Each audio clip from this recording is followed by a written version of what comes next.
Welcome, ladies and gentlemen, boys and girls. Are we good there? Yes. Listening to the hostess with the mostess, or not really at all hostess with the mostess. I just felt like being a shock jock on radio. It's my dream. Lexi, aren't you an actual DJ radio host? I was. You were. At the moment. Well, this is technically doing it. So are we all? Tapping We're into all that technically doing it. DJ skill. Just get ready, DJ, to be spinning for about 3 hours today Yeah. straight.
Good morning, y'all. Good afternoon, y'all.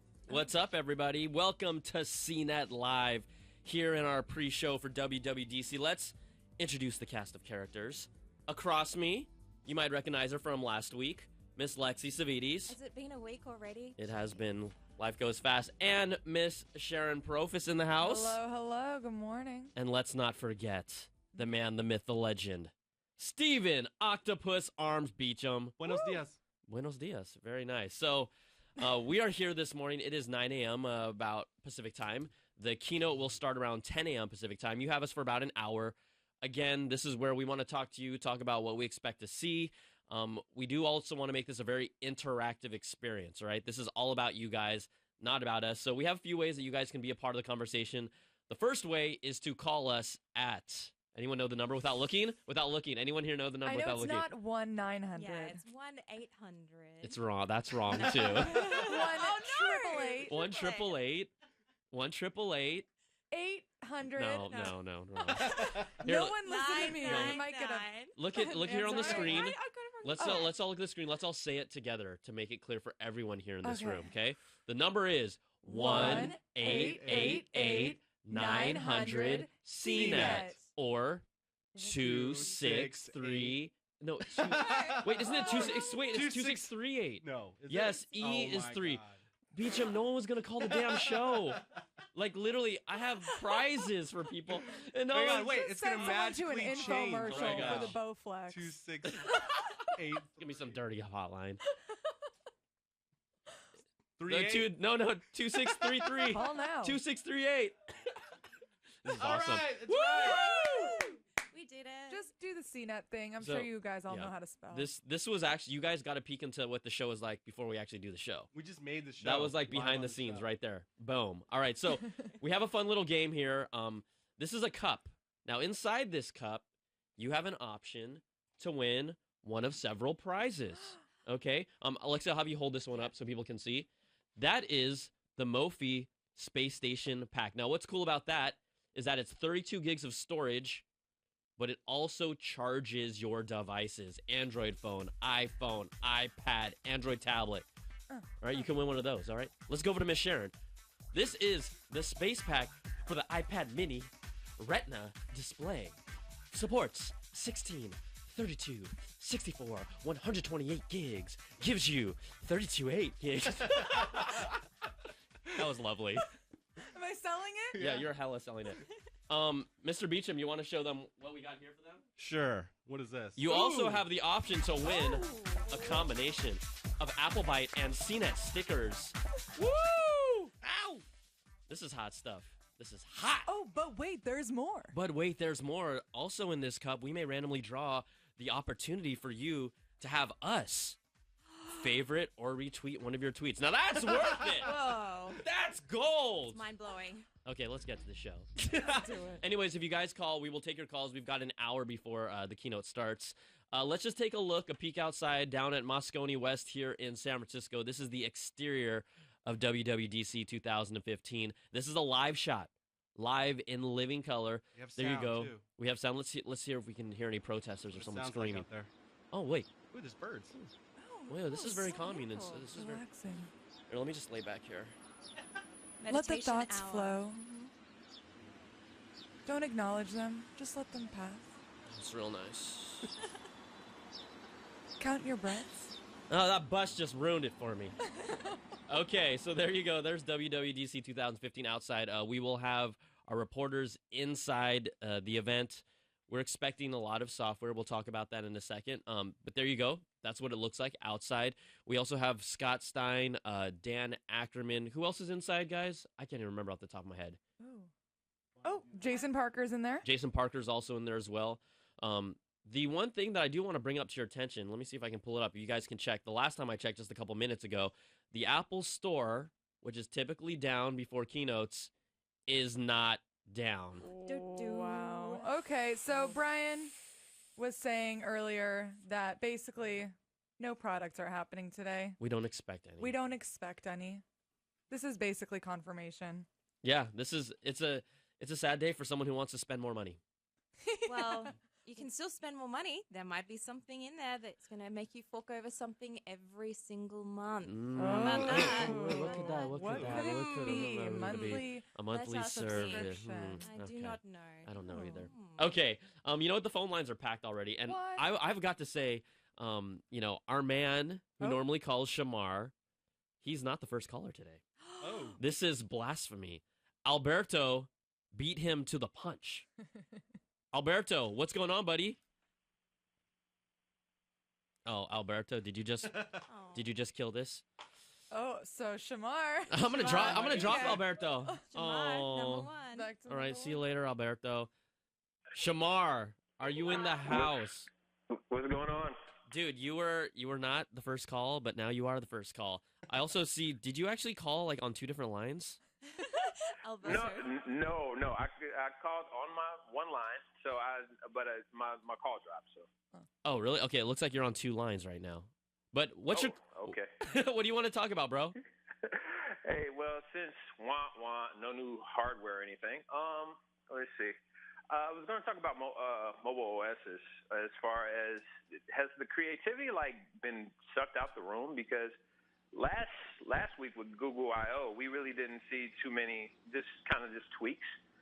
So I was just wondering, has kind of the innovation kind of flatlined a little bit, because normally there's a lot of buzz around the OSs, like, oh, these great features are coming, and we got a lot in store for you. This is more like point 1 and point 2 type stuff coming up, or at least that I've seen rumored. So I just wanted to see what you guys think as far as mobile OSs in general.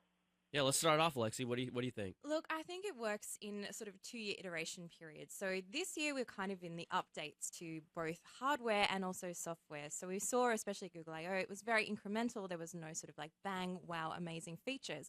And I think that's what we're going to see this time around with WWDC as well, especially with OS X and iOS 9. It's just going to be incremental updates, some bug fixes, things to improve the usability, and all sorts of options like that, rather than anything super revolutionary. Because if you think about it, coming up with that much, innovation every single year is hard. I mean, everyone who works behind the scenes, obviously, that's their job to do that. But if you think about it in terms of having those updates every single year, we would love it. I know that you and I would love it as tech lovers, but I think in terms of actual development process, it works differently to that.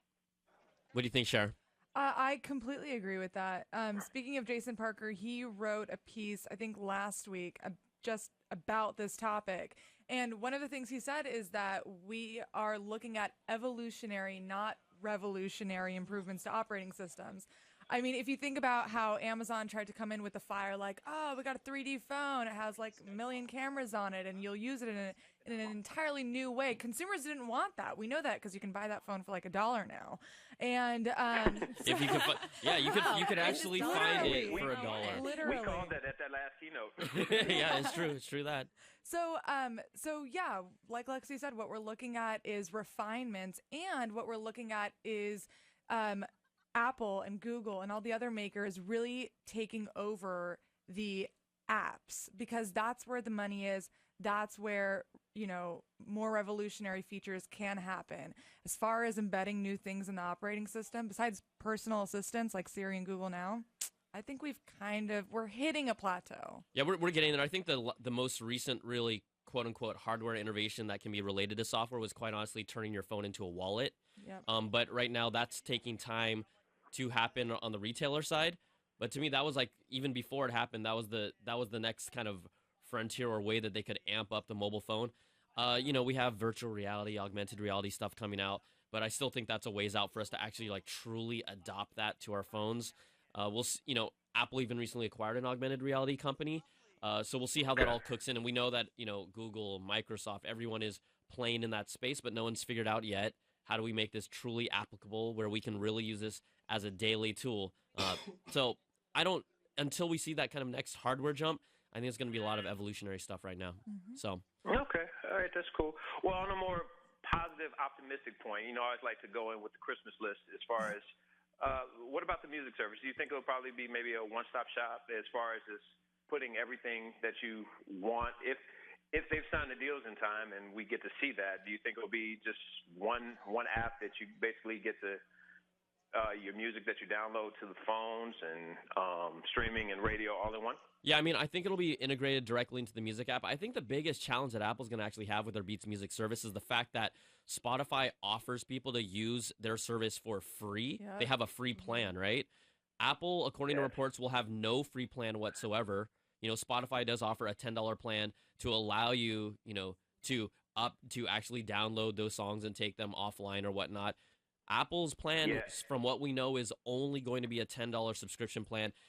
Their solution or their offering for free is just going to be iTunes Radio. But I can tell you over time, using iTunes Radio, I'd like to be able to customize playlists and listen to them if I have a connection somewhere for free. But iTunes Radio doesn't do that. And sometimes, quite honestly, on iTunes Radio, you get the same playlist. Like, you may choose a genre, but sometimes, maybe a couple days later, you hear the same exact songs in the same exact order.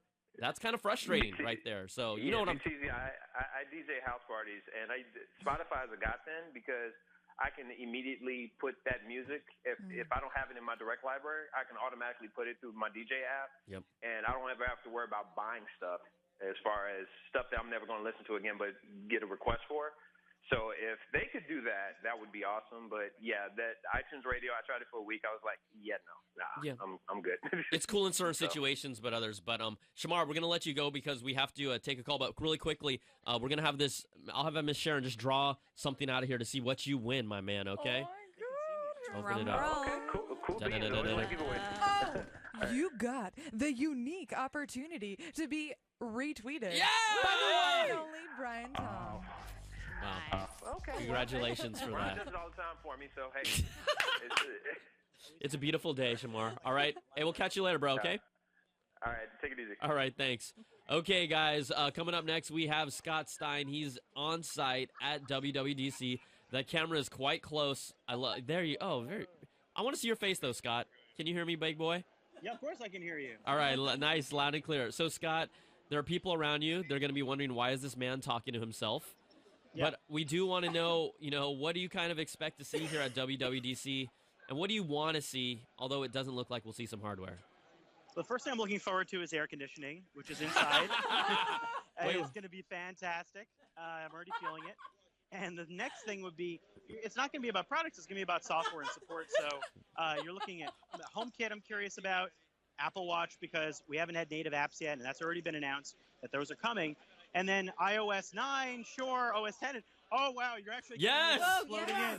The Here we running of the go. nerds. Come for the ride. Don't Now- get trampled. You're on a theme Be- park right be now. careful, So be watch. careful, Just be stay, careful. Just stay along, and you can sort of ride along on the log flume that is getting seated. If you need to Here step we on go. someone, do it, Scott. If you need Here we to, go. you step Watch. on someone.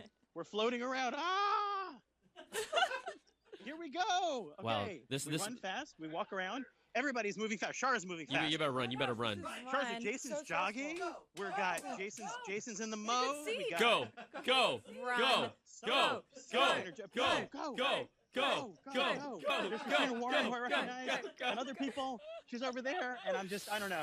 Get a good seat. You know what? Woo! I'm gonna All tell right. you right now. Google I/O with Google Glass has nothing on this. Look Has at this. nothing So on this this. is so telepresence. You have no idea. So now you're like you're looking at me and staring at me. So you're going to the seats in the front, Hey, you better and make we're sure you finding get a close spot. enough. Make sure you Shara's- get close enough. Shara's really good at this. All right. I'm gonna trust her. Yeah, there's stage. Shar Tipkin, one of our team, one of We the got some CNET news big teammates. Max. I feel like you're dilly dallying. Come on. Gotta get those Dilly seats. dally. Look at this. We're getting coached now. All right.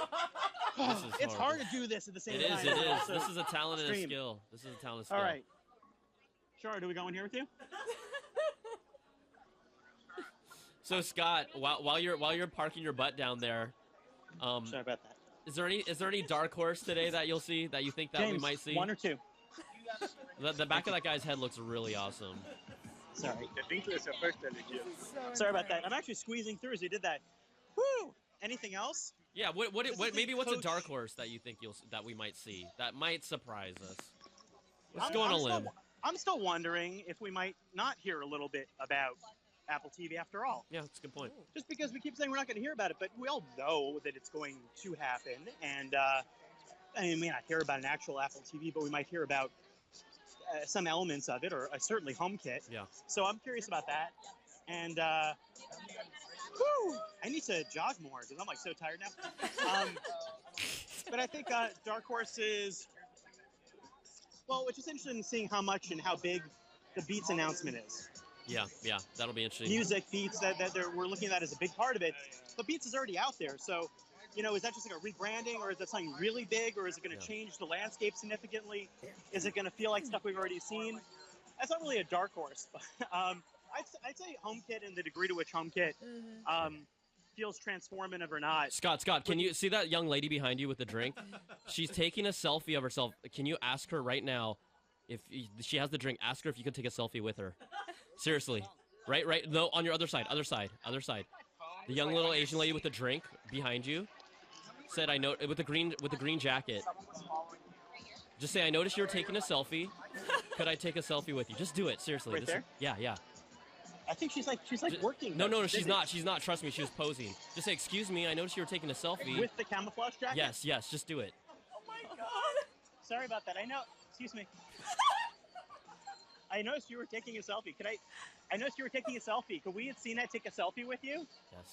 Yes. No, I gotta No. know. I gotta know. Oh. I'm sorry. Here, She's show- gonna Next time Smile have and a a no. selfie. It's Brian, because you that didn't have a was so selfie embarrassing. stick. Brian, I feel like I'm in high school again. That's really. I fell for those camp pranks all the time. You know what? I appreciate the effort. It never works for me. I appreciate the effort. We'll let you. Hey, you know what? I feel We'll let you sad get. now, We'll let but you get. She's very nice. We'll let you get settled in. We appreciate. I know we got you at the time where you're all setting up, but thanks for calling in. We will talk about That was good. actual was that a stuff first? in here. Was that a first? That was Did a we run first. in, or was it a second?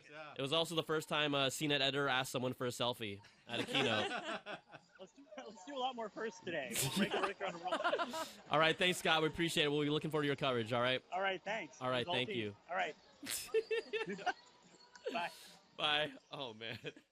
That was You- beautiful. You couldn't ignore that. You all saw that girl the Yeah. whole I saw it. I time. watched It was it like too. ridiculous. I was like, come on. She was doing like the duck face with the straw. I was like, Oh. come on. Is the duck face just old now, ladies? It is It's, old. it's kind of like we've moved on to the blink sequence. Yeah. So it's like, Oh yeah. The blink sequence? So you look pretty experienced at that, Sharon. no, I'm experienced at being very ashamed on behalf of other people doing it. All right, let's go hit the phone lines. Tony Jackson. Oh, it's Tony from Jackson. I apologize. Tony, what's up? What's up? No, my name is Torrance, actually. Oh, Torrance? Yes. Okay, I got you. Torrance, what's up, man? Okay. If Steve Jobs was still alive today, what do you think he would do? Oh, that's an interesting question. Philosophical. I quite honestly, I don't think he would have made the Apple Watch. Yeah, That was Tim Cook's pet project. I'm not saying the Apple Watch is bad yet or useless yet, but I don't think he would have made the Apple Watch. He wasn't big on the whole wearable thing. Yeah. I'm just saying the Apple might have, but when you talk about a product that someone champions, I think Steve Jobs always had his own ideas of what he wanted to do. He probably would have pushed harder on the Apple TV before the Apple Watch. That's just us obviously just throwing around stuff and speculating. I'm not going to speculate too much, but you know, I mean, and I'm not going to actually take credit away from Tim Cook because quite honestly, Apple has had their two most profitable quarters in the history of the company the past 2 quarters. And you can't deny that Tim Cook chose to make 2 different size screens of an iPhone, something that Steve Jobs would have never done, quite honestly. Never done that, you're right. So, you know, I think that people, you know, we are always wondering, you know, at least some of the old-timer fans, like, what would Steve do? But also, we should give credit to Tim Cook. And the Apple Watch is all right. It's not great. It's not bad either. But we'll see how it evolves. So that's kind of where I stand with all that. Yeah. Seconded. Yeah. Thirded? I don't really, like you said, I don't really want to speculate about that, but you're right about the watch. I can't imagine him being like really passionate about that project. And we know from his biography and just, you know, rumors before he passed that he was working on Apple TV, and so he probably would have liked to realize that vision first. Yeah, and I think music, obviously, because Jobs was obviously really passionate about music, that was kind of, you know, the project that kicked everything off, you know, the iPod and the iTunes store and everything. So I'm really interested to see whether this Beats Music announcement and Apple Music, whatever it's going to be called, is actually going to be something that is actually going to change the landscape in many ways, like the iPod did and like iTunes did for music purchasing. And now it's up to this whole new project to decide, is it going to change streaming? Is it going to change the way we consume music now? Yep. All right, Torrance, before you leave, I would like Miss Lexi to do the drawing for you. Torrance, you know what we're doing? Yeah. Okay. What does Torrance win? Torrance, you win the Mophie Space Station. Oh, dang. Right here. Da-da, da-da, da-da. All right, Very excellent. nice. So, Torrance, stay on the line, and we will get your address information. If we do not, if something happens, tweet me at Brian Tong. I know who you are, and anyone who tries to be an imposter will go down hard. All right, so thanks a lot, Torrance. Just stick on the line for us, okay? Okay. Cool, thank you. So, ladies, I just kind of wanted to talk about just amongst ourselves. People are asking and talking about the Apple Beats Music service. What do you guys think about it overall from a standpoint of good? Maybe what does Apple need to do to differentiate it based on what we've heard?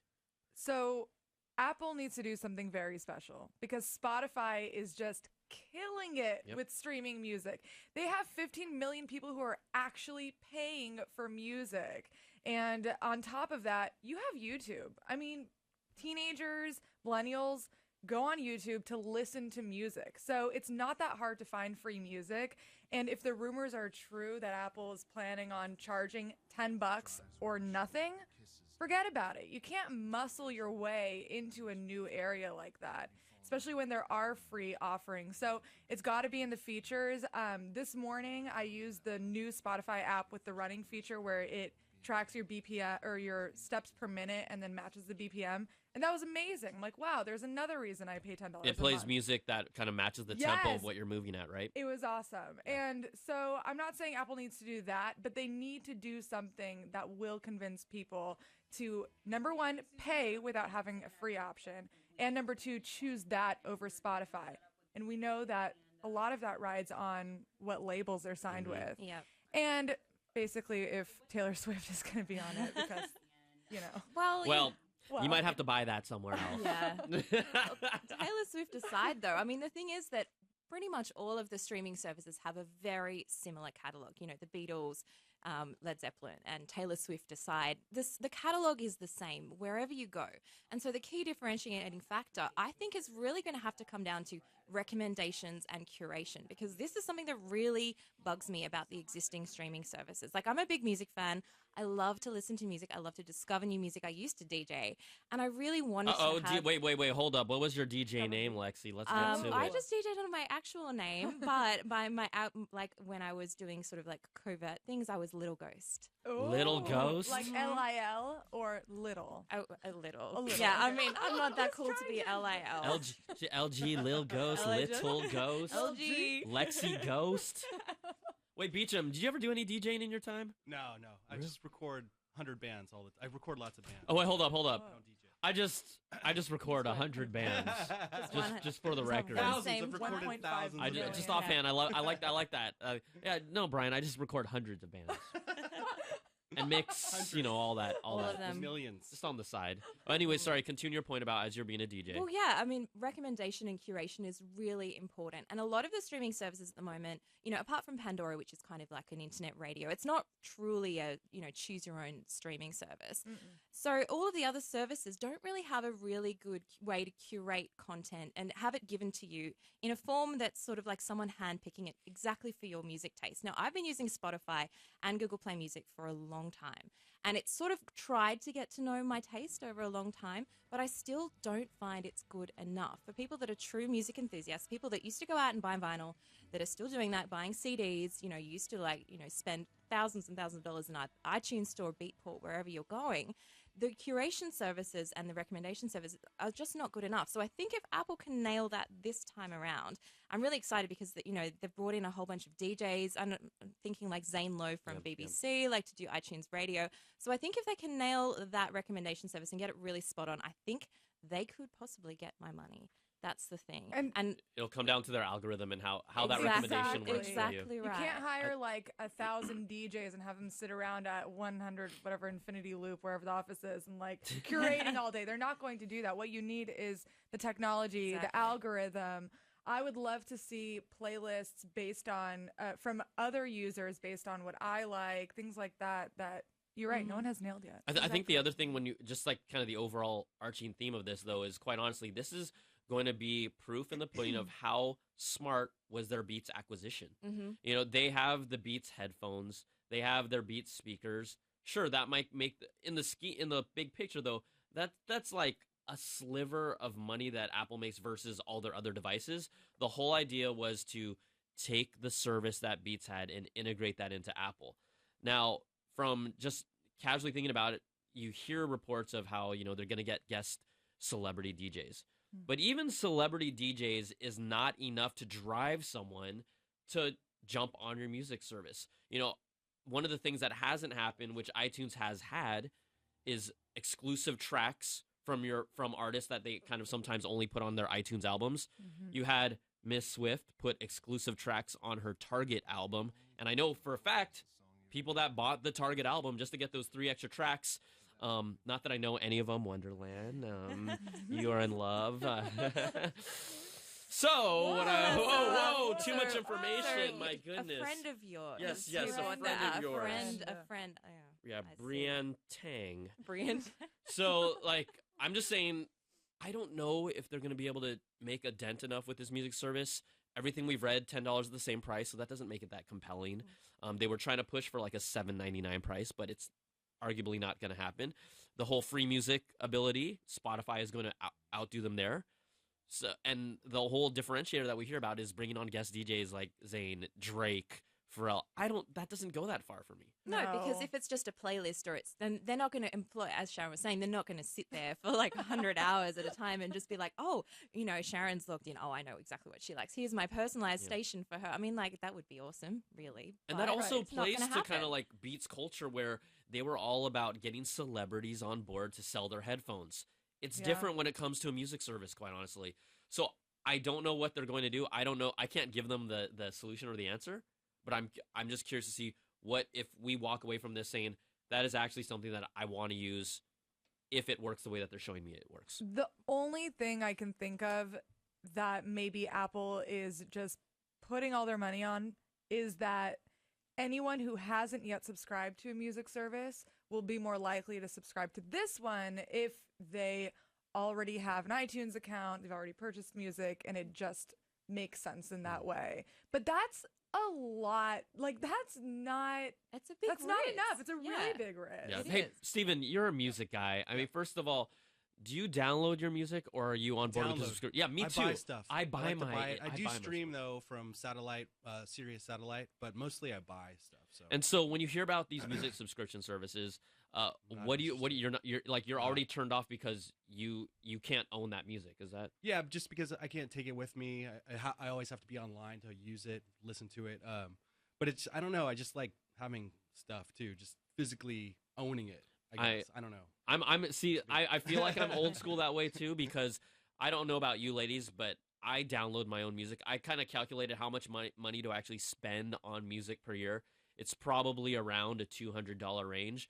Yeah. So even putting down $120 on a music subscription service for music I can't own, it's not compelling enough for me. Plus, the artists don't make as much money when you're streaming. They make like a penny per stream or something, which is ridiculous. Like, I mean, if you're getting millions of streams, maybe, but they're not making a lot. They make more money from selling actual album or. I'll blindly buy an album from an artist that I really love, purely from the fact of the history of what they've done before and the fact that I want to support them as an artist. Yeah, that's good. I mean, a lot of people don't do that though. It's true. That's true too. A lot of people don't. I mean, that is pretty unique. Most people I talk to who are, they call themselves music fans. They buy the occasional song, but most of the time they'll just stream or especially they'll go onto YouTube and be able to listen to it. Especially with the YouTube continuous mix now, it's actually quite decent in terms of making a mix that sounds not 100% seamless, but at least it matches the genre and the mood that you're going for from the song that you got. So a lot of people are just listening to it where they can get it for free, and that is YouTube. Exactly. And again, especially with the younger set, the people who grew up on Kazaa Light, right? Soul Seek represent, and never having to pay for music. You can even there are workarounds where you can download the audio from YouTube. I me people you're not gonna do a how-to on that, are you?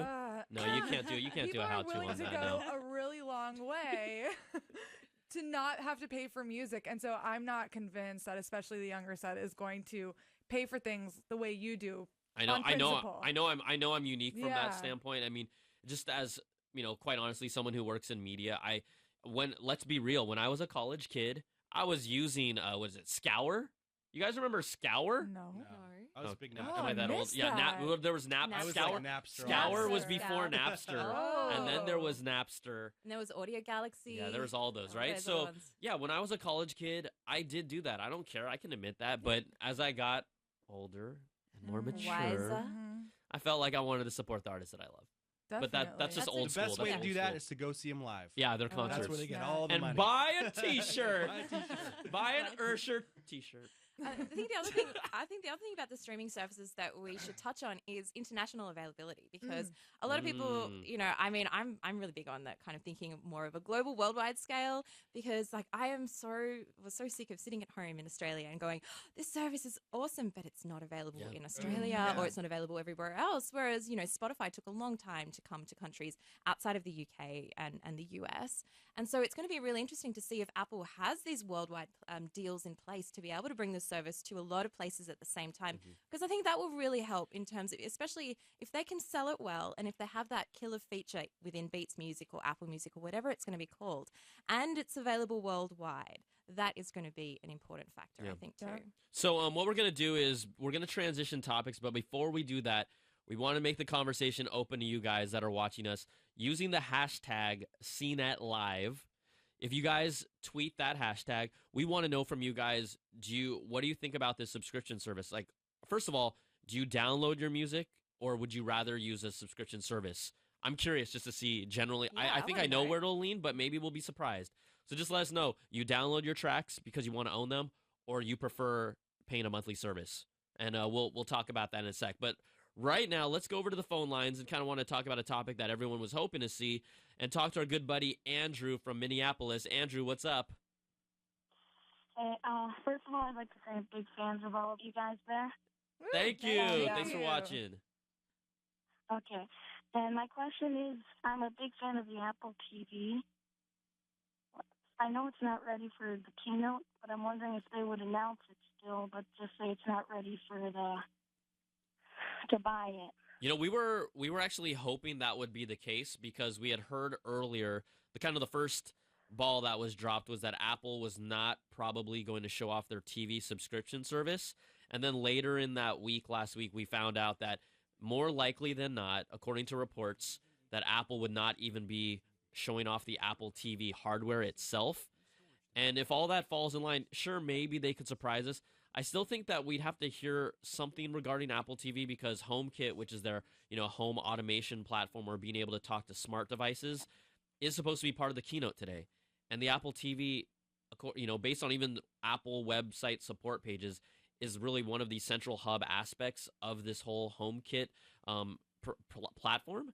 And so it would be really weird to completely ignore the fact that the Apple TV exists, but I don't think that we'll see hardware, and I don't think that we'll see software, and because part of it is it doesn't make sense. Like, why would you just show off the Apple TV but say, our TV deals aren't ready yet? You want the whole story when you drop something, if it's truly their next kind of big platform device.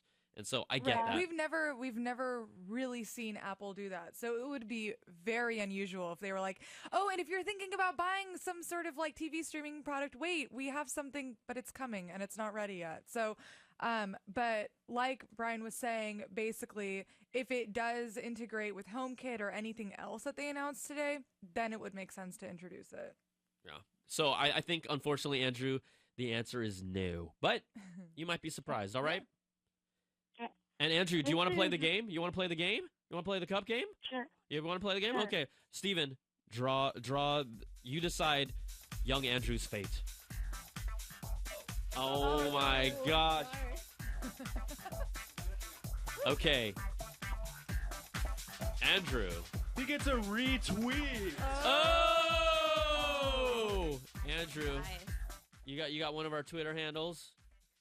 At Brian Tong, is it just at Lexi Savides? At Lexi Savides. But can you spell that for young Andrew? There it is. LEXYSAVIDES. V for Victor. That's not easy to spell It's if you not don't easy to know. spell. You got to spell it out for the guy. All right, Andrew, thanks for calling. All right. Yeah. All right. Bye. Bye. Thanks for being excited for that call, Andrew. I really appreciate that. Okay. Let's go to John Michael in Benicia. What's up, John Michael? Hi. Hey. Hey. Hey. How are Hey. you? How are you guys doing? Good. You're live on CNET Live. That's awesome. I'm watching you guys right now. For some reason, I guess it's not on track. But in any matter, I kind of want to point out, do not call that other number that ends with 83. It's Oh. quite disturbing. Ooh. No. You actually did it? It's comical. So you should call Let's just to it. Let's try, find out what but it Is it Yeah. rated G Yeah. or rated PG or rated dirty? Safe for work?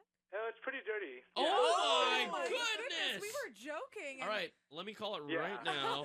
I'm gonna freak out our producer Bonnie. She's Can you guys hear if that? we had a camera of our producer, her eyes just became like We don't need a camera. We Huge. need like a blood pressure level. yeah. Like she's turning red. Do we have an overhead camera? She's hiding. Oh, you can't see her. Dang, I was almost gonna turn my camera around. All right, John Michael, what do you want to talk about, man?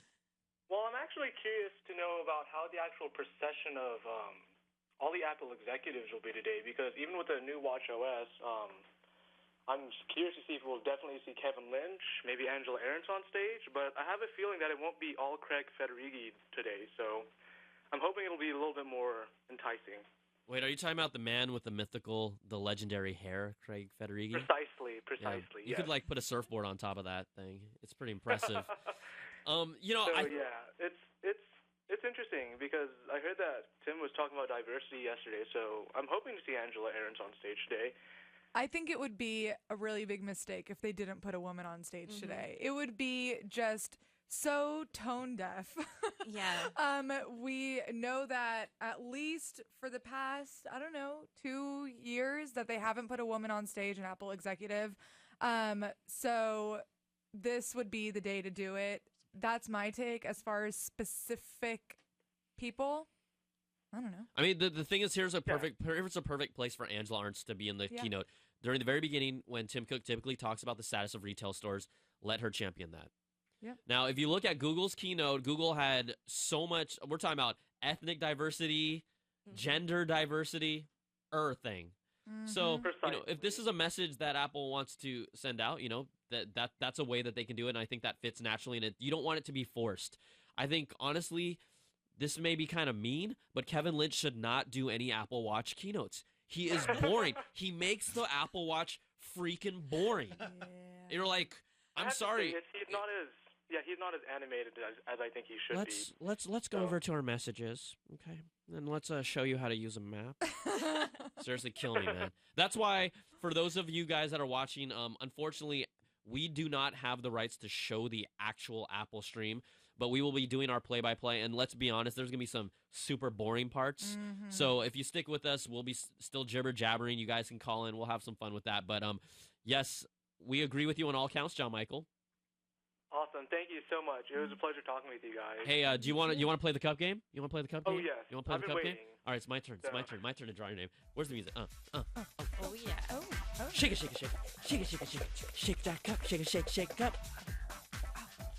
John Michael, you are the recipient of stickers! I was hoping for it because my Apple Watch didn't come with any. I was so All right. disappointed. Okay, so John Michael, we're going to put you on hold, and you will get stickers, okay, my man? Thanks so much for calling. Awesome. Thank you. All right, Take care. awesome. Good stuff, John Michael. So, that also is kind of a good way to jump off also when we were, I was ripping on Kevin Lynch, but let's be honest, he is really boring. The Apple Watch. I think that we've all had some time here with the Apple Watch. I think just to set this up, we're going to play a video, also give us some time to breathe a little bit.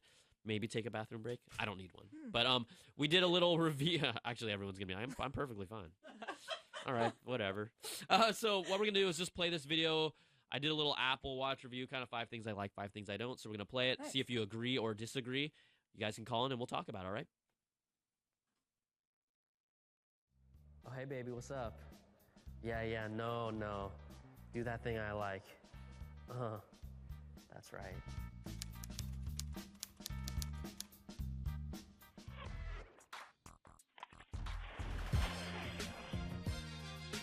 What's up, guys? On my wrist, I've had this Apple Watch for about 3 to 4 weeks, and this is really my real talk review to you, the Fab 5 things of what I like about it and what I don't like about it. So let's start off with number 1 right now. I love how it looks. I was only gonna buy the stainless steel edition with this cool snazzy strap. Yeah, I put down a lot of cold hard cash for it, but if I'm gonna wear this every day, it has to be something that I like how it looks. This is definitely one of the top things that I love about it. Now, number 2, it's these things that I like to call moments of wow. Using it while you're traveling, use it as a boarding pass for your plane ticket, opening your hotel room with certain hotels, or even paying with things. It's things that you've never experienced before, and I think that really makes this a special device. I don't know if it's necessary, but it does make it pretty cool. Now, number 3, what I like about it also is digital touch. It sounds corny, but I do send like a heartbeat to my boo. We like write messages and drawings to each other. It really personalizes this watch and makes it different than any other one that's out there right now. So yeah, that's one of the things that I also like about it. And then number 4, everyone's gonna kind of like this about the watch, is getting messages, text messages, being able to see them from your wrist. I don't respond to them, but being able to have them right there is really cool. And then number 5, if I had to think about a 5th one,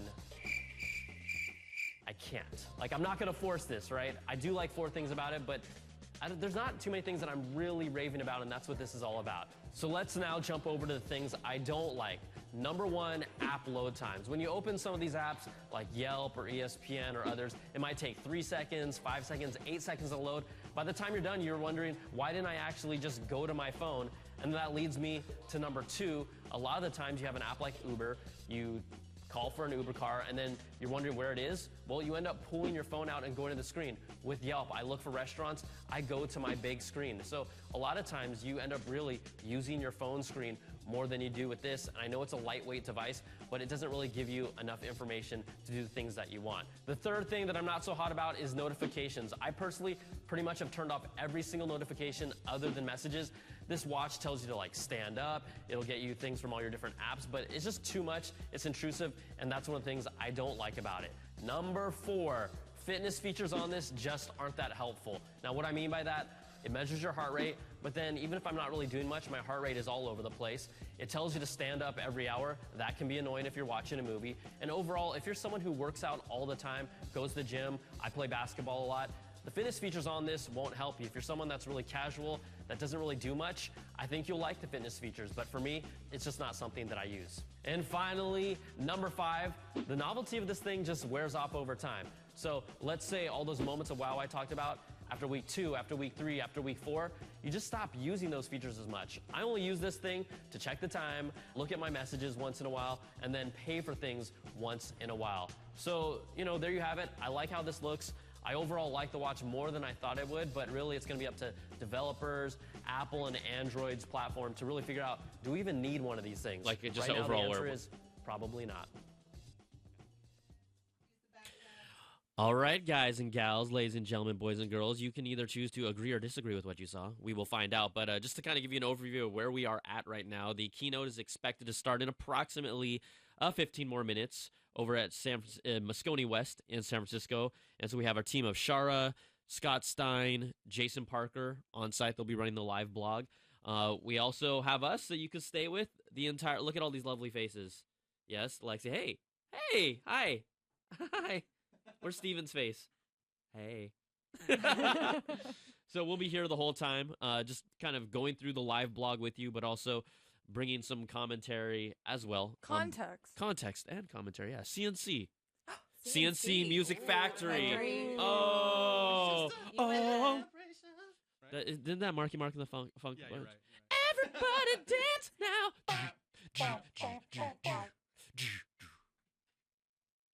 I dated that awkward silence after. You know how many kids were watching like, what the hell was that? I don't even know what that song was. Seriously, I mean, when you have to start telling people who Michael Jordan was. That's not. No, that's true. That's true. That is happening today. That's not cool. Seriously. Wow. This world is changing fast. I'm getting older and it's getting younger. All right, Alex coming to us from. Is this Breeze? Alex, where are you calling from? Breeze, Illinois. Breeze! Oh.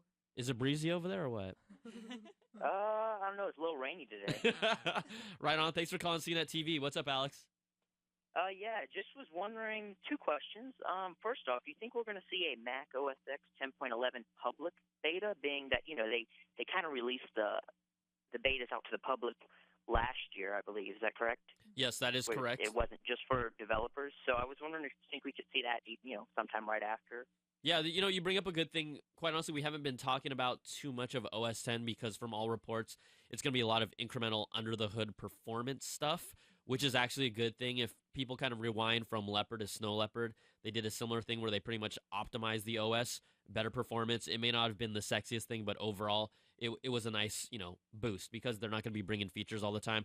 I've got to imagine, like last year, they released the public beta for OS 10 Mavericks. I think it was sometime around, don't quote me wrong, but maybe like around August or so. It was like 3 or 4 months after the actual keynote. So I really expect that we would see the same thing. Right.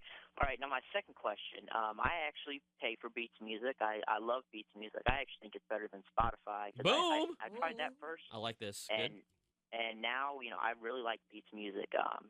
But I was just wondering, like, how long do you think we're going to get to switch over? Because I assume that's what that Apple would want us to do, is not use Beats Music, as they would, I guess, try to shut that down and, kind of switch over to the Apple Music. I will find that out today, just like you. Yeah. It's going to be, you won't get screwed over, like you will, it'll probably be a seamless transition. They'll think of everything. But Apple's never screwed old legacy users of older products before with new products. That's never happened. He's like, Alex is like, do you have a thing you need to get off your chest right now? I feel like there's some baggage. No. It's got to keep it real sometimes. I mean, that's one of the things that they're trying to do with iOS 9, is optimize it so that the new OS, instead of adding new features and stripping away performance, it supposedly, according to reports, will improve performance on an iPhone 4S. What? Yeah. I'm just telling y'all right now, like it'll be better. It'll supposedly perform better for phones utilizing an A5 processor and after. We will see. We'll see what kind of chart that they necessary because, every time a new iOS operating system comes out, my mom is like, I'm looking out for your mom. I know, right? She's like, oh, I don't know what to do. I'm like, just upgrade. And then I get in trouble because she upgrades and it runs so slow. I get technical calls all the time. And so this would be huge for my mom. And also huge for you. Yeah, for me too. Sharon, you work at CNET. Why does not my phone work? That's my mom's like, oh, this is a good one. Sorry, let's maybe we can all have a story to share about tech support here. Think about it right now. Just a week ago, my mom was like, Brian, and she really talks like this. My Flickr is all different. What happened? And I had to tell her that Flickr redesigned the look and the interface. I'm telling you, like, that screws up people like my mom. It does. Yeah. It's totally different. She thought it was broken. She's like, is it going to a different site? Like, and I'm serious. My mom talks like this. Just trust me. It happens. Don't leave mama. They're the ones paying for all this stuff for these people, anyways. Not my stuff, but Well, yeah, yeah. But I anyway. know what you mean. I know what you mean. Tech support for family. all the time. I have to do it internationally now. Oh, screen sharing. So I have to. I left as a good set of instructions before I left. I was like, here's the password list. You should not write down your passwords, kids. But in situations like this, you kind of have to. So it's tech support logging into the router remotely, NAS fixing. It's wait not, for your it's parents. not fun. Oh, that's awesome. Yeah. Look, I'm a good daughter. You are a good I like daughter. to help where I can. That's but pretty it's tough too. So you think it got a bad on the phone? I have to do it. At 2 a.m. Pacific time. Yeah, a long way away. I think the password one is the most frustrating because That's your the parents worst don't one. remember any password. You even create the same password on everything. They still don't remember it because then they change it one time and then that one password is different than the other ones and you don't know what it is. Exactly. Well, I have my parents. I love you. Yeah. I love you. You brought me to this world, but Bless. know your password, Jill. Come on. Beach him.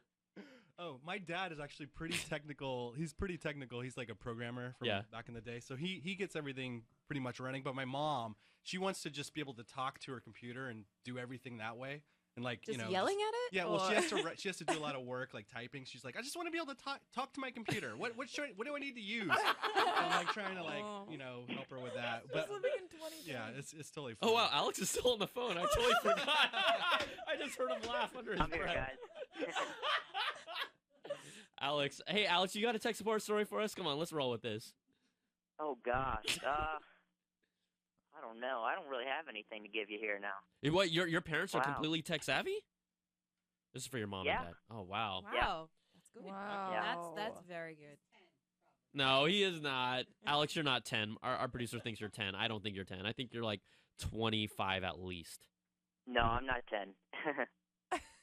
Okay, he won't reveal his age. Yeah. It's a gentlemanly thing. If you really want me to reveal my age, I'm Yeah, actually only if you want 16. to. 16. That's why his parents are tech Yeah. savvy. See, Yeah. our producer's like, see, I told you.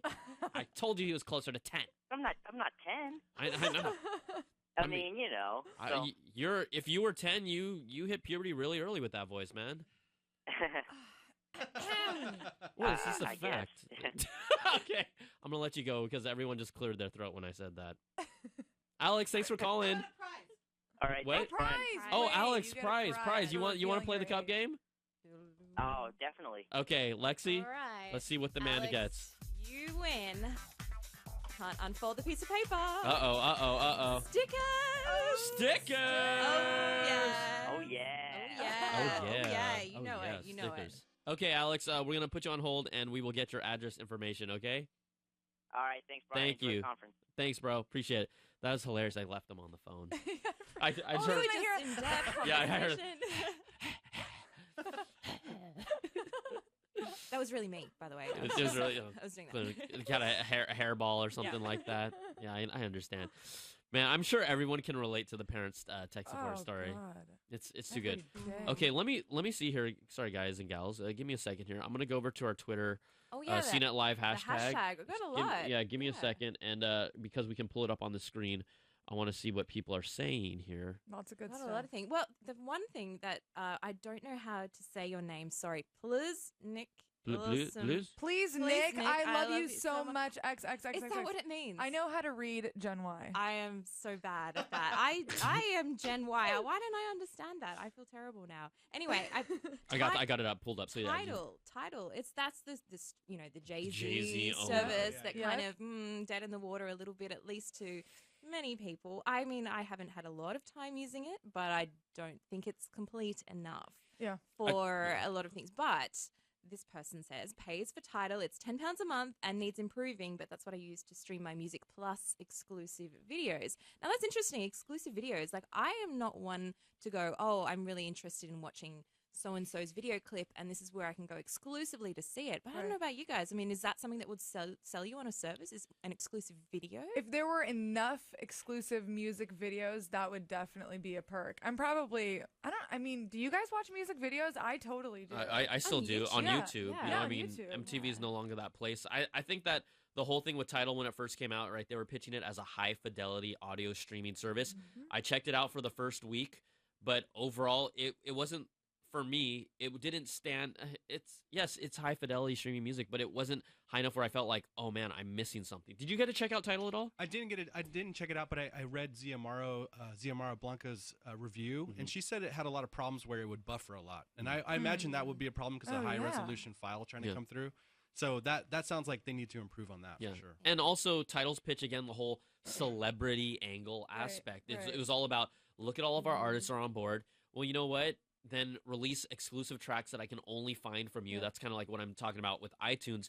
Then I'll be more compelled to jump on board knowing that I'm going to get that. I think on Tidal, they released maybe one or two quote-unquote exclusive tracks, but you can still find them like on YouTube. Like these artists know where they make their money, and it's not going to be by releasing a track on a streaming music service that's exclusive. For $20 a month. Who's going to be the first to release an album on one of those? You know, like purely if streaming. If Beyonce does that, that would be huge, right? Yeah, and that's what it's going to take. That's what they're going to have to do. But even at that, right? So you're going to tell me everyone's going to jump on a Tidal? I don't even know how many subscribers they have right now. I'm going to guess it's under. I mean, I'm just throwing this out there. Under 2 million, maybe even under, like lower than that. Have we seen much traction from Tidal yet? I think it's a lot lower, honestly. Yeah, it's low. Maybe even 1 million. I don't think like just in 2-3 months they've just been able to accumulate 5 million. I just don't see it. I don't see it. I mean, Spotify again only has 15 million subscribers, so not even a third of that. But no way, they worked hard for that. And that's the paid pool. Like the total users like 60 million or something like that. And I think Pandora is even greater. And again, Tidal is $20.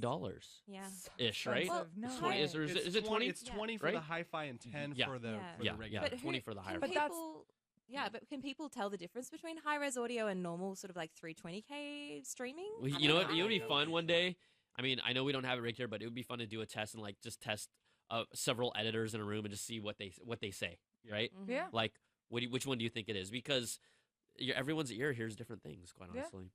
So please, Nick, I love you so much. She pays for Tidal. Let's see what else people are talking about here. I have this pulled up here.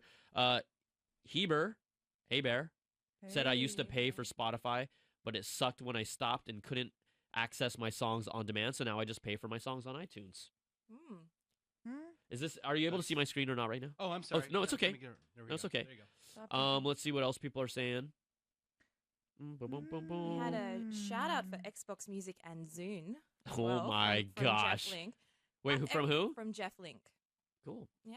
I mean, he might be the only one. Been a subscriber of music since before the Zune days, along with Xbox Music. That's hardcore right there. Love Xbox. Xbox Music is actually a pretty decent streaming service. The catalog is really extensive. You can play it cross-platform. They've done a lot to improve their apps. So it's a really good offering. And when they had that free Windows 8, when you got Windows 8, you would get like a certain amount of time free with Xbox Music. It was actually a really good service. I think they might have changed that since then, but it was impressive. However, I don't think it was big enough to kind of make a huge impact, especially in the likes of Spotify and audio and things like that.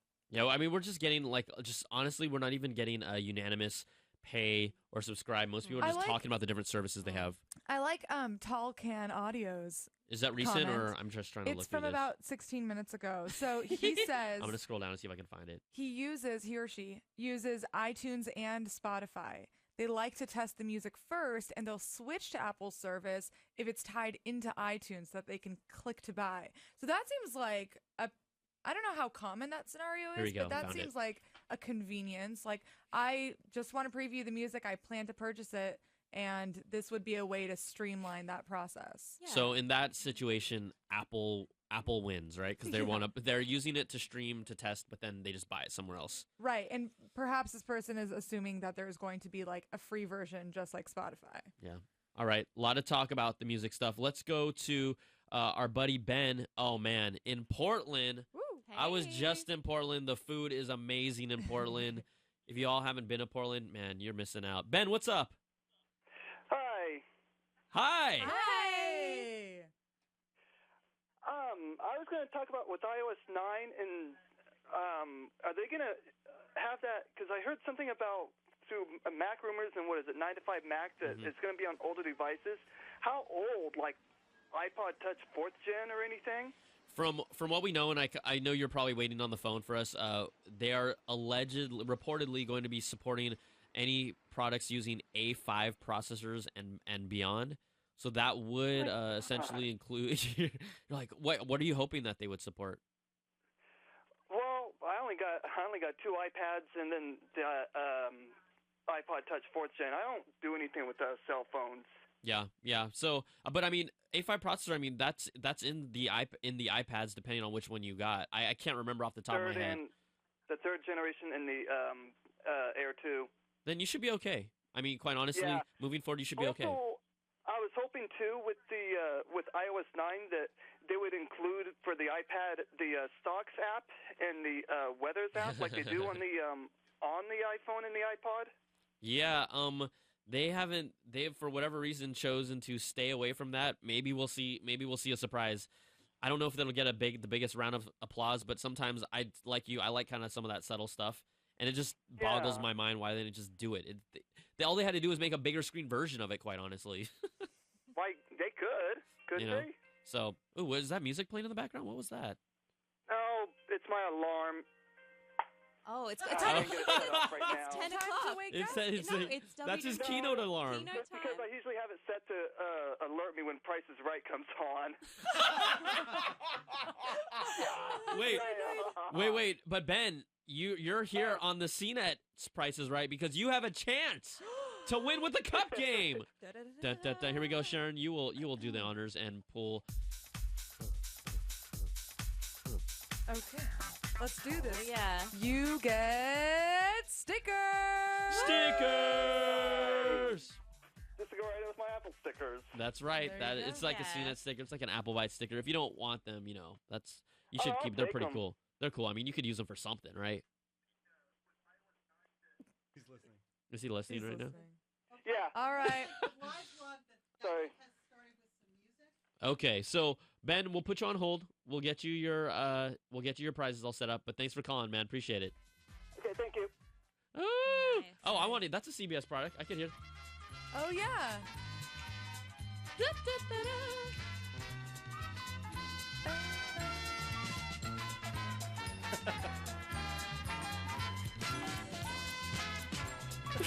Okay.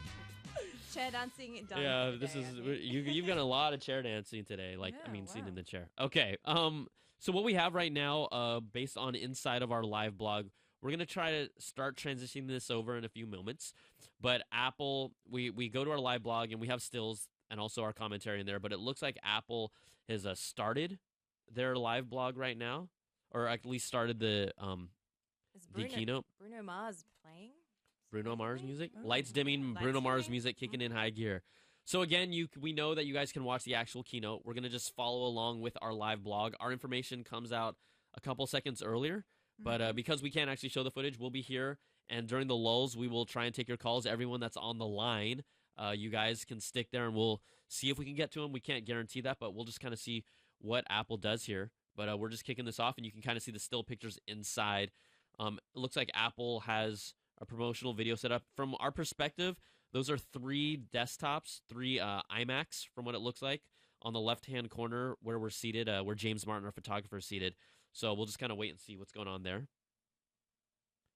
But again, this is going to be all iOS, OS 10, Apple Watch OS, Beats, and then maybe some HomeKit. I want to see what they do with the Apple Watch OS. That's the product that needs the most help, quite honestly. Seriously, because I mean, I totally agreed with that video you put together. Basically, it's slow, it's annoying because of all the notifications, and it does not make my life easier right now. It makes it more difficult because it's still so dependent on my phone. Yeah. So I'm looking for some native improvements for sure. Yeah, I think also, you know, they talk about it being a fitness device, but until that actual Apple Watch gets a GPS chip in it, and that's if you even want to run around with a product that's potentially 350, 550 or more, I know it's just not a compelling argument for or reason for me to. So what they have here is Scott Stein says they're starting with a sketch titled David LeGray with Bill Hader in it, a lot of other comedians. So we'll see. We can't see that. I'm gonna try and pull this up on the side, but we can't, obviously, you know. Yeah. Just to get an idea what's going on. Talk through it. Definitely. There's some smoke happening, walking through doorways. Sketch, you know, Let's talk about there's a lot of smoke. swiping and two cats. Two cats. There you go. And a drone. I think the biggest talking letdown drone about this, though, is the fact that, you know, we're not going to really see any hardware and new software that complements it as a combination. You know, you always just, whenever you see something new and the new stuff it can do, it's always fun, but you want the whole package. Yeah, That's the exactly, thing. You want the whole ecosystem to work together. You don't want a product that is, this is the potential of what it can do. You want it now. Like, Right. You're given it. And like, you know, Sharon, you were saying before, I mean, Apple doesn't do this thing of saying, well, you know, don't go buy your Apple TV, or like, don't go buy your other sort of streaming service yet Right. because there's a really great Apple TV coming soon. Like, you know, Sit tight. that's not what happens. But, you know, we want the whole picture. So. They kind of did that with HomeKit. So they announced it last year and they were like, this is coming. And then dead silence until recently when finally the first HomeKit product came out. So I hope that they address that too. But again, it would be weird to address that if it's true that the Apple TV will be the hub of HomeKit, if there is a new app coming and that it'll sync with Apple TV and all of your other products. So maybe we will see a mention, and that could be the motivation behind it. But Yeah, well, what are our thoughts of like using Siri to, you know, as a kind of the central hub to control like a lot of HomeKit stuff? I mean, do we like, I don't know about you guys, but I'm definitely not one to sort of want to talk to my phone and say turn the lights off or change the channel or anything like that. I mean, I think at the moment that kind of integration is a little bit strange. I would like to see them kind of develop something that's probably a little bit more intuitive than just talking to Siri about that. Yeah, I'm not one that even, you know, specifically with my phone, I didn't talk to it that much. With my watch, I definitely don't talk to it. I mean, there's not many social. It's just weird. I don't want to see that, and also, it's not even like I don't want to be that guy, but it's just awkward to talk into your wrist in the public. I haven't seen anyone actually do that yet, which is a sign, right? okay, in public. in public, In for public, sure, no. yeah. At home, I use Siri all the time. Really? And when I was wearing the Oh. Google Watch, Apple Watch, I used it a lot. Like if I'm cooking and I want to set a timer, Hey Siri worked really nicely, or just questions. Again, I don't know. It works really well in the kitchen, like cooking Yeah, that conversions, makes like how many sense. tablespoons in a quarter cup, whatever. So, changing the channel, that's ridiculous. Like you could change the channel 10 times. Hey, you know what? There are some people that really like that. Like, I mean, come on. I can't change the channel. You're like the person sitting next to you has already gone through 100 channels. I do think that a lot of people that really love the Apple Watch right now is they like, and it's okay, they like the idea of having this new gadget, and they're kind of, I don't want to say force interacting with it, but they're interacting with it as much as possible. Right. But I'm just naturally going on with my life and seeing how does it fit in. Yep. And those are Exactly. two different people. And, you know, that's the perspective that I come from. But yeah, someone says, this is awesome. I don't think it's not awesome, but I'm not going to change my behaviors. If this device is good enough, it will make me change my behaviors. Right. And honestly, since Google Now's improvement from that we learned last week, how it already knows what you want to ask, basically. Siri is starting to feel a little clunky. Like it takes too long to get your answer. So there were rumors that maybe Apple would launch some sort of competitor to Google Now. Maybe it doesn't do those types of things, but it would work more seamlessly and be more of a hub that works with Passbook and Apple Pay and, you know, all your other things on iOS, but we'll see. So, ladies and gentlemen, just to let you know, Tim Cook has taken the stage. He's talking right now about how over 1,000 engineers are here to answer questions. For the first time, Cook says they're not only live streaming the keynote, but live streaming over 30 sessions of the conference as well. Cool. So there's, he's taking the stage to kind of establish that. 350 student scholarship winners are there, 100 plus sessions, 150 plus labs. Because it is a developers conference. Attendees from over 70 countries as well. And for those wondering, he's wearing like a blue long sleeve shirt with Fashion one watch. button down. Oh. He's not wearing the Eddie Q like hot pink or anything like that. Thank goodness.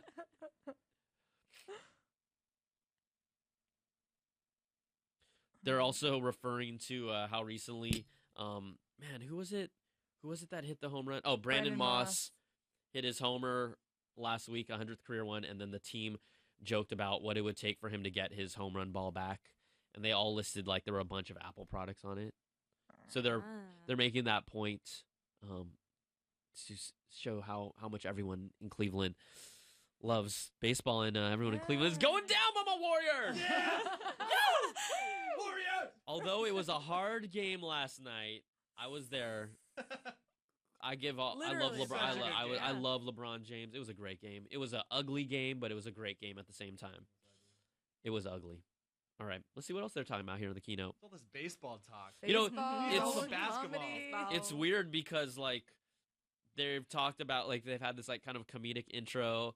They've had this like baseball thing. I'm just curious how much meat and potatoes they're gonna get into. Like I know Apple's trying to be like, oh, we're relevant in pop culture. Cool. It's like, yeah, we kind of know that already. Yeah, you don't need to force it. It's like, all right. So it looks like right now they're bringing up. We kind of have a screenshot of OS 10 and iOS native apps to Apple Watch. Scott Stein is just talking about what they're doing, but Tim Cook says we have a jam-packed morning for you. We're starting with OS 10. Next, we've got, I called it OS X. Why did I do that? OS 10. Next, we've got a great update for iOS, the world's most advanced operating system.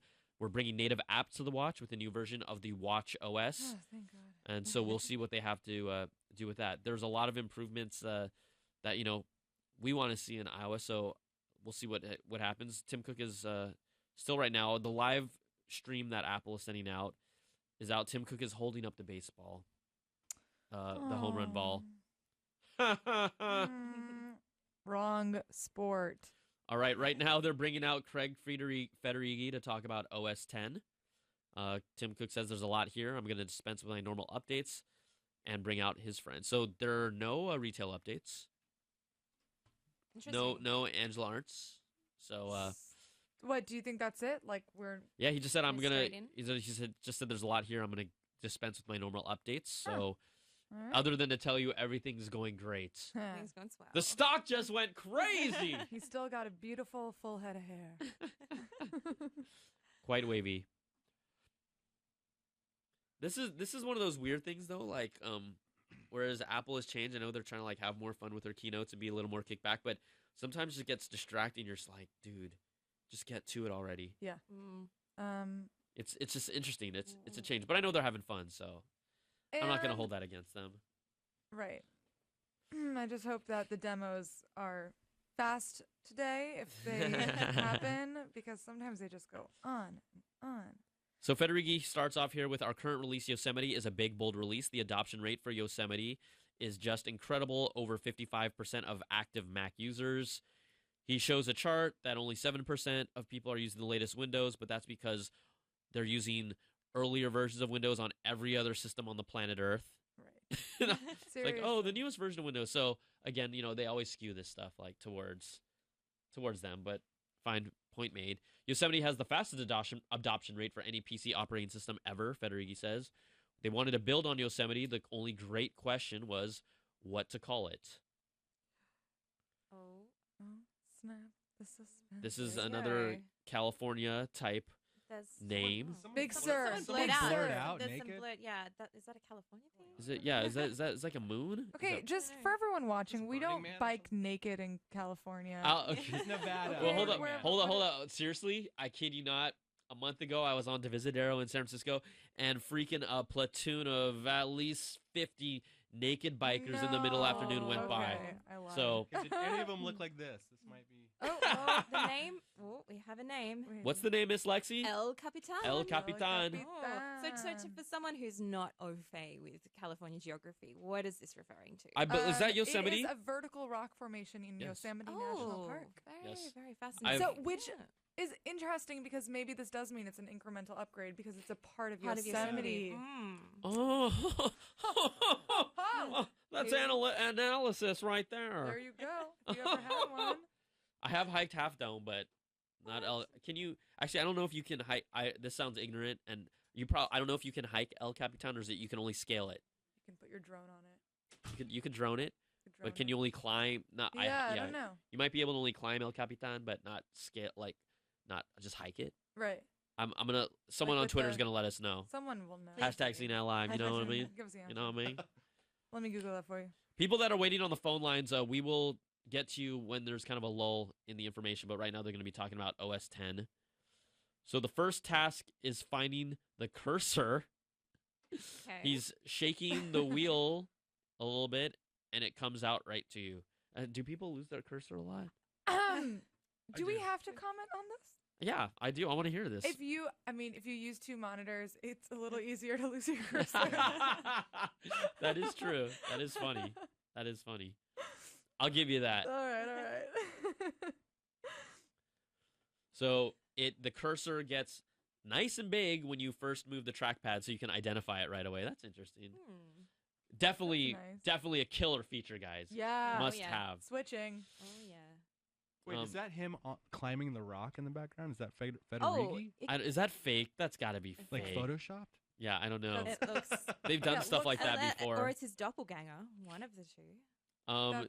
Yeah, because they've done stupid stuff like that before. Okay. Okay, that's not. If it is him, then props. They just did a warrior shout out. Oh, good. Woo. They're showing us email gestures in iOS right now. Let's go here. I love gestures in iOS because I feel like I know a lot of them. I can't remember which one it was, but just the other day I discovered a new one. What was it? If you're composing a new email Okay. message, you can swipe down and kind of dock it in the bottom and continue going through your inbox while you're still drafting the message. So you can multitask. I was like, that's so great. What a wonderful surprise. So the email slides down and just kind of hangs out just a little bit above the taskbar. Yep, exactly. And then you swipe And you back can swipe up back up to to get it back continue in? composing. So, I mean, Interesting. Like if you need to copy and paste something from another email or something? exactly, or refer to something. So they have a lot of gestures, and I'm glad to see that maybe they're introducing more. But give us a list or an intro tutorial so we know exactly which ones. Exactly. But don't worry, guys, we got you on CNET How To. What's the URL? www.cnet.com/how-to. The whole thing about the gestures is I totally know they're awesome, but I don't take the time to learn them, and I don't use them enough. It would make your life so much I know it easier. would, and I'm not even saying it wouldn't. It's just that I haven't learned them, and then I have an older laptop that I use my laptop, connect it to a monitor, and then I just have a mouse, so I don't have a trackpad. There you go. Yeah, okay. So that's why I you don't get use the trackpad. gestures as Yeah, much. exactly. You know, and when I'm on the go, I only use my iPad. Yep. Because it's so much lighter than a laptop. I just throw it in my bag. So that's why I'm not a gesture guy. Got it. It's just the way. It's the way I live my but life. maybe Each their own, though. You know. whatever they Whatever maybe they're floats your announcing boat. something that'll change that. Are you a gesture person? No, again, I'm like you. I'm like I don't really want to spend that much time learning all the gestures and the nuances about it because half the time little tricks and stuff.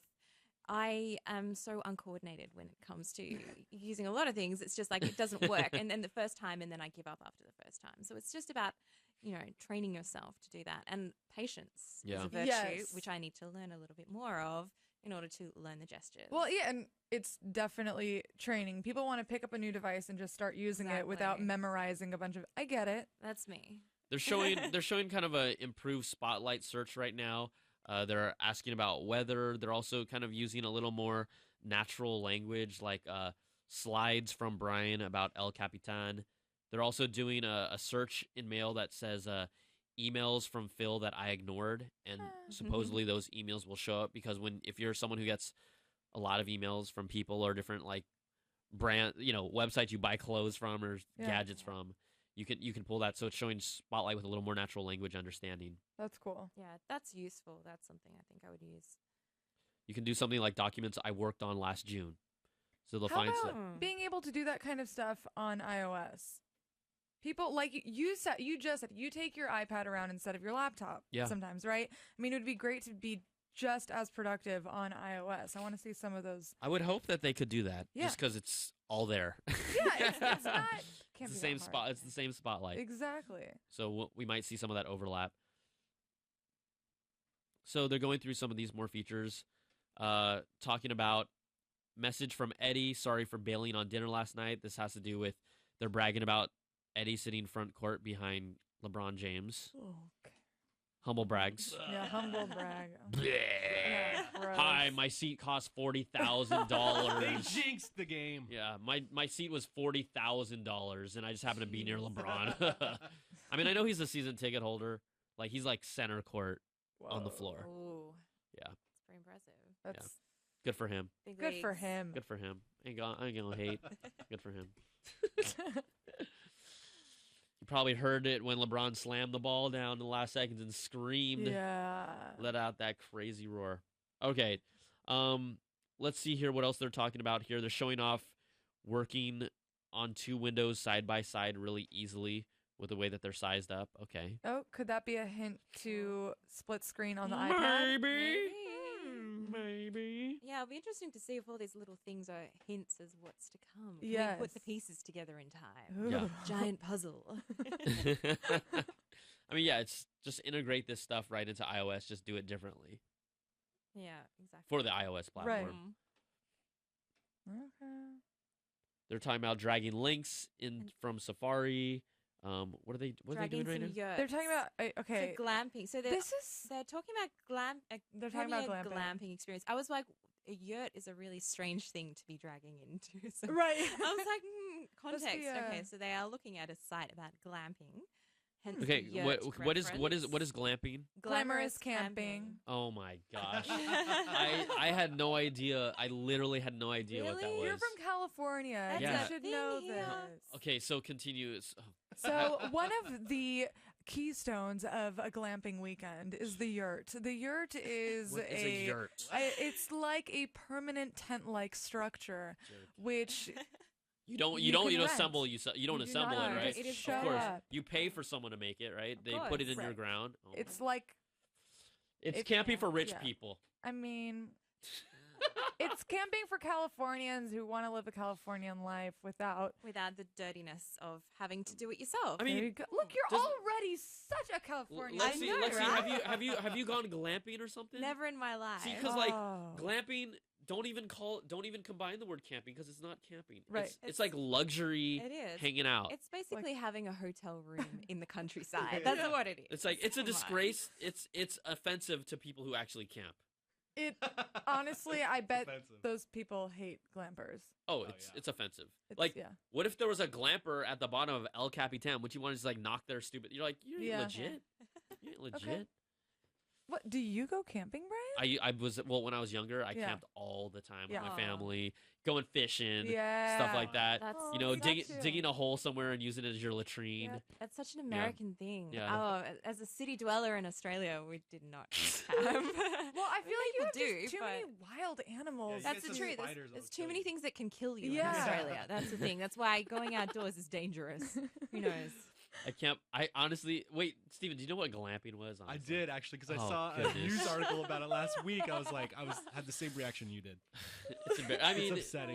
Yeah, it is. It's just it's that's a good word to use. I'm just embarrassed for us. I'm glad we had this in-depth conversation about glamping Yes. as Well, well in the middle of meanwhile- WWDC. I think I see where the line splits on this whole glamping issue right now.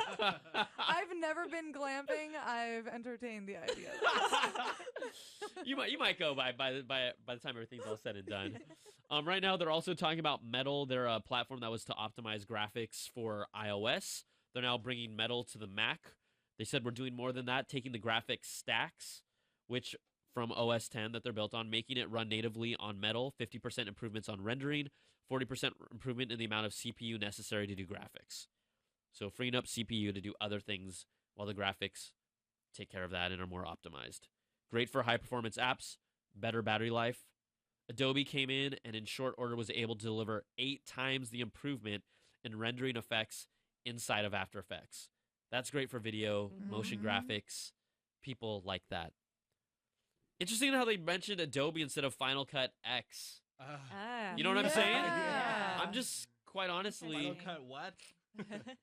Oh man, that for those of you that don't know, there's just not only this building but just outside of these walls, there's a big migration where once Apple did their magic with Final Cut Pro, it does serve its purpose. Like the real-time rendering of everything is really nice, but a lot of people are starting to move over to Adobe Premiere now. Like I noticed that. Yeah, you know, not just inside our walls, but everywhere. Yeah. So I have done a lot to improve 10 though. Like when it first came out, a lot of people were very kind of like, oh, it feels a bit too much like iMovie, you know, souped up a bit. But I think now they've really started to refine it. But I think maybe it's now too late. No, exactly. People are moving. Exactly. People have moved. People I mean, have learned it. They're trying to not teach, but train people to use it differently. Yeah. But when you're someone who's making a multi-million-dollar budget production, $100,000 production, $10,000 production, small production, you want the interface to be familiar. And it's like, you don't want to ride the bike again. Exactly. You don't want to learn how to ride a bike again. You don't want to have to learn all that, you know, where things are located all over again. So. By the way, Sham El from Shamel, did he tweet you? He's asking for his tweet? No, he's on Twitter. He says, "Good news! It seems that the CNET live stream is ahead of the Apple live stream." What? Oh, I noticed. We got of course people we on are. the ground. Here. They're right inside. Yo, CNET worldwide, baby, worldwide. Australia, San Francisco. A yurt in Big Sur. Where are you, where are you from? South San Francisco? Daly City. Hey, I'm not Filipino. Oh, dude, is that why you said that? That's why. No, I seriously thought that's where you're from, like San Mateo or something. I'm from Cooptown, baby. Okay. Sunnyvale, Cooptown, South Bay. I'm the only native San Franciscan here. Oh, really? You were born in San Francisco? Yeah. Wow, nice. Impressive. I feel like I get to say that more often now because Steven, are you from Palo Alto? Los Altos, maybe? Houston, Texas, baby. Really? That's Houston, baby. Blow the whistle. Just got beat by the Warriors. Sorry. I know, that's right, you did. But you're a Warriors fan. I know you are. Yeah, you're so Bay Area. Yeah. All right. Okay. So what they're doing is showing off some of these real-time graphics and rendering right now. Oh, demos. Showing us an image of a game. Do you want to be nice and just take a call right now for people that have been waiting? Let's take a call. Yeah, let's do Johnny it. has been waiting long. Even if we're away from the keynote, whatever. We're having fun. I don't care. Johnny. Oh, no. Why isn't it working? There we go. Johnny, what's going on from St. Anthony? Yes, I'm wondering what the next step of the Apple Watch might be. The next step of the Apple Watch. Well, you know what? You came to the right place. We will find out about that probably in the next hour or so. More than anything, we know that Apple's going to showcase apps that run natively on the watch, which means you don't have to pull certain apps from your phone first. Wait for those 3, 5, 8, 10 plus seconds for it to load, which is going to just help the usability of it. That's really the only thing for certain that we know that we'll see. But we're curious maybe if they release any new features, any Apple-specific apps for it, or talk about any tie-ins. For example, Nike and Apple kind of have this really tight relationship. Maybe we'll see something from them. I don't know. Waiting for that. You know, there's. I can tell you that they are working on something though. I know this for a fact. But we'll see how they do any improvements there. But more than anything, you start giving developers the power to load apps directly on the watch. That's going to make a big deal. That's going to make a big difference with even the information that they can deliver. Because when a news headline, you click on it and you read a sentence and a half, you're like, I'm not going to look at my phone watch ever again to read a news headline or a story. It's not going to happen. I mean, even looking at it on a small screen is enough, but then you're like, oh, they didn't even put the whole article there. I wanted to try it. So. Wait, Anthony? Johnny. Johnny? Yes. Oh, what do you want from the Apple Watch? Oh, I want to know what the new operating system will be called for it. Okay. Well, generically, they're calling it Watch OS on their literature right now. I was thinking. I'd like some more games that are more on the platform of the app on the iPhone. Yeah. Yep. Do you have an Apple Watch right now, Johnny? Yes. And like what? I mean, it's a small screen. Like what type of game would you want on it? Snake. I'm not sure yet, but some bigger games. All right, Johnny. Well, thanks for calling. We appreciate it. All right. Thanks for sticking with us. Okay. Yeah. All right. Bye. Thanks, Johnny. Where was he calling from again? St. Anthony. Where is that? Is that in, that sounds south. He says he had a little southern We don't- southern He southern had a twang. He had Can someone look the it up? cutest little southern twang I had A ever little twang. heard. All right. Oh We're man. still talking about games. Yeah, let's Okay. game El talk. Capitan is available today Oh, to So developers. Free To to developers. developers, yeah. I got a developer Mhm. account. I'll put it on my partitioned hard drive. Okay. mhm. Okay. We'll see. But Oh, that's interesting. Wait, so they are confirming they will be doing a public beta once again in July Okay. and rolling it out to everyone with a free upgrade this fall. So like our earlier caller was curious Nice. about that. Mhm. That will happen. And that's it for OS 10. That was a very that was a short, short, and qu- sweet. yeah, that Very they short. only probably showed off maybe 5 features or so. Yep. But that's good. Maybe this keynote will be super short because there's no Yeah. Apple TV. Mm. iOS up next. I was Ooh. really looking forward to the Apple TV like this whole past few months, quite Totally honestly. agree. I was just curious to see what they're going to do. It's old hardware now. We really need something to put a rocket up. You know, Yeah. and Yeah. just energize it a bit more. The thing is, the only reason why I use Apple TV is because I'm in the Apple ecosystem. Yeah, Yeah. it I makes was- sense if you are though, because everything works together. It's seamless. But But if yeah. you're not in the Apple ecosystem, buying an Apple TV is a stretch. Right, because you have Roku for Yeah. Yeah. $80. And I was using my Roku forever, and then I'm like, finally, as I do actually buy my Blu-rays. I don't know if anyone still does, but I like the idea. If it's I'm The Great old school. Gatsby. I'm so old school, right? Because I want the highest fidelity. I have a dope TV, and I Yeah, want to see it that way. I don't want to see any pixelation or blah blah blah. And so I buy these Blu-rays, and then I get the digital download because I'm in the Yeah. icosystem. I choose iTunes, and It then when makes I'm on the sense. road, Yeah. I It use. makes Watch sense. it. It's Oh my they God. locked me in, man. They locked me in. But do you want to be locked? Like, do you want to get out of that? Or Honestly, are you happy? I want this more. is the I mean, thing. I just like the ability of being more flexible, so it forces me to use other platforms. Quite honestly, Yeah. right? Yep. Like Mhm. all my music, I bought music from Amazon for the longest time, but then once they kind of took off the DRM on it, then I just Yeah. started buying it directly on iTunes because it was easy. Right. Yeah. Right. At that point, there's no advantage. Yeah. Exactly. So, iOS 9. Ooh. iOS 9 here with their cool little rainbowy logo. Let's see here. They're talking about battery life extension. First and foremost, we went to elevate the foundations, improving battery life, enhancing security.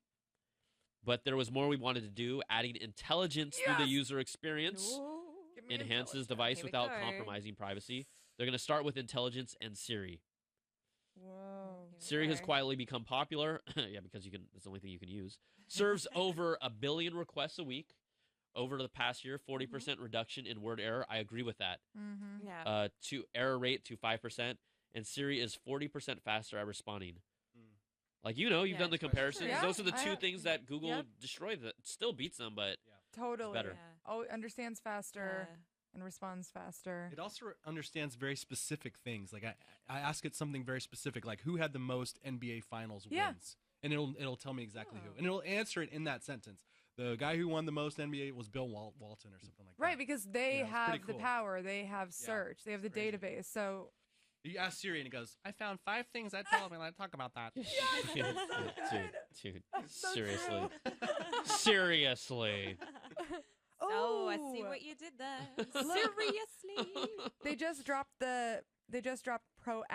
The best Ah. assistants are proactive. Proactive. So we know that was a Mhm. rumored name for the new Siri hub. Not to be confused with a skincare product. No. Proactive. No, proactive. That hasn't. Or got an E on the Proactive end. Plus. Yeah. If Apple makes Proactive Plus, that's an issue because that's Oh. another skincare product. Proactive assistant. Here we go. Oh man. But this is what we were talking about earlier and what we had expected. Their kind of version of Google Now, which collects different data points, Mhm. is contextual and delivers that information. I'll have to see it in action because Yep. what we saw from Google at Google I/O with where Google Now is right now, the fact that it has hooks into third-party apps, and the fact that it understands the context of what you're doing. Yeah. Like Google Now and their Now on Tap feature was ridiculous. Killer Exactly. Was feature, ridiculous. stole the show. But we're not going to get it for a little while. Right. This is the thing. Whereas if Proactive Assistant is going to be available, in the fall.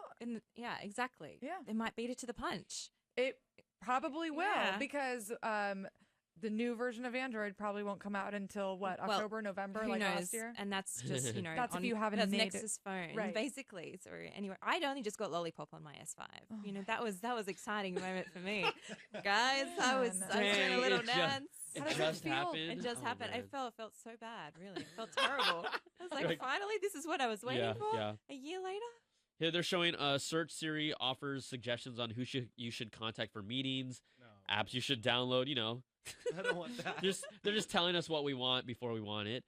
Maybe it's useful. I can't. The thing is, like, when I read some of this stuff that sounds intrusive, I don't know until I actually use it how well it fits with what I want to do. Mm-hmm. Well, so if I'm understanding correctly, the app recommendations are apps for you to use that you've already downloaded. Oh, you're going to eat? Here, try Instagram. Exactly. I hate that. No. The question Exactly. is, are you hungry? I hate that. Try Instagram because people will piss you off with their food you pictures. you would hate my Instagram. Yeah, I don't want to. Honestly, all I food. mean, I know everyone has. I don't follow everyone's accounts. I follow your Twitter, but I didn't. Yeah, your Instagram might get me mad. It would. piss me Like, it off. might get me mad It because makes me hungry, she cooks seriously. amazing food. Like, oh my god, this is wrong. Your phone. Another aspect of this here. I mean, we're catching up a little. Your phone can now look in your email, find out who that person might be, and suggest it right on the screen. If like number, like a phone number can pop up, things like that. Where else we have reminders with commuting time, shades of Google Now. Yeah.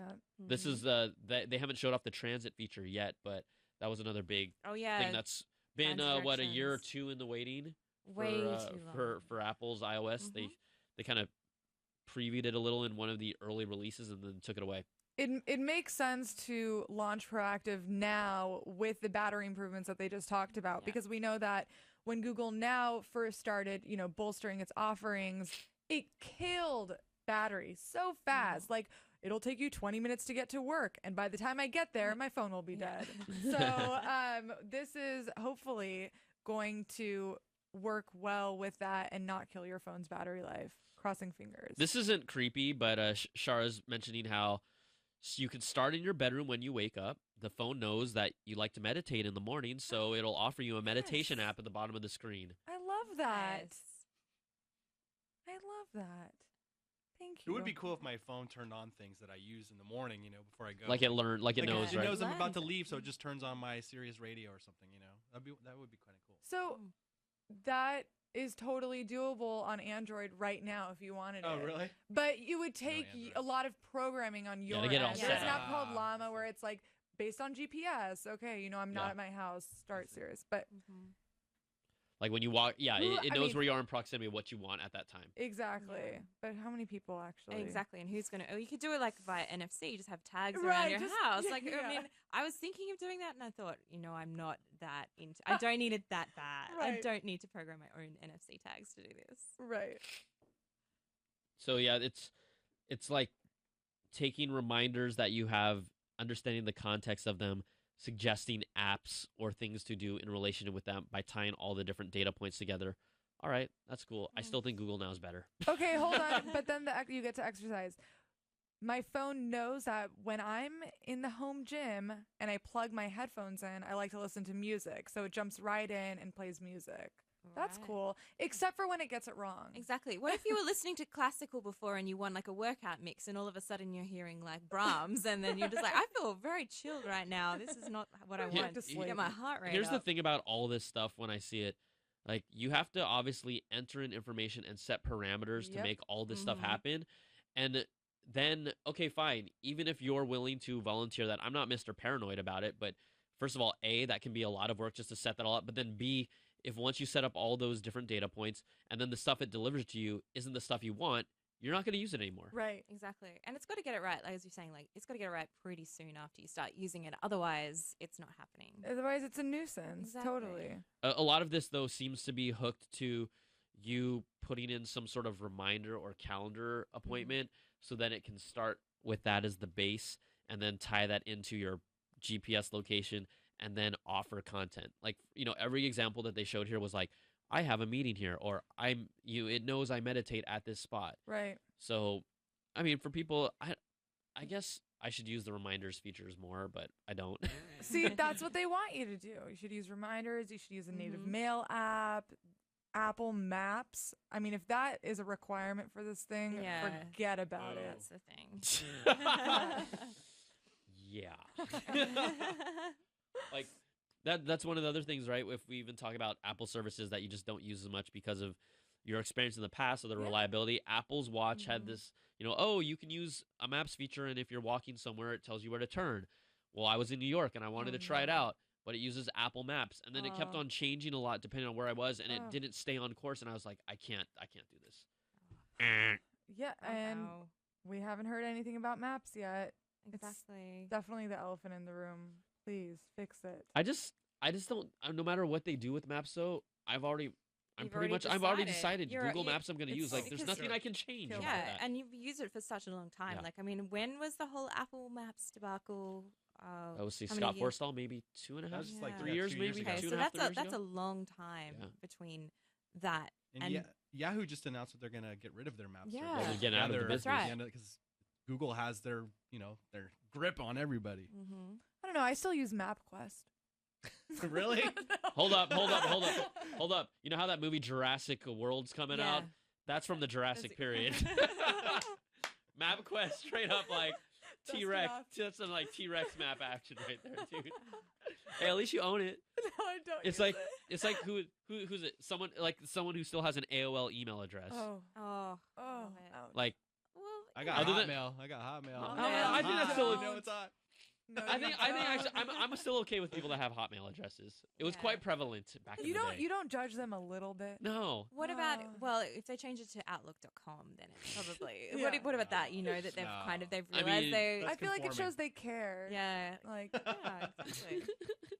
Well, it's all Outlook. Hotmail's all Outlook. Right. Yeah. I just have a Hotmail email address. Everyone has a Hotmail email address. We might not remember the password or the username, but we all had one. That's so that's true. the thing. So here's the thing where we talked about, I alluded to earlier, how they're like kind of goofy and having fun, but it doesn't, at least from outside, it doesn't seem fun. They've been talking this whole time about like, we have this karaoke party to set up that I put in my calendar. Then it recommended them like, for karaoke, maybe you should get voice lessons from Trent Reznor, who is now part of like the Beats crew. And then there's like, he said, show me my photos from my karaoke thing. And then they showed Eddie Q like in this really corny karaoke picture. And I'm like, I don't know if it's one of those had to be there things, but I'm sure I didn't need to be there to be like, this is lame. This is lame. All right. So now they're going to talk about bringing intelligence through the experience. They've talked about that. Now they're going to show how it doesn't hurt privacy. I guess all this information that you're giving is anonymous. Nice. It's not associated with an Apple ID at all. It's a randomized identifier. It's not linked to any of the other Apple services, so I'm assuming it's all kind of independently plugged in, and it's not shared with third parties. So all this stuff that you're doing. That's good, and it's been set up front, so there's no, expectations when people, go in and have to read the terms and services and all that sort of stuff. So. All right, here we go. You want to represent for the ladies? We're talking Apple Pay. Jennifer Bailey, Yay. Jennifer BP of Apple Pay Business is on the stage. This is great. So we'll see what happens here. What they talk about Apple Pay. Let's hope there's some internationals coming out. How I think they should talk about how Apple Pay is awesome, but 90% of the time you're not sure if a business actually supports Apple Pay. Oh, I embarrassed myself again. Half of that time, sometimes like Jack in the Box had Apple Pay, and then it didn't work. And I was on a drive-through. For the record, getting a sourdough Jack with a secret sauce. Y'all know about the secret sauce? No. What's that? No. I don't even know what Jack. Oh my god! What is... Jack in the Box has. If you ask them for secret sauce, it's like a ketchupy, mayo-y / like tartar / like a little chipotle-ish flavor. You have secret sauce? It's like Thousand. Sounds it's like Thousand Island-ish. Oh. Dude, I'm so hungry. Oh my gosh, I taught you something today. I don't even know what Jack in the Box is, like in general. Oh yeah. I mean, this is the thing. I don't know. This has to happen. It's fast food, and but it's good. It's good. Speaking fast my food. language. Decent. Oh, yeah. Well, meantime, fine, Steven. better than McDonald's. So they're fixing this problem for you, Brian. What are they saying?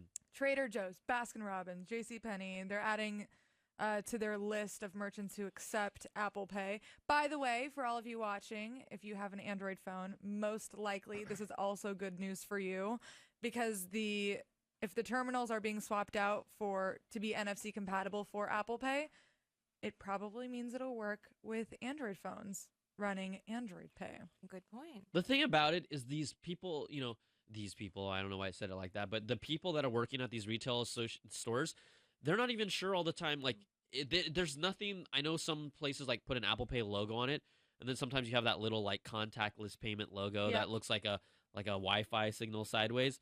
But I don't even like asking, oh, does this work with Apple Pay? Because half the time they know or they don't know. Sometimes you try and put it up there, it doesn't work. Right. Like, it's just not consistent enough. Sometimes I tap it on the terminal. It says, I scan my fingerprint, it says done. And they're like, ma'am, that doesn't work. I'm like, that's I'm you're trying also, to be cool. You're also, where did my money go? Where'd my money go? Yeah, exactly. So expanding it to more retailers. Target is a big one that was talking about how they have to roll out new equipment across all their stores to support the wireless contactless payments. But Samsung is still, right? Is they the only payment process that still can use old magnetic card strip readers, correct? Yes, that's correct. With Loop Pay, which hasn't come out yet, probably July sometime. So we're learning also that Apple's teaming up with Square to create readers that work with Apple Pay. Again, we'll find out if it also works with Android Pay, which is huge because especially in San Francisco, you walk around, you go to these small like food trucks, stuff like that. You're never, before today, it's like, oh, they're never going to accept Apple Pay, but this is a really big deal. Interesting that Square would work with Apple Pay or with Apple on this because they have technically a competing product. Yeah, I think ultimately Square doesn't want to be, because they were kind of on the forefront, they just don't want to be left out of any technological move. And if it supports Apple Pay, like you said, it will probably support Google Pay in the future. So for them, who knows if this takes off. Plus, all these stores, they don't want like 5 different things that you have to scan, and you have to do your Apple Pay, your Android, your and then your credit card. Like there's gonna be all these different things in front of you. That seems annoying. They're also talking about the UK getting Apple Pay support coming next month, right? Bringing it to another country worldwide. But only the UK. Only the UK. Nowhere else. But it's in. It takes time. It's in big merchants, Boots, Marks and Spencer, Waitrose. So like chemists, pharmacies, supermarkets. Yeah. That's a big deal. Yeah. It's just funny to me though because back in 2000, we've showed this a bunch of times on our keynote, but back in 2012, I mean, literally Japan has had phone. 2002. Yeah. Japan has had phone wallets that worked across pretty much every business you could think of. Right. I remember hearing that and telling it like, oh, you would not believe they use their phones to pay for things. And like now we're like so excited. We're like, oh, 8 banks are supported in the UK. They're like, I can fly a plane with my phone now. They're already there. Oh, this is pretty cool. You can pay for fares on the Underground, the Tube London transportation system with Apple Pay. That's cool. For the Tube? Yeah, well, I'm assuming it's the Tube. It's, buses. It's everywhere where you need to buy a ticket. This is good. Transport system with Apple Pay. Okay, now here's the big news. Here's a stab back at Google. They are incorporating rewards. And to do that, they're renaming Passbook Wallet. Which is so ironic because that is you guys suck. Yeah, Google just went Wallet. Just killed Wallet for Android Pay, and they're like, well, fine, you don't want Wallet, we'll take Wallet. Because Passbook kind of was alluded more to like boarding passes. Yeah. So where's my boarding passes going to? My wallet? Your wallet. That kind of makes sense. I think it's. Do you have a big enough wallet? Why don't they come up with a cooler name than wallet? Why don't they make up a word like iWallet? You went there. You went there. iWallet. All they had to do was put an I in front of something. I know they're not doing that anymore. So they're showing stuff like Dunkin' Donuts. Dunkin' Donut perks. Woo! Nice. Get ready. East Coast. But your loyalty cards will be packed there. Like, for example, I think the one that I wanted there is I actually boycotted Pinkberry for a long time. It's gross. What? It makes my taste buds explode. I'm sorry. Fine. But teach their own. Wait, no, who I do you like prefer? Yogurtland. Oh, you like Yogurtland. Yeah. I mean, I'm not going to criticize. Or, Okay. But yeah, I was going a total tangent about Pinkberry. Do I have to choose a side now? Because I don't know. You don't have to choose either one. We'll do you a can taste choose test. a different. Oh. There's Yo, more than There's two. yoga There's Yoppie, fina. Yoppie. There's Yeah. Fresh. Was that Fresh? Fresh? Fresh? This is a whole new world to me. Yogurt world. It's Oh. you know like how they've Very competitive. yeah, Oh, yeah. they've taken like a commoditized like food like donuts and coffee and made it like popular. Yogurt is like, I mean, it's been out for a while, but yogurt is almost hitting that point where like, okay, I'm over yogurt. What's the next food thing? Yeah. Right. Yes. Ooh, what is the next? What is the food next thing? food thing? Oh. I What thought is it it? was cronuts or something like That had- Oh, that had its- that that is was so top for a while. Yeah. 2014. Yeah, Done. seriously, seriously, Don't bring come that on. up around here. 2014, where are you, Beecham? Okay. That's like 5 years ago, man. Jeez. So, let's check out this wallet thing. Look at this. Wow, that's a cool logo. Yeah. All right. They're talking about the new Notes. Provides a really handy toolbar with formatting options, easy to create titles, numbered lists. We all like to create checklists. They basically took like all Yeah. the cool features from third-party apps. They Like were like, dude, Evernote. your notes Yeah. suck, and then like, we're just gonna put in our notes. Mm-hmm. But can you collaborate? But can you collaborate? They're making it easy to get access to your camera roll. So yeah, now it's not just a text-based notes. It's like plugs into. Wow, what? Believe it or not, just plug in your photos that you have accessible to you at all times into the notes. That's kind of cool. They I could- use notes a lot, honestly. I do. Me too. I do, because then I just spotlight search stuff and then it Yeah. just pops up. Exactly. So yeah, Scott Stein, like Sharon just said, transforming to more of an Evernote type of experience. Oh, there you Were any of you guys hardcore Evernote users Still at all? do. No, Still am. I wasn't. Okay. I'm just a simple text note kind of person. Whatever platform I'm on, just text pad, notepad, whatever it is, text is fine. And if I need anything, I'll just chuck a link in there to a photo or drawing or Yeah. whatever I need. So Alexa, I'm going to tell you this new Notes app might it might shake your world exactly. up a little Yeah. Oh, bit. it You- will. Yeah. It will. I know because I use notes a lot. So Yeah. this But will. hopefully, I mean, it looks like they designed it in a way where it can be as simple or as complex as you want it to be. yeah. So your user experience probably won't change. All right, we were ripping on it before. They're talking maps. Let's turn to maps. Oh. They continue to invest heavily in maps, seeing 5 billion user requests per week, using 3.5 times higher because for it net takes- leading. Yeah. 10 tries to get them. I'm curious, you know what, if they're going to brag about that, I want to Yeah. know what Google's number is. Google's would number must be yes. like 50 billion or Yeah. something crazy like Crazy. that. Good point. Maps historically is focused on drivers. This is what they're talking about. But a lot of users focus on public transit. San Francisco they created a great app for them called Transit. With Transit, they'll provide map locations, emphasizes different transit lines. When you tap on a station, you can see all the lines going through it. This That's cool. I don't Fine. really want to leave an app to go to another app. Yeah, I don't mean, know so why. is this not integrated in Maps now? 'Cause, This yeah. I don't know. this is a standalone app. It sounds now? like it's its own app. Yeah. or from what it might look like, guys, is that I can't see because we're not watching it right now, but it looks like there's a picture of kind of the search bar for where you would normally want to go, and then it has a drive, walk, and transit option. Okay. Oh, okay. And so I think that So I'm it's if just you saying- hit the transit Alright. option, exactly. I'm take saying care. externally we're not there, but it's within that maps aspect, right? Yeah, it's built in. Mhm. It would it would be really dumb to not do that, but it Yeah, looks that like it's makes part of sense. it. It looks like it's built in. Oh, and of Okay. course Siri works with it. Yeah. So they surveyed so we could give you walking directions from where you are, the difference between catching your train on time and being stuck. We've taught Siri all about transit, so it's effortless to get directions. Okay, we'll see that. We'll see about that. Mhm. Rolling out, and this is limited, rolling out first with San Francisco, Chicago. They said et cetera. There might be some other cities. I had heard that Boston was one, and I believe New York was one Yeah, of what them. about Yeah. New York? Yeah, That'd be come so on, the weird. like Are the they mecca using- of like public Is transit. it New Yeah. York the demo they're using at the moment? Um, Is that in New York? Is that New York? Guggenheim? Does Guggenheim. not that- look like Definitely. it. Yeah. Oh, So- here, there's the full list. Okay. New York, Baltimore. Here we go. Yeah, Chicago. Okay. a lot of A lot of cities yeah. in China as well are getting some love. That's good. That is good. Okay, hold on, guys. Can you see that graphic that has the city names? Yeah. It shows Yes. Baltimore, Berlin, Chicago, and London. What do you think that last city is? Something city. Kansas City. Whoa. I'm just saying. Oh, maybe. Mexico City. There we go. Mexico. No, is it Mexico City? It is Mexico City. Oh it says, my gosh. It's on the stream now. Oh, okay. Oh, interesting though. No southern hemisphere. Is there? Then maybe there is one. I mean, there's Atlanta. I mean, all the major cities have Major something. cities. No Sydney though. Oh, they're sad taking face. a stab at Facebook now, guys. Oh. It's called News.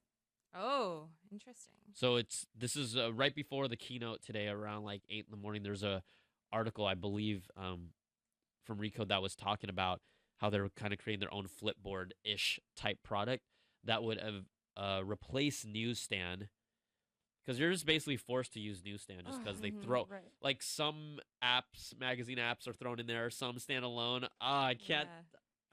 I don't want to talk about it. It's just, just like, let's put it this way. I wish it was deletable. Yeah, exactly. I have a folder called Never Used.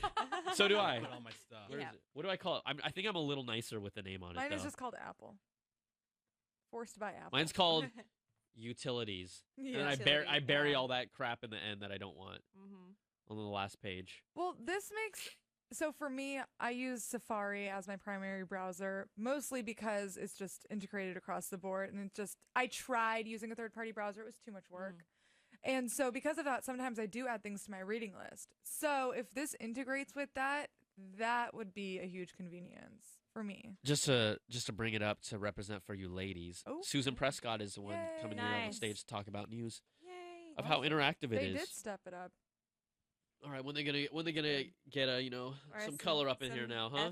Let's get some color up in here, Apple. Have you looked at their executive board lineup or executive leadership lineup? Is there their CFO? Is she a black woman? I think I'm the director of human resources. Oh, sorry about that. Oh yeah, whatever. CFO is Peter Oppenheimer. I got all mixed up. No, that's it. I mean, really, like that's it. It'd be. Do I really have to remember all these guys' names? I guess you I really should. don't. Yeah. You really don't. We will not expect you to. Good, thank you. I can move on in life now. Thank you. I appreciate that. So they're showing you can see it looks great. It's easy to scan. Articles come from anywhere, but the best ones come from Apple's new design system. It's a personalized feed for you. I'm curious how this is going to work. How is the personalization going to work? That's going to be an interesting one, because I know, like, especially when first using something like Flipboard, it gives you a lot of stuff that, even though you sort of choose the categories you're interested in, there's a lot of stuff that I generally was not interested in whatsoever. So, yeah, it's got to be some sort of personalization beyond what's already offered in terms of just like do you like sports? Do you like, technology? Do you like whatever? Right. And then it has to go a step further than that, I think. So then if it is integrated with reading list, it would make sense, because it's like you're giving them information on exactly what you're interested in. I think the other thing about these whole, Flipboard-ish magazine layouts and stuff, they're really pretty, but it actually takes me time to get through the articles, meaning, sometimes you have a link that you just want to go to and read, or like I'll just, based on the Twitter sources that I find, and I click on those articles instead of like, all right, collect it here, go here, now flip through pages like a magazine to get to the article you want to. I mean, that's more of a laid-back experience. I don't find myself doing that much. I think a lot of people are in the same boat. Like, I don't want to browse through 15 things I don't care about first. The point is that it's not supposed to be a magazine experience. Exactly. It can't be, really. Okay. Here we go. Oh. What Steph Curry with the handle, not Steph Curry with the shot last night. Oh no. Seriously. I love you, Steph. I love you, Warriors. That hurt. That was freak. Oh god, don't show us. Painful. They're like, wait, let's jump on every hot bandwagon trend right now. We love the Warriors. Yeah. I didn't hear you say that 2 years ago. Oh. Yeah. 5 years ago. Mm-hmm. What about during We Believe? I didn't hear nothing about that. Apple. Yeah. Bandwagon. Get out of here. Don't. It's like, oh, we love the 49ers. I've never heard you talk about the 49ers in a keynote. Apple. Why'd you go glamping, Apple? you know half their staff has. Yeah. There's their yearly retreat, all glamping. In yurts. All glamping. Yurts. Yurt. How do you spell yurts? YURT. S for plural. This is horrible. What is it derived from? Like, I'm the just saying. etymology. What's up with Yeah. Urban I Dictionary? don't know. I'm not. You don't want to look up in Urban Dictionary. You might find some very different definitions. Oh, that you it's weren't from expecting. the word what? Turkic? Oh, is it a Turkish thing? Turkic. From Turkic. Kyrgyz yurt. What? Okay, I'm gonna let's go here. I'm gonna take Paul. Paul's Mongolian. been waiting like Oh, let's do it. actually Matthew's been waiting for an hour. Oh my Oh. goodness. Let's see where Matthew from Whittier. What's up, Matthew? Oh my gosh, you're awesome. You're waiting so patiently. What's up? What's up? What do you think of this keynote so far? Yay and May? It's whatever right now. Yeah, I agree. It's like cool. Maybe I'll use it. We'll see. Maybe not. Yeah. Oh, come on. You know you're all over that news app. Like we totally needed that. Yes. Crucial to our Totally. life. So what do you want to talk about, buddy? I was wondering, do you think there's gonna be a second generation Apple Watch, possibly with like a camera or something? Like here or just in general? In general, another like a second Apple Watch with a camera, not in this presentation, but another presentation like in September. So here's my take. I don't think they're going to upgrade the actual physical hardware of the Apple Watch for at least a year and a half or two. I just feel that way more because like it still has a lot to figure out and grow on the software side. I think also you don't want to get a bunch of Apple users teed off that the fact that they just dropped a lot on device that really isn't necessary for them right now, that still isn't mature enough, and then all of a sudden you put another model out there within a year. I kind of feel like I could be wrong, but I feel like they're going for like more like a 2-year life cycle. And then as for the camera, I don't think they should put a camera on the phone to take pictures. I think if anything, if they want to have that cool thing, is do a Dick Tracy like talking camera phone, like a FaceTime camera phone. But don't give me that creeper like put a phone on my camera on my wrist and take pictures. Like I don't think you need to do that in Samsung's Gear Like watch that Samsung's does it. the Gear It didn't 2. take off. No one's doing that. So spend your money. Don't make it on one camera that you can FaceTime with your friends on. That at least is pretty damn cool. That's what I think. That is pretty cool, yeah. And if they do that, Matthew, you could call the show. I'll FaceTime you on the watch. And we could just. What up, Matthew? Crazy, bro. Yeah, it could be like that. So I don't know. That's where I'm thinking. Okay, yeah. Do you that want? Makes sense. I mean, do you have an Apple Hold Watch on. right now, or you're just waiting for a no, second gen? I do not. Yeah. What do you think about it overall? Like from what you've seen and heard. It's whatever. I wouldn't really use it because I have the Gear 2 actually from Samsung, but I mean I rarely use it, so I don't think I'd really use the Apple Watch as much as people think they would. I think a lot of people, it's not even just an Apple Watch versus an Android watch. It's just a smartwatch trend in general. Most people say they don't use it as much as they did, like, the first 2 weeks when they're, goofing around with it. And it just ends up kind of becoming like a nice notification thing, but, Pedometer. Exactly. Heart rate exactly. monitor. Yeah. So, all right. Well, thanks for calling, Matthew. Thanks for waiting so long. We really appreciate it, buddy. Are you guys doing the game still or no? Oh, So I guess they got something here for you, man. we still got a space Okay, back. let's hear. Drum roll. Steven, this is your turn. Hey. Do you want me to keep on dancing, or do you want me to draw your name? Just keep doing it. Okay, no, I'm gonna stop. He's like, dude, just pull the prize already. Oh, snap. I have a good feeling. And we have stickers! Sticker! Yo, the space pack is still in play. This is the iPad mini Retina charging case with 32 gigs of space. All right, Matt, thanks for calling, buddy. Appreciate it. Thank you. All right, cool. So let me put on hold, and we will get your address information. If not, Matt, just tweet me, and we'll follow up with you. Okay, buddy? Okay. Cool, thanks. All right, so it looks like Apple is talking about some, from what I gather here, it looks like they're transitioning over to a little bit of iPad OS stuff, like stuff for iOS 9 for the iPad. Now, check this out. They're saying, next, let's turn to the iPad. iPad is a transformation device for users at business, education, at home. What they're doing is they're taking the keyboard and turning it into an aspect of it into the trackpad. So they're going to open up part of that keyboard, make it a trackpad, which will allow you to navigate this thing in a whole different way. What makes a multi-touch keyboard so special is it can be anything you want. If you want to hook a physical keyboard to your iPad, it makes that even easier than ever.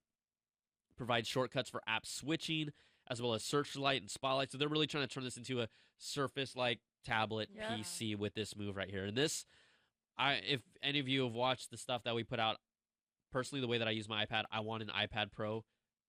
I use it as my primary traveling go-to. I love reading comics. I want a bigger screen because I want to see the comic books bigger and better than they are. Saga, Batman, Secret Wars. Read that. Just listen to me, okay? Will do. Dude, it's sick. Saga, honestly, anyone here in this room would love Saga. Okay. Okay. I've been hearing about that. Oh my gosh, it's amazing. It's a space opera odyssey, romance, love, war, sci-fi, fantasy, amazing. Anyone who knows what's, I'm serious, it's killer. Okay, should we get back to this? I'm sorry. We'll it's do it. it's I'm there, I'm there. amazing. Tell me, where do I buy it and how much? I can show you. I can show you after the show. Sure. Yes. Hook me up. So they're also talking about there will be multitasking here for the. How many years has it been for Apple to be like, hey, let's finally offer multitasking? Yeah. It's a joke. It's a joke. Long time. It's a joke. Mm-hmm. So they're bringing that here. People are cheering for that because they're like, wow, Android been showing us up. They're going to show a demo as well. Yeah. What are you going to say? It looks like if you plug in a physical keyboard, you can actually use shortcuts like with your bold and underline. Mm-hmm. That's amazing. Yeah, that's going to be dying for that. For Apple users or Apple ecosystem iPad users. I mean, this is good stuff. This is probably the stuff that's the most relevant to how I use my gadgets right now. Yep. So we're going to start on the demo. Double tap on the home button. You see a new task switcher. We'll get a photo of that shortly. It's big full screen previews of all the apps. It looks like here, kind of like, wow. It's like kind of like, I don't want to call it web page tabs, but there you go. There's a look at it right there. You see Safari there. You see, looks like the Photos app, and it looks like the Messages app on there. That's pretty cool. Yeah, finally. So from the top, you can pull down to bring in other applications, kind of like that notifications type swipe. With just a single finger swipe, you can slide side to side to check the different apps. It's kind of like a rotating, like almost CoverFlow-ish type thing. Yeah. If you guys remember that. I remember CoverFlow. Definitely. I remember I played with it forever, and then I was like, okay, yeah, cool. it loses novelty after a very short time. They're going to bring in the News Note apps to show how they're in a split screen view, a rumored feature that was forever a long time coming. For the first time ever, multi-app, multi-touch, I can move them both at the same time. So I don't know exactly how this works, but I'm guessing you can, take your finger and slide between the two apps and they change in size. I'm actually watching the demo here, yeah, it looks like, and it looks pretty dang slick. Yeah, there is like an adjustment sort of panel in the middle there. Yeah. That's cool. I dig it. Cool. Yeah, this is good. This is good interface stuff. They're showing it off, between right now. It looks like some notes and Safari. This means that third-party developers are going to have to basically add another design for their apps. Yeah, it'll be interesting to see how it plugs into the APIs and how compatible they are. Yeah. Right? I guess if they're already responsive, it would make sense. I mean, it would be easy. Yeah, exactly. But this whole thing, like, look, this whole split screen thing is just begging for a larger iPad. Yep.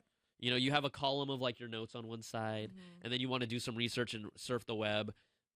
You need a you screen. yeah. You need to. I imagine trying to do that on like on this. Yeah, I get it. It's there, but it's gonna it's work the best on a 12-inch plus screen. Exactly. Which is what I'm gonna get. What's come September when they announce it? Who knows? October. October, October. I may not even be here when they do that. Meaning like I'll be on this earth. No, meaning like I might be on a tropical location again. Oh, okay. Touche. Don't worry, it's all good. All right. I was about to say. You guys hold the fort down. We'll hold it down. Oh yeah, we'll hold it. But we won't be able to have your excitement about seeing what you finally want. Or what? delivered. You'll Skype us and give us your reaction. Yeah. Last time I didn't Skype. Maybe I'll Skype from the beach this time. That would be awesome. Since you have it all set up. That's messed up. No, honestly, I watched the keynote. It in a weird way, it was the first time I got to watch the keynote.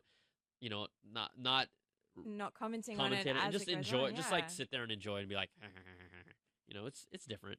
Yeah. All of our CNET editors are talking about, will we see picture in picture? Like, watch a little video here. Yes, I hope so.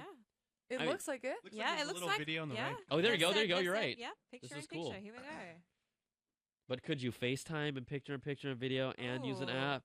That's what I want to know. That is right, because now it pauses the video feed if you go out and do something else. Yeah. The thing about this is they've been talking about the iPad Pro, whatever the title name is, using an enhanced A8X chip.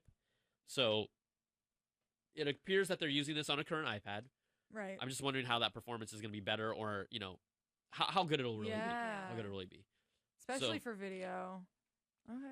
See, they're totally milking this whole ABC Disney relationship. They're showing a shot of the Warriors game, and then they just minimize the video, so it's like a small panel that you can move around. I'm just looking at this demo that's a little delayed. That's okay. That's pretty cool. If you do have some kind of streaming TV service on your iPad, Slingbox. Yep, and then Slingbox. you have Twitter running. You're commenting on the game at the same time. That's cool. That makes sense. That's good. That's good. People that are using Surfaces are like, yeah, I'm good. You're like, I can do this. I'm good. I'm good.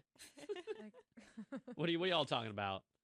Yeah. Okay. So, and like to address that, developer thing and talking about responsive screens, it's like, Shara's just said, we provide developer APIs to let your apps work this way.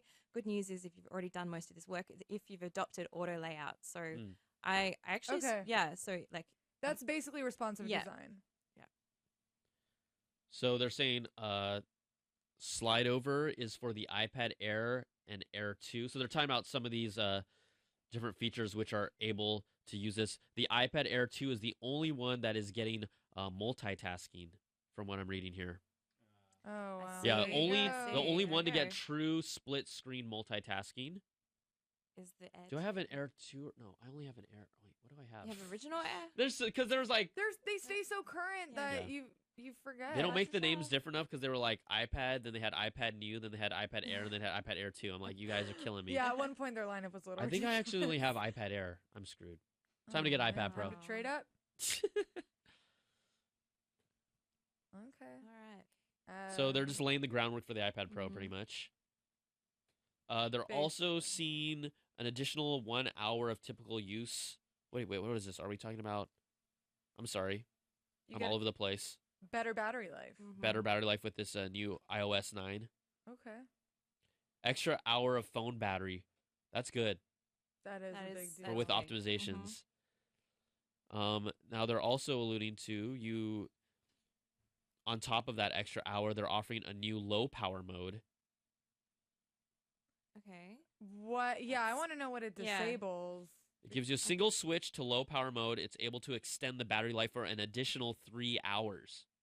Okay, so basically you're running in like basically airport mode. Yeah, grace, yeah. It's all black and white. Yo, I got a mode that extends my phone for a day. It's called airport mode. Turning it off. I'm just messing around, y'all. Okay, when are they going to make this available? Right, we want to know. That's what we want. Okay, and then it has the intelligence, like what we learned on the iPhone. Cool. The whole intelligence thing is interesting, but I just don't know how much I'm gonna actually use it. I'm curious. I feel like I'm a little lazy where I just won't use it. I don't know. Hopefully, it's done in such a way that you don't have to configure it, and it'll just start making suggestions. It'll know your life. It'll know you. It'll just kind of get you. Yeah. So that's my hope. So this is always a fun thing. There's this image here of the kind of some additional dev tools that they're showing off here. It says like Swift 2. That is their programming language that Apple is using, making available for developers to compile, make small, quicker developing, as well as the file sizes are smaller that can be shared across different apps. You kind of have a core basic set of APIs that no longer have to be like uploaded for every single individual app, so it cuts down the file size. They have new health data types just to add more to that checklist. Yeah, what I would like to know what they have a lot. Dude, it's so there's so much. It's like, how do I like narrow this down? I looked at it, I'm like, okay, I'm not gonna pay attention to this. I'm sorry. It's silly. It's hard. It's really difficult to use. There are way too many data points, and it's not clear like which apps are compatible with those data points. Yeah, that I too. feel like they released it too soon, and they released the wrong app. Like that should have been the back end app for developers, and we needed something cleaner and easier to use. Yeah. there's a lot going on there. It's so Okay, silly. so those additional metrics are hydration, UV exposure, and reproduction. Okay. Whoa, whoa, Interesting. whoa! That's very interesting. Okay. What tool is going to track that? I can tell you. Yeah, is there a product? Okay, well, first of all, the hydrate, there's like a new water bottle called Hydrate coming out, so that would work maybe with that. Yeah, that makes And then sense. you have, there is a wearable that actually tracks UV exposure. Yeah. And then there are a number of fertility devices coming out that are actually Bluetooth connected thermometers that automatically track for your cycle. That's crazy. So that makes sense. Yeah, it does. Feed them all into there. It's a very, very big picture of your health and everything around it. Yeah, well, okay, so make it easier to use. Yeah. There's I forgot what the sun. Oh, it's from NetAtmo.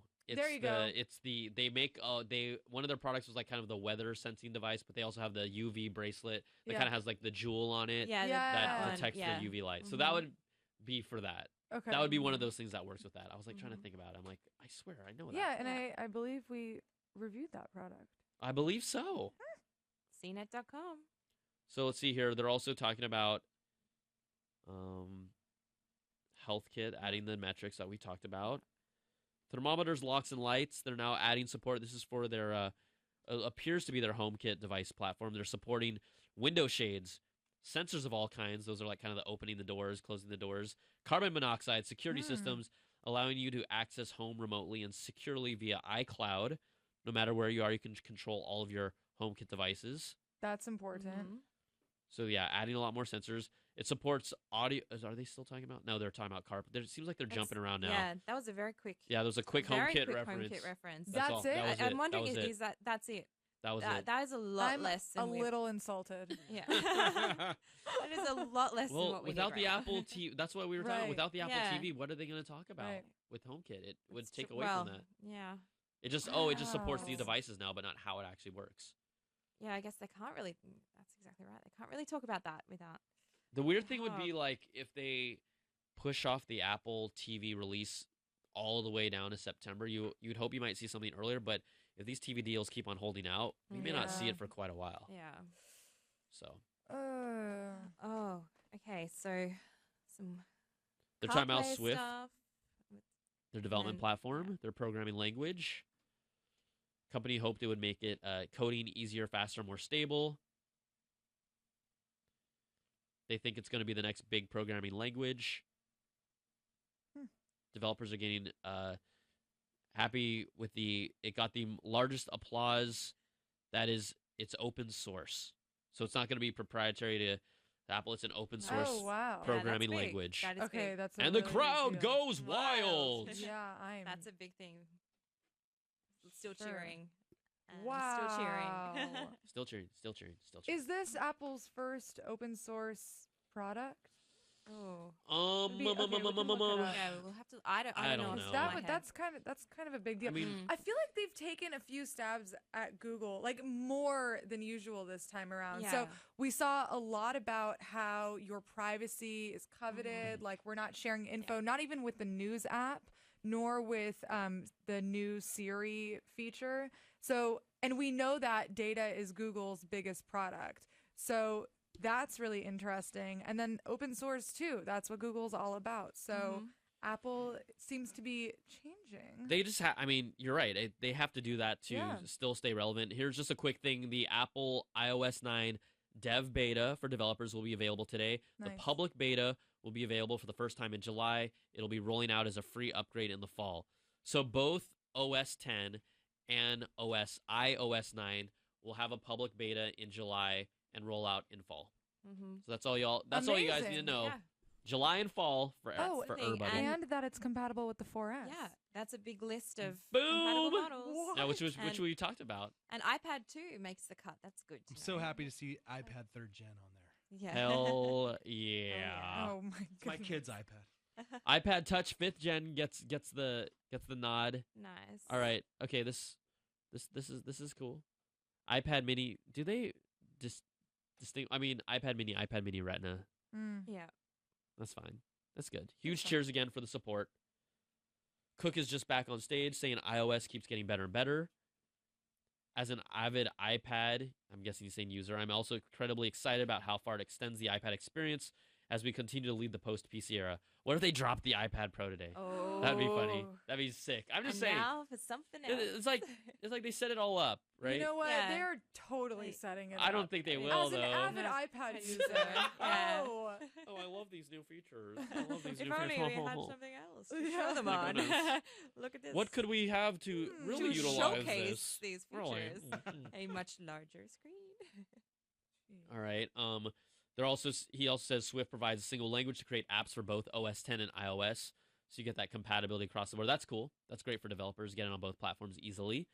Of course, underpinning this, the App Store is really key. Hard to believe App Store was launched only 7 years ago, and hard to remember a day without it. My life. I kind of remember a day without it. I love these. I think we were yeah. fine. I think we were fine. Keep giving them the Kool-Aid intravenously in that room, please. Just keep doing it. The growth rate and momentum is absolutely staggering. Industry has never seen anything like this before. I believe they're showing a number 100 billion app downloads. 1 billion app downloads. Dun, dun, dun. Oh man. It's also been an economic boom. Did we mention that iOS 9 is only 1.3 gigs? Oh, they condensed the size down. Yeah, that's kind of a big deal. That's good. That's good. Because I feel like a big reason that, I mean, at least anecdotally in my group of friends, like people weren't updating was because it was like 3.5 gigabytes. So you have to free up space to like up down my photos or a new operating system. Yeah, I think I saw a note from Scott Stein that said 16 gigabyte users are going to be stoked. Yeah. Seriously, don't sell that phone if you're going to make people's lives difficult. The App Store continues to be the most profitable app marketplace on the planet. All right, they're showing a video on app developers, so let's take a call here and see where we're going. Let's go. Who's been waiting the longest so far? 52 minutes. Paul from Hyde Park. Hey, Paul, if you can turn down the volume of your computer, then we'll be able to talk to you real time. Paul, what's up? All right. Hey. Thanks for calling. Thanks for sticking around. Your, show every week. So oh, man. Thank you. I give you appreciate props it. for that. Thank you so much. What's up? What's your question? When do you think Apple's gonna release like more Apple stores in like different parts of the country here? You know. Where you want one in Hyde Park where you're at? Is that what you're trying to tell me? Is that what you're, right next to your house? We have like Poughkeepsie. Yeah, right near my house. Yeah, right. Poughkeepsie? I don't know. Where is Hyde Park? Honestly, you need to educate me because I'm 2 hours north of New York City. Oh, okay. Go to New York City. So, what's the closest Apple store to you in proximity? Stanbury, Connecticut. If you've ever been there. Stanbury? I know Stanbury. How I've never been there though. How long is the drive for you? Like an hour. Oh. Traffic. It's like 2 hours sometimes. You know. You sound like a guy that just wants to kind of bask in the glory of the Apple store and just smell the air in there. Is this true? The filtration system. Yeah. Right. Yeah. Am I right or am I right? I'd rather have a job there. You know, I used to work at an Apple store back in the day, just saying. So, Really? yeah. So, like, I don't, Apple's expanded a lot. What it is that it comes down to they look for high-profile retail locations where people are coming through, and also the land is expensive. So, because they're trying to target a specific consumer initially, I don't know if there's any area close in proximity with you like that. We have like. In California, there are a lot of areas that get covered by it, but Apple's retail plan has been pretty aggressive already. So I really don't know if they're going to be – if they haven't set out any plans. Sometimes in the past they said, we plan to open X amount of stores in the next year. They haven't said that at the past couple keynotes. So I don't know if that's just because they've plateaued to a certain level. We don't know. But right now, they're not making it a part of the story. So. Yeah. But there you go. Wishful thinking. Yep. So thanks for calling, Paul. Appreciate it, man. Do you want to try and win this prize thing or what? I'd love to try that. This space pack is still in play. Still in play. All right. Oh. Drum roll, please. Let's go. Oh, he was fine. Nice. All right. Oh, yeah. Now we're talking. All right, let's go. I'm gonna pull this for him. Do it. Oh, there's a lot of writing on this. I feel like this is a good There's a lot of writing on this one. Sir, Mr. Paul, you are the winner of the iPad Retina Space Pack. That's a big deal. And a new car. Not a new car. Actually, iPad Mini, so. Dude, Perfect. this will still work. It'll work with both the Mini and the. You're Yeah, gonna be well, so no, it should. happy. Well, it's a Mini 2, so. Yeah. Okay, well, Same you know what? If concept. you can't give it to a friend, give it to a loved one. Maybe be like, hey, ladies, Just don't sell iPad it Mini on ready. You eBay. want to go on a date with me? I got this, baby. And will that work? Has that ever worked, girls? No. It would No. work on me. Oh! It would. There you go, Sharon Profis. She put it out there, Paul. She put it out there. You gonna pick it up? You gonna pick it up? All right. Paul, stay on the line with us. We'll get your address information. If not, just reach out to me, and we'll get y'all taken care of, okay? All right, thank All right, you. thanks a lot. Appreciate it. All right, so we're going to put them on hold. They're still, it looks like, what are they talking? Can you guys catch me up? They're Thank still you. watching the video. So this is basically talking about how important apps are, as Neil deGrasse Tyson's been on. And they're just talking about just a lot of stats and metrics and educational apps and things like that. So 195,000 educational apps in the App Store. And 98% of Fortune 500 I'm assuming that's going to be CEOs or companies have iOS apps. So there we go. Well, I mean, that's... Well, I just would, yeah. I mean, this is just, I guess, a promotional little, Yes. little video just to go. Keep making how- apps for us. Yeah. It's pretty This is crazy, though, good. how it's like, how when the whole iPhone, iOS push initially started, they were really weak on enterprise and business. And Yeah. now because it's hit the consumer world so hard, and then they really focus on business. I mean, businesses are using it Yep. as their primary devices now. Mm-hmm. Little wacky. Still haven't talked about Beats. No, that has to be It's coming next. 11:23. That's almost an hour and a half into the keynote, and we haven't heard about the showstopper supposedly. Right. So we've got No Beats and no Apple Watch OS stuff, actually. Yeah. Which I would Has- hope we would hear soon, because they, on the whatever it is, the posters and the Yeah. the promotional stuff over in the building, they featured iOS, OS 10, and Watch OS. So Uh-huh. we'll see. Right now, they're just talking about the Gotta developers. happen. Well, the video is still playing, so we still have a little bit of time. Want me to jump to another call? Yeah. Okay, Let's go. do it. Let's go do it. Okay, who's been waiting patiently? Ringing in at 38 minutes. Ooh. Sebastian. Where's he calling Sebastian. from? Sebastian, what's up? Seabass, you there? I don't know, his- Sebastian. He probably put us on hold because he's like, I'm gonna wait for like 2 seconds. Okay, I'll put him back on. Oh, Oh, Seabass? Sebastian. Yes, I hear him. Hello. Hi. He's listening. Hello? Sebastian, what's up? Welcome to CNET Live. Yeah, I was just the Apple Watch features. I mean, I'm kind of disappointed with the sensors on it. Yeah. It's because the features on it, like when you run, trying to do exercise, the sensors don't really detect you. So I mean, that's disappointing, and I mean, So they're and I'm kind of pissed off because I paid like $500 for the Apple Watch. Woo! wow, you Like, saved for like 10 years. I mean, it's too expensive. I mean, I bought an Apple Watch, the Apple Watch, the silver one or whatever The steel, thing the is. steel edition, the steel It's edition, disappointing. I use it every day, and it's like, I mean, it takes forever to load applications. I Oh, mean, yeah. I'm hoping that Apple today talks about fixing the loading screen. This is the most Yeah. real talk. Exactly. Apple Exactly. Watch. So people have definitely complained about the sensors on the watch. A couple of things. First of all, have you calibrated it? Yes. Oh, okay. So that's a problem. You know what's so interesting when you mentioned about asking him if you've calibrated it? Like, Apple never promoted or talked about the fact that you need to try and calibrate it through the Yeah. exercise app, and it kind of needs to learn from you. Yep. And it's like, even people don't, honestly, yes, calibration of anything will make it more accurate, but how many people want to be like, wait, so I got to go walking or running for this just to see Yeah. if it works? And then if I'm the type of person who plays basketball, I'm not going to wear this playing basketball. If I'm lifting weights, I'm probably not going to do this lifting weights. Like, I understand your frustration, Sebastian, so I don't know if I can make you feel better. I could give you a hug. Do you want a hug? Do you want Lexi to give you a hug? Yeah, sure, whatever. Okay, give him a Sure, hug. whatever. Give him a hug. Whatever. Yeah, just Group reach hug. out, reach out, I reach think, out. I think. Oh. Hey Sebastian, go sling that thing on Craigslist. You'll probably get $500 back. For it. Yeah. I mean, hey, you know what, Sebastian? If you at least like how it looks, look, a real watch. There's plenty of real watches that cost over $1,000. it can be your fancy watch that looks cool, but honestly, it will evolve. It will get better, but right now you're in the same boat as me and a lot of people. It's all right. Yeah, like I think I heard that they were going to take out a new update for the loading screen and third-party apps for it. Yeah, right now. So they could fix those.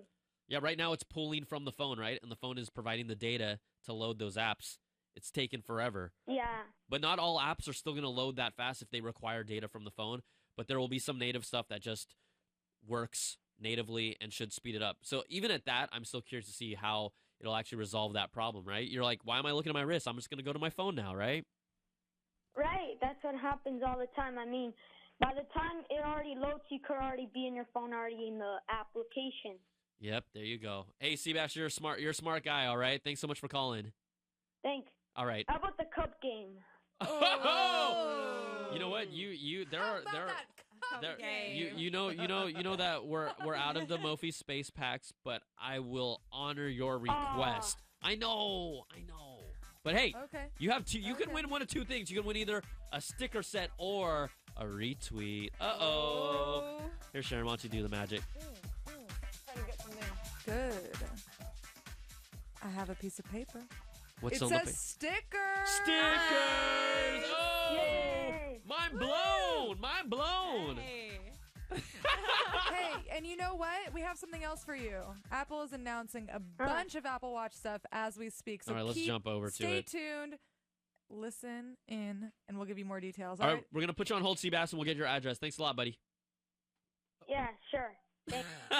Yeah, sure, Brian. Whatever you say. Whatever you say. All right, watch faces are being added to the Apple Watch. There's a new Photos face, customizable. The album can shuffle play, kind of like a screensaver, and use more battery. Yes. They're talking about how yes, again, you can switch between them. There's a time-lapse photo watch face. Interesting. Okay. So time-lapse for I don't know if it's provided already. I think it's probably. It looks like they did a whole bunch of time lapses throughout the world, and then reflect based on the time that it is in your part of the world. It will show that. It looks like that anyway. The watch faces so far have been very generic. My favorite one is the jellyfish one, though. It's pretty awesome. Just saying. I haven't tried that one. The only problem is that because jellyfish move slow, the jellyfish appears, and then by the time it appears, it moves a little, and you don't really get to watch it because then you're doing something else. So true. You know what I'm saying? No, I do. There's a butterfly screen one too. It's like yeah. So it looks like they're doing something called complications. So you can customize these so-called complications, and those are extra bits of info you can have on the screen. So they include things like flight information, tweets, home control information, sports information, and all that right on the watch face. Well, this is cool. So that's cool. Yeah, because right now the watch face, certain faces allow you to access generically like the weather, calendar, and you can click on certain parts of the watch face and then it goes into those apps. Sports scores would be relevant for me. Yeah. For a lot of people. Yeah. Flight info would be relevant. That is quite important. Tweets would be annoying. Every time someone tweets on your timeline, that would be annoying. Maybe notifications too. Yeah, we'll see. So, they're timing out the faces. It's great to see current information, but what about future information? The weather today or a meeting after the next one? Time travel in Watch OS 2. I guess that's what they're calling it. They referred to it as Watch OS 2. You're able to rotate the digital crown to go forward and backwards through time, and information will update on your screen. So it's like a kind of a quick access calendar with a few like your appointments or things that you have planned down the road. And they made it funny. Weather in that too? Yeah. Weather's one of them. The whole thing, though, the whole digital crown is it's like do you guys even use it that much to rotate through stuff? Do you? I haven't. Have you played with it? It's hard to get into the habit. Yeah. But maybe if there was more incentive like this, I'd use it more. So they're calling this feature time travel. Little joke in there. Flux capacitors. Back to the Future. Back to the Future. They made a reference. Oh, it's so funny. We made a reference. They're gonna have a picture of one of them dressed up like Doc. Because they just have to show their like staff all the time. All right. Now we also thought it would be a great experience for your watch when it's on your nightstand and charging. So they have nightstand mode. When on side charging, it shows the time, alarm to wake you up. Buttons on the side work as snooze and as an off button. So your Apple Watch, which is really small, can be used as an alarm clock, and you're just gonna hit it off your counter and then just be screw you. Yeah. Okay, well, how about allowing third parties to create stands, mounts for the watch so that it could be a better They do have alarm? those. Do they? Yes, they that do. charge it as well? Yes, they do. Without the Apple charger? Without Apple Charger, no. But with Apple's Charger, yes. Like you Yeah, could see, wire, that's you what could I'm run the cable through it. Yeah. It's a long one. Okay. I have some on my desk, but I'm not giving those away. I'm giving those on the Apple Bite. Oh. So y'all better Whatever. watch. Special. Y'all better watch out. Okay. Multicolor. Oh my god, this is so funny.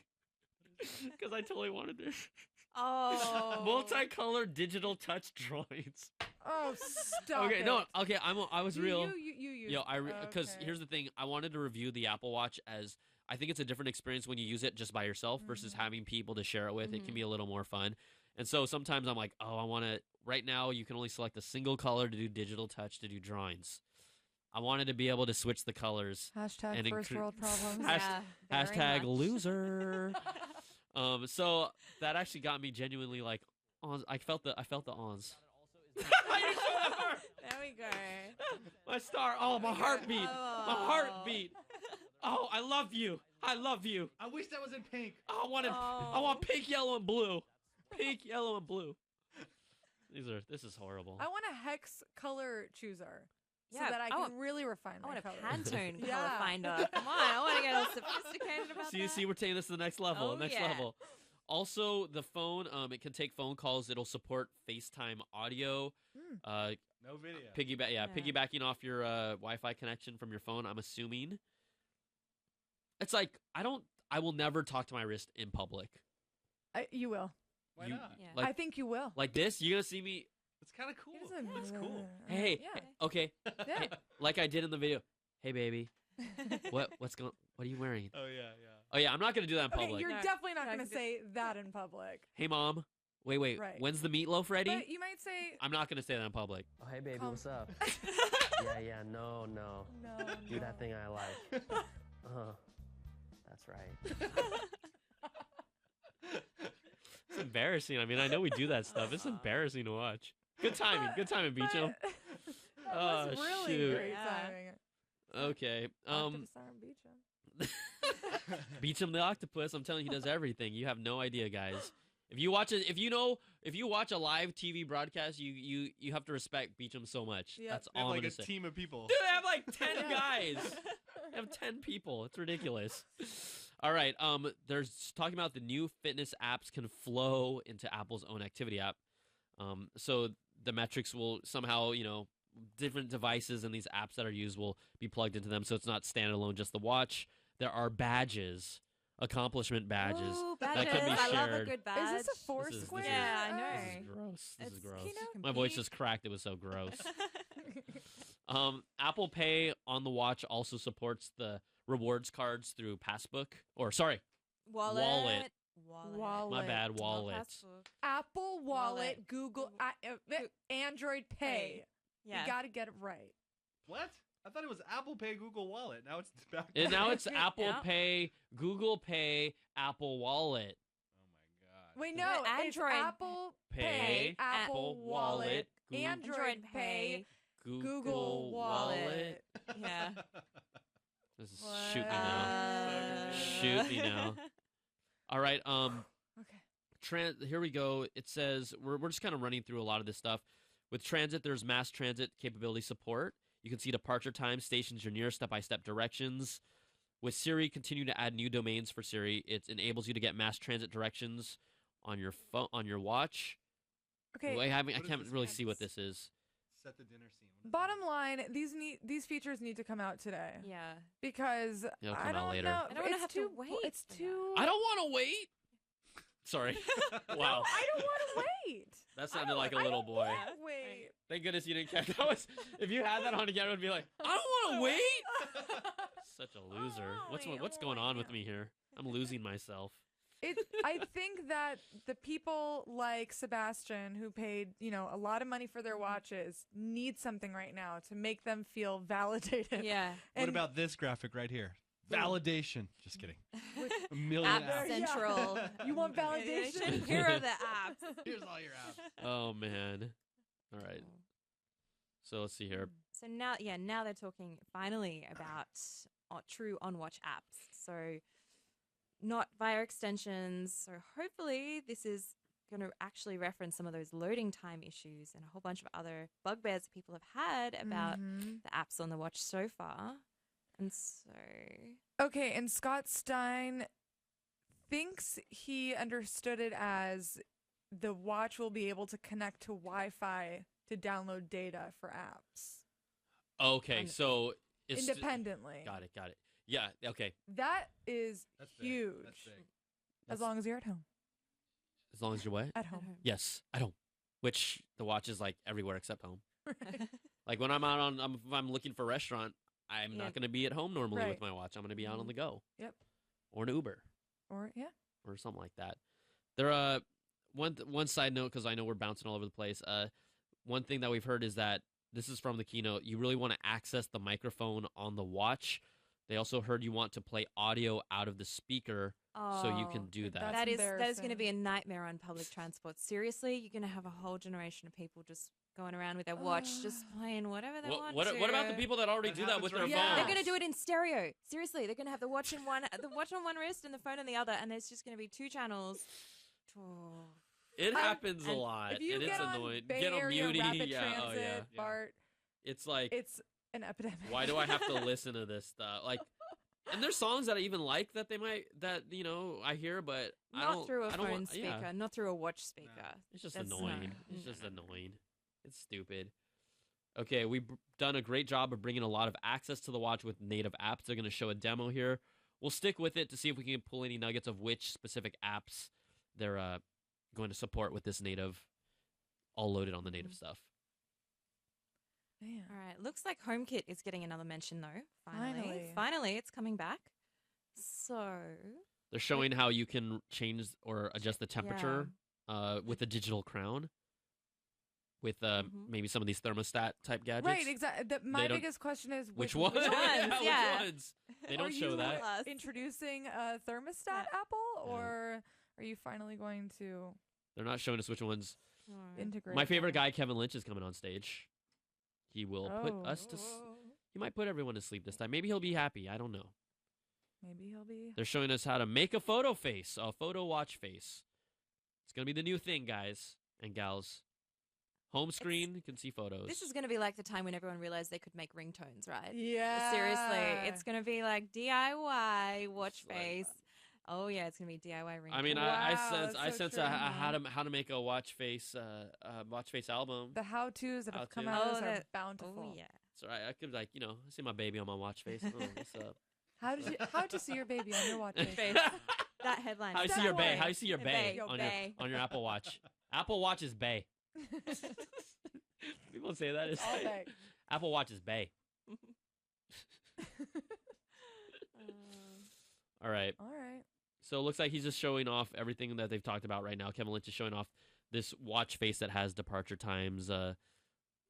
What else? It shows some of the new utilities. It looks like there's a VW logo down in the center near his hand for the battery charge on it. Yeah, that's maybe. the battery life of yeah, his probably. VW. Probably.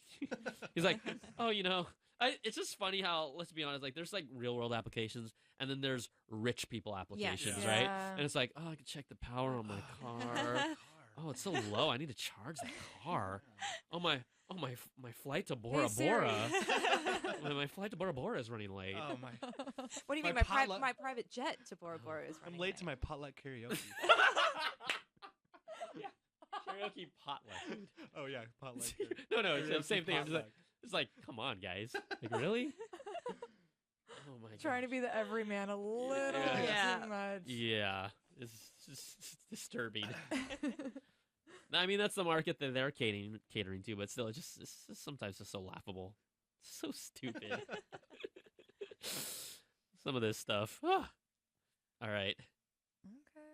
Just by pressing the crown, you can send. What is he talking about? Send a message from your send. You can use Siri to send a message to your wrist. From your wrist. Sorry. Yeah. Okay.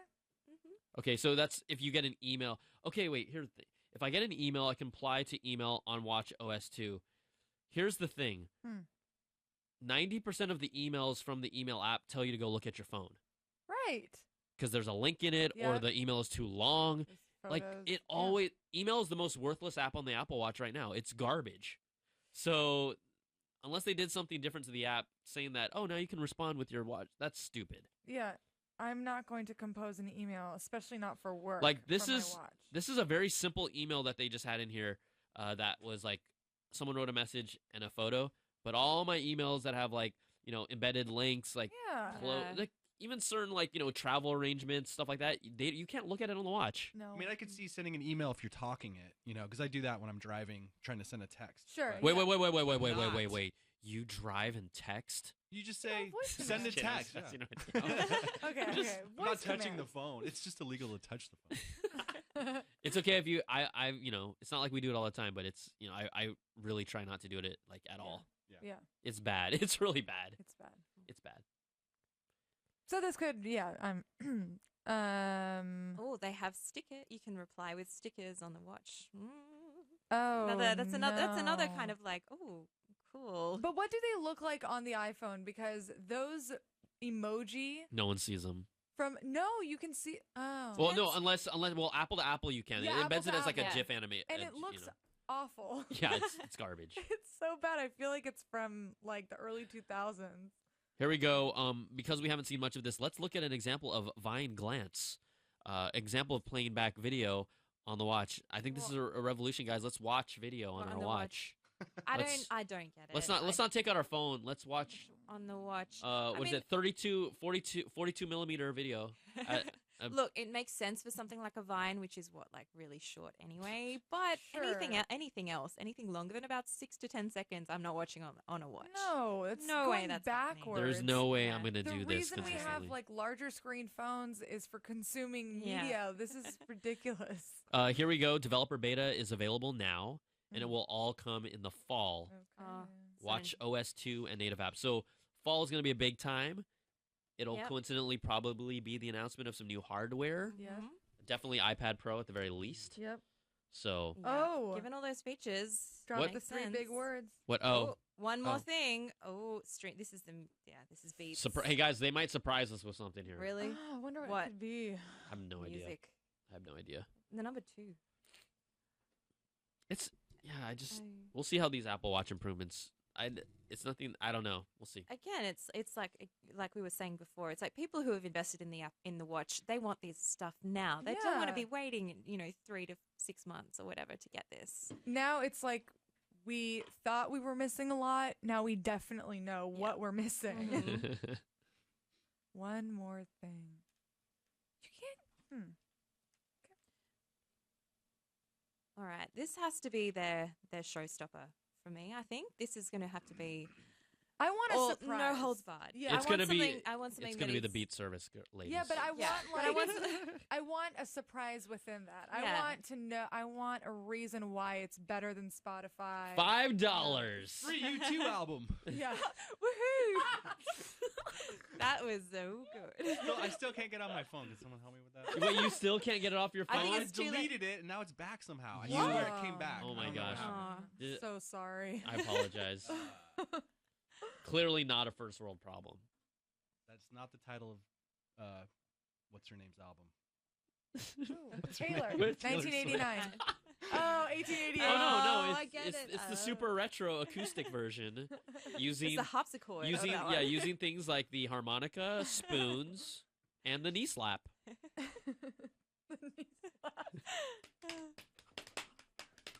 You got that James Dean white t-shirt. Damn. Okay. I don't even know that song, guys. I just So heard you that. just heard it I heard that somewhere. hook somewhere, like It's just just yesterday. great Never song. heard it before. There's a lot of Taylor Swift references here. No, I have no idea. I just Okay. coincidence. Okay, where are they at right now? Are they showing a video? They're just showing. There's some stills. Old school there's- analog tape Yeah, machine right there. exactly. History of Here, music. This is the history. This is how we listen, and then the revolution And this came is how with we the screwed it all up. with the iPod. Oh, they're trying to be like, Yeah. no one's ever streamed music before. Yeah. Chirp, chirp, chirp. Exactly. No, they're showing it. They're showing a Crickets. gramophone now and vinyl Crickets. and tuning a radio and an old wireless and a whole bunch of people sitting around in a country town listening to the wireless. Oh. And another gentleman rocking. Is back this and the forth. title of the service? Apple Music? Apple Music. Wait, what? Yep. Yep. Today we're Yeah. announcing Apple Music, the next chapter in music. Cook back up on stage. I know you're going to love it. It will change the way you experience music forever. Don't overpromise. Forever, Yes. guys, forever. If you This sign is up. a big sell. Well, we'll see. We'll see here. See. Jimmy Iovine on stage, joining Apple through the $3 billion Beats acquisition last year, partner with Dre and, at the time, Monster for their Beats headphones, then spun off because the Beats team and Monster disagreed on basically who was making how much money for what, split off. Beats has their own product now and then was acquired by Apple. Boom. Look, they brought up Napster. Oh, They didn't bring up Scour. You know why? Because he ain't OG. No. If he was OG, he would talk about Scour. We'd just say Scour Media Agent. It was like red. Or Winamp. Did you guys ever use Winamp? yeah, Winamp. Come on, everybody use. Seriously. All right, I Winamp. still- Where are Real you? media player. Yeah. Oh yeah. Winamp. Oh come on now. I used to make skins for Winamp. That's how crazy I was. That's I was legit. so into Hey, it. that's I was legit. so into it. Wow. I'm mega geek from Dude, Winamp. little. You make a little ghost Winamp skin. Oh yeah. shoot. It was a lot of fun, man. Getting the configuration just right so you didn't hide all the playback buttons. Oh yeah. So I love that. Jimmy's on stage. He's talking about the evolution of the recording industry. I go up to Apple and see something brilliant and groundbreaking, a simple way to buy music online, iTunes. He's talking about back in 2003. Technology and art can work together, at least at Apple, because they bought me for $3 billion. Yeah. Now he's saying 2015 music is a fragmented mess. If you want to stream music, you can go over here. Everyone's out. Spotify. If you want to stream some video, you can check out some of these places. If you want to follow some artists, there's more confusion for that. I wonder if he's alluding that you can do it all together. Okay, but this is kind of like making it seem messier than it really is. Yeah, Yeah. exactly. And Spotify did announce all three of those features in their most recent press conference. Are they including video stuff as well? Yep. Yeah. Yeah. Are we going to see a resurgence of Ping? You know, that kind of very short-lived kind of social thing was within bad. iTunes. That was the thing that killed your battery life. Yeah. He that was said so he's bad. really proud standing here for everyone who's worked so hard. I'm going to introduce you to Apple Music. So we'll wait. I'm just guessing the video demo will show plenty of celebrities talking about it. And of course. It's using the star power angle. We know how that is. Mm-hmm. Can't trick us. Come on. Give us yeah. something. This is we want the details Give us now. the We don't want. There's we don't want Is the that video. no? Is that Willie Nelson? I was gonna say Santa. That's Willie Nelson in that Yeah, still in the picture. still. There needs to be a place where music can be treated less like digital bits and more like the art This it is really interesting because this is kind of sounding like, you know, the whole like Neil Young Pono player kind of Yeah. launch, you know, bringing music back to kind of the original roots. It's interesting that people are kind of coming back to this whole artistry of music as a platform to sell a product, is bringing it back to creating, you know, the artist as creator, which is, I think it's a really interesting thing that, but everyone seems to be jumping on this. Right, that's now. kind of what Yeah. Jay-Z wanted to do. Yeah, with Tidal. Here's the thing: it's a nice story, Right. but and they can say that all that want, but it's all about Exactly. that money. So like, All about the if money. Apple's changing the profit margins for the artists, which they're Yep. probably not, because Jimmy's a music label exec Yep. from the past, he knows those exact numbers. Like, again, artists would flock to any of these services if they got ridiculously better margins than they already are with what they're doing. Exactly right. Yeah. You don't see them flocking to Tidal because they're making more margins. They just wanted to kind of get on that whole Jay-Z label, like look like, you know, we're here together. But if they can make some money elsewhere and no one's jumping on Tidal, they're going to jump ship. Right. And Apple is not in the business of like making losses on products. They don't release things that they don't make money on. Yeah. Right. Yeah. So like that would be very unexpected. Although if it helps them push more hardware, it could be kind of a compromise for them. Yeah. Yeah. Wait and see. It looks like recommendations are definitely going to be a part of the platform. 24/7 radio Beats One. Apple is with- announcing kind of their own 24/7 platform. So this is with Zane Lowe, who is like a really big BBC DJ. They've poached over to Apple. He Mhm. left the BBC, and so now this is obviously what he'll be doing. He's helping curate a whole bunch of this stuff. They're also talking at the heart of Apple Music is Connect, where artists can share with fans like never before because they never use Twitter to connect to their fans. Right. What? Well, Twitter Music. Remember that? That was a Oh, thing. yeah. Remember? Oh, Yeah, gosh. that was a platform for artists and fans to connect together and use Twitter, and they're now playing hashtag and everything. to get Here's everyone the on one thing where platform. you bring up Ping. Ping was supposed to be where artists connected Yes. with fans. I followed a couple artists. They probably put up maybe 2 posts in the first Yeah. month and then never used it ever Yeah, then again. their contract with Apple ended. Yeah. Because everyone else was like, you're telling me that everyone is going to connect on Apple's music service more than they already do with the people they follow on social media? Highly unlikely. Exactly. They're going to stop tweeting and just go on Apple Music? No. No, they're just like the rest of us. They don't want to sign up for yet another social network. So again, unless there's incentive for them to do that, It's like I don't see it happening. all the top artists are only going to talk to you over Apple Music now. No. It's not going to happen. Well, if you think about it, all the major streaming services, have a whole bunch of artist profiles and people can curate playlists and stuff. That's the only thing that I'm personally interested in is, hey, seeing what my favorite artist is listening to at the moment. That's what I'm interested in. Yes. Other sort of content, unless it's super exclusive, I don't know. I'm not super sold on it. That'd be cool to find out what they're listening to. Well, Spotify does that. If you artists For the artists? yeah, some artists actually have that. So they have like an artist page and they put together playlists. And Their some own people, playlist. yeah, on their own playlists. It's, Okay. it's also it's just a playlist. It's nothing like Okay, you okay, can not hear like what a the list. live- No, okay, no. Like iTunes Radio, they'll have some artists pick out their own playlist of stuff that they're listening to. Yeah. And you can listen to it once in a while. But every platform Yeah. has that. They just get paid a little to just Mhm. be like, Yeah. hey, come give me your best 12 songs. Thanks. Yeah. So what they're trying to call this is one single app on your iPhone. Apple Music is 3 things: a revolutionary music service curated by the leading music experts that we help handpick. Interesting. Picture this: your special moment, you're exercising, or some other special moment. Your heart's pumping, and the next song comes on, and it happened because it was probably programmed by an algorithm. Algorithms alone can't do that. They need a human touch. For the first ever live 24-hour worldwide radio station, this is the second part of this whole Right. 3-pronged attack. So, not all algorithm-based, algorithm and human-based. I'm confused.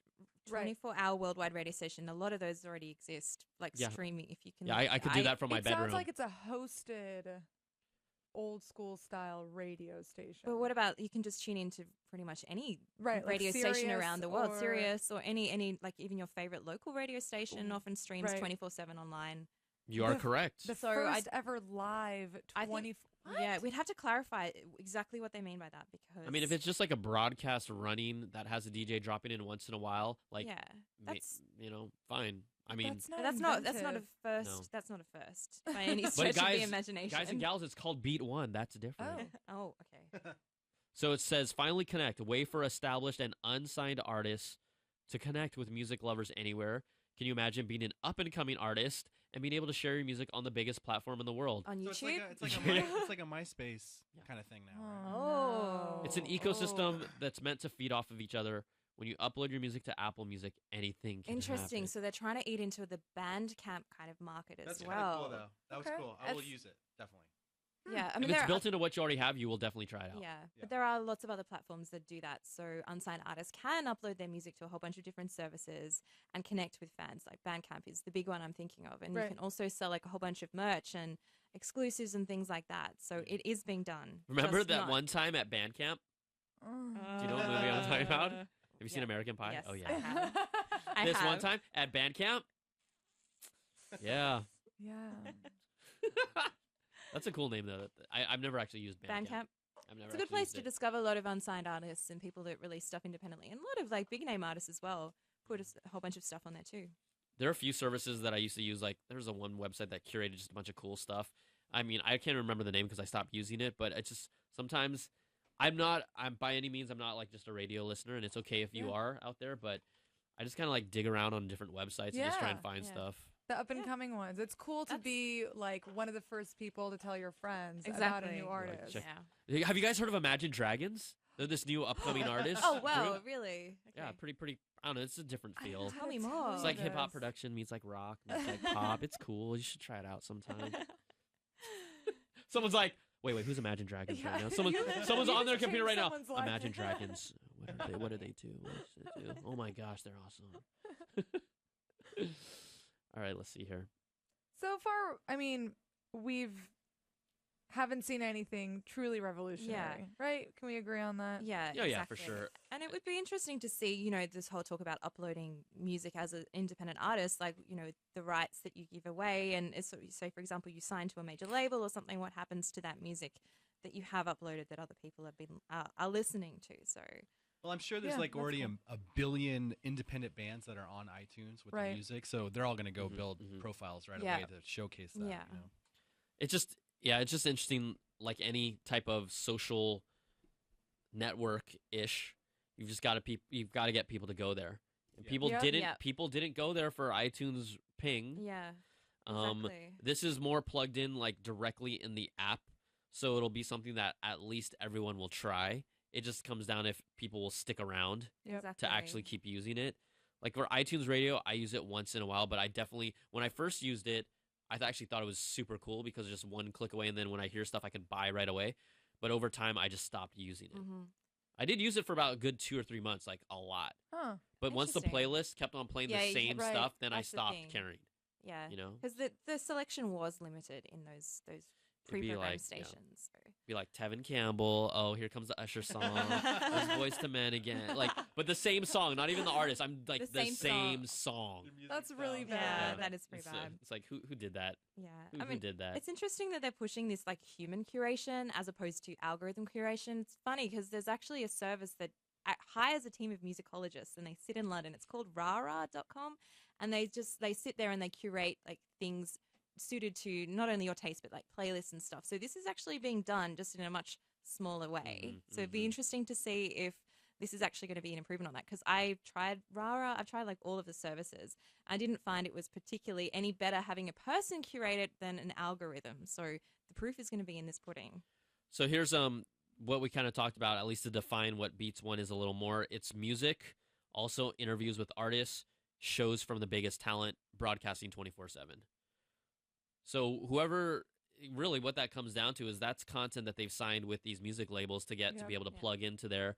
It'll be interesting to see, you know, like, are they going to have actually any compelling interviews or exclusives like from an artist, or is it just, you know, interviews that have been already done before plugged in here? They're going to have to. Yeah, it would have to be, because why would you listen to Beats One as opposed to any sort of regular radio station? Yeah, I mean, because, you know, sure, they've got Zane Lowe, but not everybody knows who he is. Not everybody's going to have the same sort of music. I want to see like a full list of everything that they've got on offer to make it. Like, do you guys, do you find any place, because one of the only few places I listen to like actual snippets of a radio show is like Sway. He does like Sway in the morning, and he has actual artists come on, and then they'll do like a big old freestyle section, but it's a unique interview, and then they actually will, you know, be put on the spot and be like, show me what you got. Yeah. You know, to me, he would be someone that'd be perfect for this network, but obviously he's probably like making his own, you know, he's doing fine on his own, but that's the type of stuff that you want, that unique content. Exactly. And something that's super unique. Exactly. There's a guy in Australia, actually, he's called Richard Mercer, I think, and he does this show called Love Song Dedications, and he has the most amazing, like, sultry, deep voice. And so you have people calling up at like 10 o'clock at night, and he's like, tell me, what do you want to hear? And then the woman's calling, my name's Cheryl. My husband left me from blah, blah, blah, and I really just want to hear a love song so I can win him back or something. So people like have entire relationships over this show. See, okay. I feel like what we're all talking about right now is that feeling you get when you're listening to real live radio with a human that feels like you're a part of something. If Apple can emulate that with this app, so that you launch the app and you feel like you're doing something with a lot of other people, you all love the same thing, and you have this sort of serendipitous experience, like that would be huge. That is definitely missing, but hard to capture in a piece of technology. Exactly. So, and hard to capture on a worldwide level as well, Right, I think, exactly. because a lot of this is so dependent on geography and where you are in the world. And having that kind of, because a lot of that intimacy from radio comes with understanding the local landscape, and the announcer or DJ or whoever understanding, you know, not only what you want to hear at that certain amount of point of time, but also tapping into everything else that's happening in the geographical location in which you're listening. So I think that's going to be a challenge as well. I'm interested to see what happens. So here we go, guys. They're talking about some of these artists that were rumored to be part of this plan. Pharrell and Drake Drake has just taken stage, and I can tell you I know why Drake is there. He probably went to the Warriors game because he's a front-running fan. Wow. Everyone who knows Drake knows what I'm talking about. But Look at his jacket. That's really cool. continuing on, he's talking about how he's talking about this vintage Apple. It's a vintage Apple's employees jacket. Oh, he's talking about it? Wow. I'm telling you, it's really cool. So right now he's just talking about how he uses the service. Also taking a lot of photos, writing lyrics, experimenting, mixing songs together, making this available, and it lives in Connect. So you can post and put anything public and upload anything. Fans can like and comment on these posts. Again, like, you're going to really have to use this as a destination spot. Yeah. These artists, they better, if they're going to really use it the way that you want to interact with them, they've better been paid a lot. Like, you know, that's the Takes only thing that's going to time. entice Yeah. an artist to give more time to connect than they have to Facebook or Yep. Instagram or Exactly. Twitter or all that. I mean, yeah, I know they have a team doing that. Yeah, they're going to have one extra person to do this. Is it going to be the same exact tweet Yeah. that just Right. happens to show up in Connect? Yeah. Right? I don't know. I don't know. Well, I mean, Apple does have a reputation for paying its developers pretty well, right? So if it's along the same lines, that would make sense. Although, again, they're not going to lose money on this, especially after buying, making such a big investment in Beats. This still cracks me up because, like, Drake is wearing this Apple jacket that he bought vintage on the internet. He's still front running. He's like biggest Heat fan. Oh, he's like an ambassador for the Raptors. Now he's like the biggest Warriors fan. And all of a sudden he shows up like, oh, I represent Apple. I wear an Apple jacket that I bought on the internet. Yeah. Everybody's biggest fan. Big time cred. But I do like his music. It just cracks me up. It's like the ultimate front runner, even with tech. I just feel like what we're really missing here is Justin Bieber. Oh. I actually don't, but I will agree to disagree. But I mean, I wonder if they'll ever fold podcasts into this. Yeah.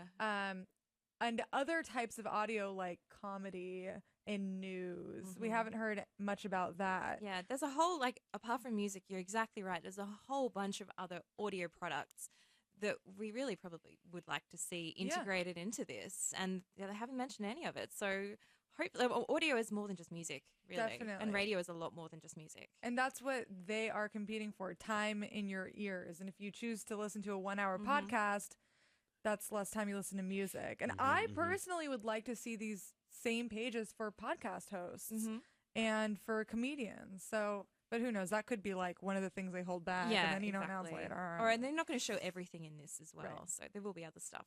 I mean, they have to have some focus of what they're trying to push out first, right? I mean, at the same time, you're right. Expanding it is smart, but they've got to build that audience first as a platform. I mean, this is just building a whole new community, quite honestly. Yep. And I mean, their podcast app isn't Oh short of my listeners. gosh! What? Terrible. I use what podcast app do you use? I use Downcast. I use the, Wow, the, you guys pod, really the Apple hate it. Podcast app. Oh, do you like it? I hate it. Yeah. Have you It's tried like a break. Downcast? No, I haven't. Give it a shot. I will. I'm just curious, what you might like or not like. Maybe I'm not like a power user. It doesn't bother me that I just picked the episode. I know. Play it No, late. it doesn't mean it doesn't. Most people do. It's just sometimes, like I don't know. Maybe it's just me. Like sometimes it's like been kind of wonky on me, so I'm just like whatever. Okay. Downcast. They're doing a magic handshake. By the way. Yeah, there's something happening right there. High five. It's okay. There's some No, figures what you guys entwined. don't see is the exchange of $10,000 between our hands right now.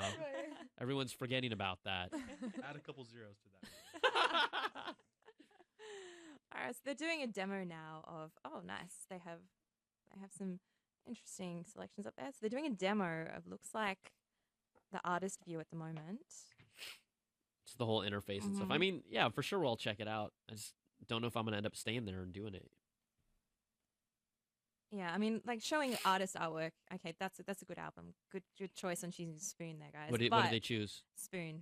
It's the new album from Spoon. Oh, okay. They Want My Soul from last year. It's a very good album. Should check it out, guys. If you like music, check it out. It's good. DJ Lil Ghost. Lil Lil Ghost. Ghost Recommended. It recommendation. comes recommended. Lil Ghost Track 4 recommendation. is really good. Track 4. No, it's true. Actually, track 4 is really good. I'm You should taking notes here. totally do it. But yeah, I mean that sort of the mini player and the track listing they're Still showing is pandering to the pretty. Yeah.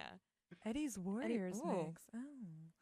What do you have to He's like? a add legit Warriors background fan. He's a and legit stuff? Warriors fan. So No, that's I'll give fair. it to But him. like, so do you get to design your playlist page? Is this what? Oh, like that's his. Yeah, that's his.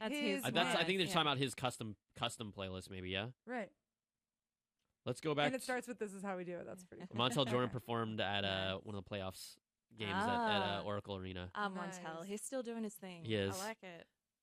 He is.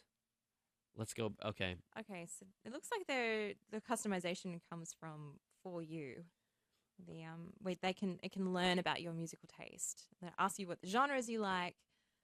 Again, that's quite similar to setting up any other music streaming service. You can choose the genres that you like, or you can just start listening and it will just automatically adjust to what you've been listening to. I think no matter what, it's going to be hard to wow anyone with like, okay, I get what you're doing with these music apps. I've seen stuff from other companies. I'm kind of locked in this, again, ecosystem, whether I'm in Spotify already or whatnot. All right, it's nice. I'm nothing here that has shown me like I would want to switch or change what I use right now. To be clear, can you still search for individual songs and play them, or is it only a radio station?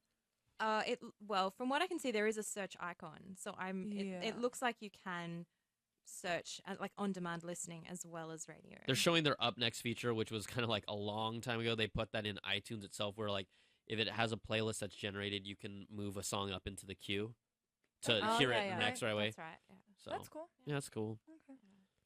It's just like, so here's a little bit of, it's coming up, but I'm sure they'll show us still, but when you set up your Beats Music app a long time ago, you kind of clicked on different icons that represented the stuff that you like to listen to and styles, right? So it can create some sort of base level of what you like. They're kind of showing that off as well. Yeah. Unless you already talked about that and I totally was not listening. No. That's exactly what they're showing off. But that's a feature that we've seen before as well. Like, I mean, that's lifted straight from Beats essentially. So is this its own standalone app that's going to replace the iTunes app, or is it? I mean, it feels like it's a different app right now, separate from it looks like a different app, and separate from the music app on your phone. Yeah, and it's talking about how it can basically take the information that you've given it, so in terms of genres, selections, and playlist listening history, and the songs that you've purchased on iTunes, and then create playlists for you. So that's an interesting feature. However, saying that, iTunes Radio, I thought, was going to do a similar thing, obviously, because it's integrated so tightly in iTunes. Yeah. And then you listen to iTunes Radio, as Brian was saying, you listen to it for a long time and you hear the same songs over and over again. So don't know if that worked so well, but we'll see what happens with this. I don't know. In one of the photos, it says library. So I wouldn't be surprised if they did fold it in, especially the pink sort of branding is the same as the music app. So I'm sure we'll find out in the next 2 minutes. Speaking of pink, Eddie Q in his salmon shirt is supposedly dancing on stage. I can see that. Oh. I was looking at this slide, and it says My Music, and then there's also an All. So I feel like you can toggle between what's on your phone and what's on the service. Again, we're not watching this live right now, so we can't, I mean, that's like Google Play Music All Access, really. So you can... It's slightly different that you can upload your own songs or buy them on the Google Play Store, and then also have the streaming selection too. So it's kind of like a mixture of everything that you have on your phone. It's still not clear to me if you can play individual songs on demand or if it's just a radio. They didn't really talk about that at all. But do we have pricing and availability yet? Well, from what I'm gathering on the tweets, it is confirmed it will cost $9.99 a month. It will launch on June 30th. Also, a report says Apple Music will be coming to Android this fall. So they're gonna pop this up on multiple platforms as well. Wow, interesting. That's a first. Yeah. Obviously, with no iTunes integration, though. I mean, I would imagine that it's its own standalone service, music service app. Yeah, it'd be funny. Like, oh, I'm downloading. I mean, it opens up their ecosystem to other users, but it's funny. Like the hardcores, they're not going to use the Apple Music app on their Android device. Right. Heck no. I mean, I'm just saying in general, but the mainstream, the general consumer won't really care if they like it. But if the report is true that there's a family plan, then it makes more sense. So you can share with somebody in your family who has an Android, and that's all you share. Yeah. Okay, so this is now they're showing off like what the sort of connect artist pages are going to look like. So it looks like a pretty standard kind of update. So they have an image of the artist, a little update saying, "Hey, we're working hard on our new album. Here's some proof. Glad you stopped by so we could show you what we've been doing," which kind of sounds pretty generic and something that could be used cross-platform, not necessarily unique, super content. Or like Apple's like, "Here, we wrote this for you. Does it sound good?" Yeah. Does it sound like your voice? Yeah. Hey, you lot. So yeah, Scott Stein just commenting that the radio station aspect sounds a lot like a radio station just from your phone, branded by Apple with its music and blah blah blah. It's 24 hours a day, 7 days a week. Well, here's the thing. Like, I don't listen to the radio anymore because it sounds silly, but because of how all these media companies have become conglomerates, you really hear like the same 20 songs. Yeah. Nonstop. Like that's why I don't listen to radio but anymore. that's commercial radio. I mean, there's heaps of other alternatives. I mean, like I'm biased. I'm a radio person that came from radio, so I listen to a lot of radio. But I still find there's a lot of value, and especially in the US in public radio, there's a lot of great programming there as well. I mean, that's I think where I don't listen to commercial radio because again, it's like 20 songs. Yeah. 2 hours you hear the same 20 songs on repeat. The value is in that extra content that comes from because again, like.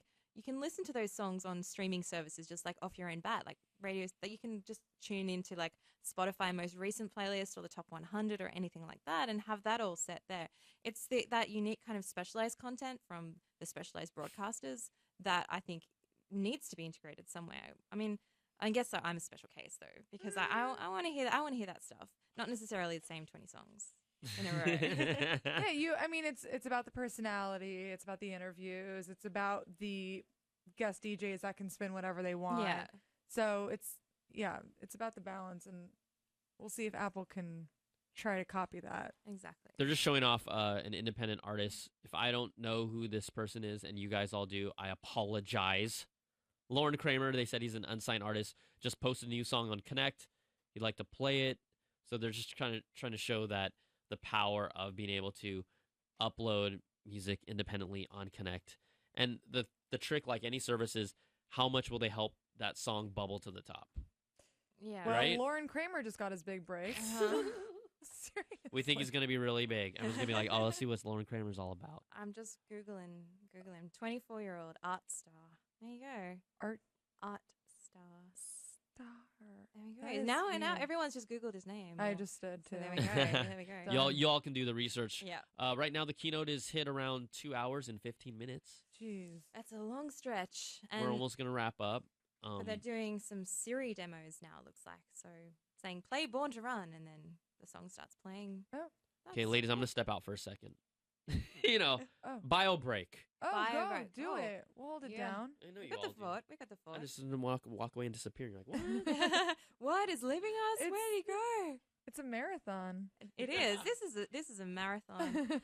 Yeah, this is definitely Google length. I remember. Okay. Well, so you can choose individual songs, but they're not really highlighting that. Yeah, and I think that's the feature that they need to say, look, it is a traditional streaming service like it used to, on demand, but also we have this extra customization option. So they kind of, I think, mixed the message in that way. Yeah. It feels like they needed to say that up front. Number one, we do everything you already love.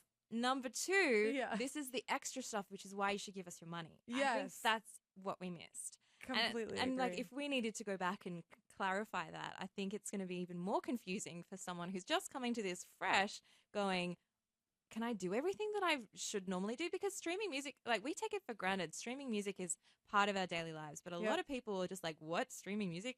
That's what I go to YouTube if I want to hear a song sometimes, or I listen to the radio, or, the whole concept of streaming music, paying for a service like $10 a month is quite foreign to a lot of people. Yes. So I think they probably needed to go right back to basics and kind of explain that a little bit better.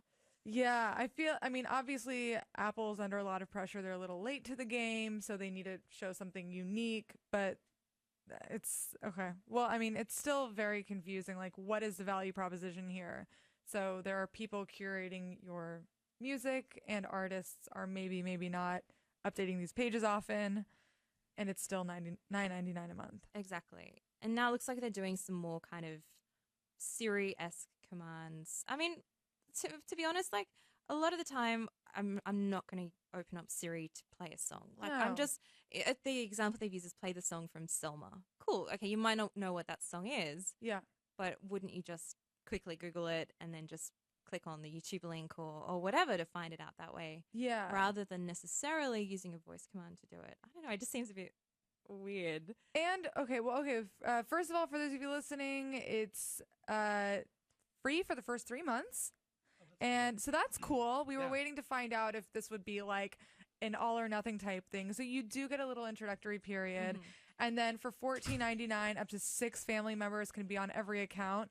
And each person gets their own individual personalized account, a lot like Netflix. So there is multi-streaming, and $14.99 for 6 people. If you divide it that way, that's a good deal. That is, I think, don't quote me on this, but I think that is cheaper than the Spotify Families feature. I do believe it's it's 21. Yeah, I think it might be 21 from memory. And so, I might be more limited than 6. Yeah, exactly. So, Scott Stein wants to know whose family he can join. Take me. But I mean, the good part about it is that you have individualized recommendations for each account rather than just, say, for example, if you've, got kids or something and the kids are listening to like, the Wiggles or whatever it is. And then all of a sudden your radio comes on next time you load it up and, you hear like Big Red Car or something, and, some kid song. And then you're like, oh, this is not what I expected. And that was the problem with Netflix. It was like, oh, what are my family members watching? Yeah. Oh yeah. Can someone tweet us with the Spotify family plan, because I went to their website and all they're showing is like a 50% off your plan to upgrade. I'm wondering, is it each additional member is half off the normal plan price? I was just trying to look it up. So pricing, this is from 2014. So pricing is $14.99 for 2 users per month. $20 for 3, $25 for 4, and all the way up to $30 for 5 users. So that's from 2014. I'm not sure if the prices have been adjusted since then. But okay, that's a good reference. Yeah, because so $14.99 is definitely a discount compared to the Spotify one. I think Audio might have a similar. I think Audio has a family plan too. I'm pretty sure. I'm not sure the price on that. I'll just look that up quickly. Yeah, so so Audio is exactly the same pricing structure as Spotify. So $30 for a family of 5. And then then this is a really good deal. Yeah. So that's the clincher there, is that family deal for 6 people. Did I just walked in as it happened, but for the free, there's like a free trial period. 3 months. Is that correct? Is that for both Apple and Android users? Must be. That would be. Yeah, it would Okay, have, I was it just would have to curious. be. Yeah, that would be the most messed up thing. It's like Android users. Sorry. Screw y'all. Screw you. Oh man. So it looks like that they're wrapping this thing up. Tim Cook saying this has been jam packed. Oh, I'd like to recognize all people, but it says one more last thing. I've got one last thing. Come on, what is it? What is This it? has What got is to be. it? This has got to be it. Oh yeah, like a This is music free performance. free album. That's a really good call. Oh, everyone gets a. Everyone gets Look an under your album. seats. Before we go, it's only fitting to celebrate the launch of Apple Music with a performance by one of the hottest new artists today. What if it's not Drake? Yeah, because Drake was there. Yeah. He's like one of the hottest new artists. Well, he's not new. He's not new. Exactly. Yeah, I knew. The Weeknd. Oh, I know The The Weeknd. Come on, man, The Weeknd. Wow, that's Okay, I'm sorry. yeah. I know The He also Weeknd. saying that he has the most popular mainstream song right now is from the 50 Shades of Grey. Yeah. That's right. That's right. Yeah, that's been not very PG rated for a keynote, though. I mean, in terms of like The Weeknd, there's a lot of inappropriate content in a lot of those songs. I'm sure but they it's worked I'm it sure, out. yeah, this is probably been vetted a lot. Oh wow. All right, that's cool. Okay. Weeknd's been around for a while, but he's never Yeah. really popped. He's done some tracks with Drake in the past on the mixtapes.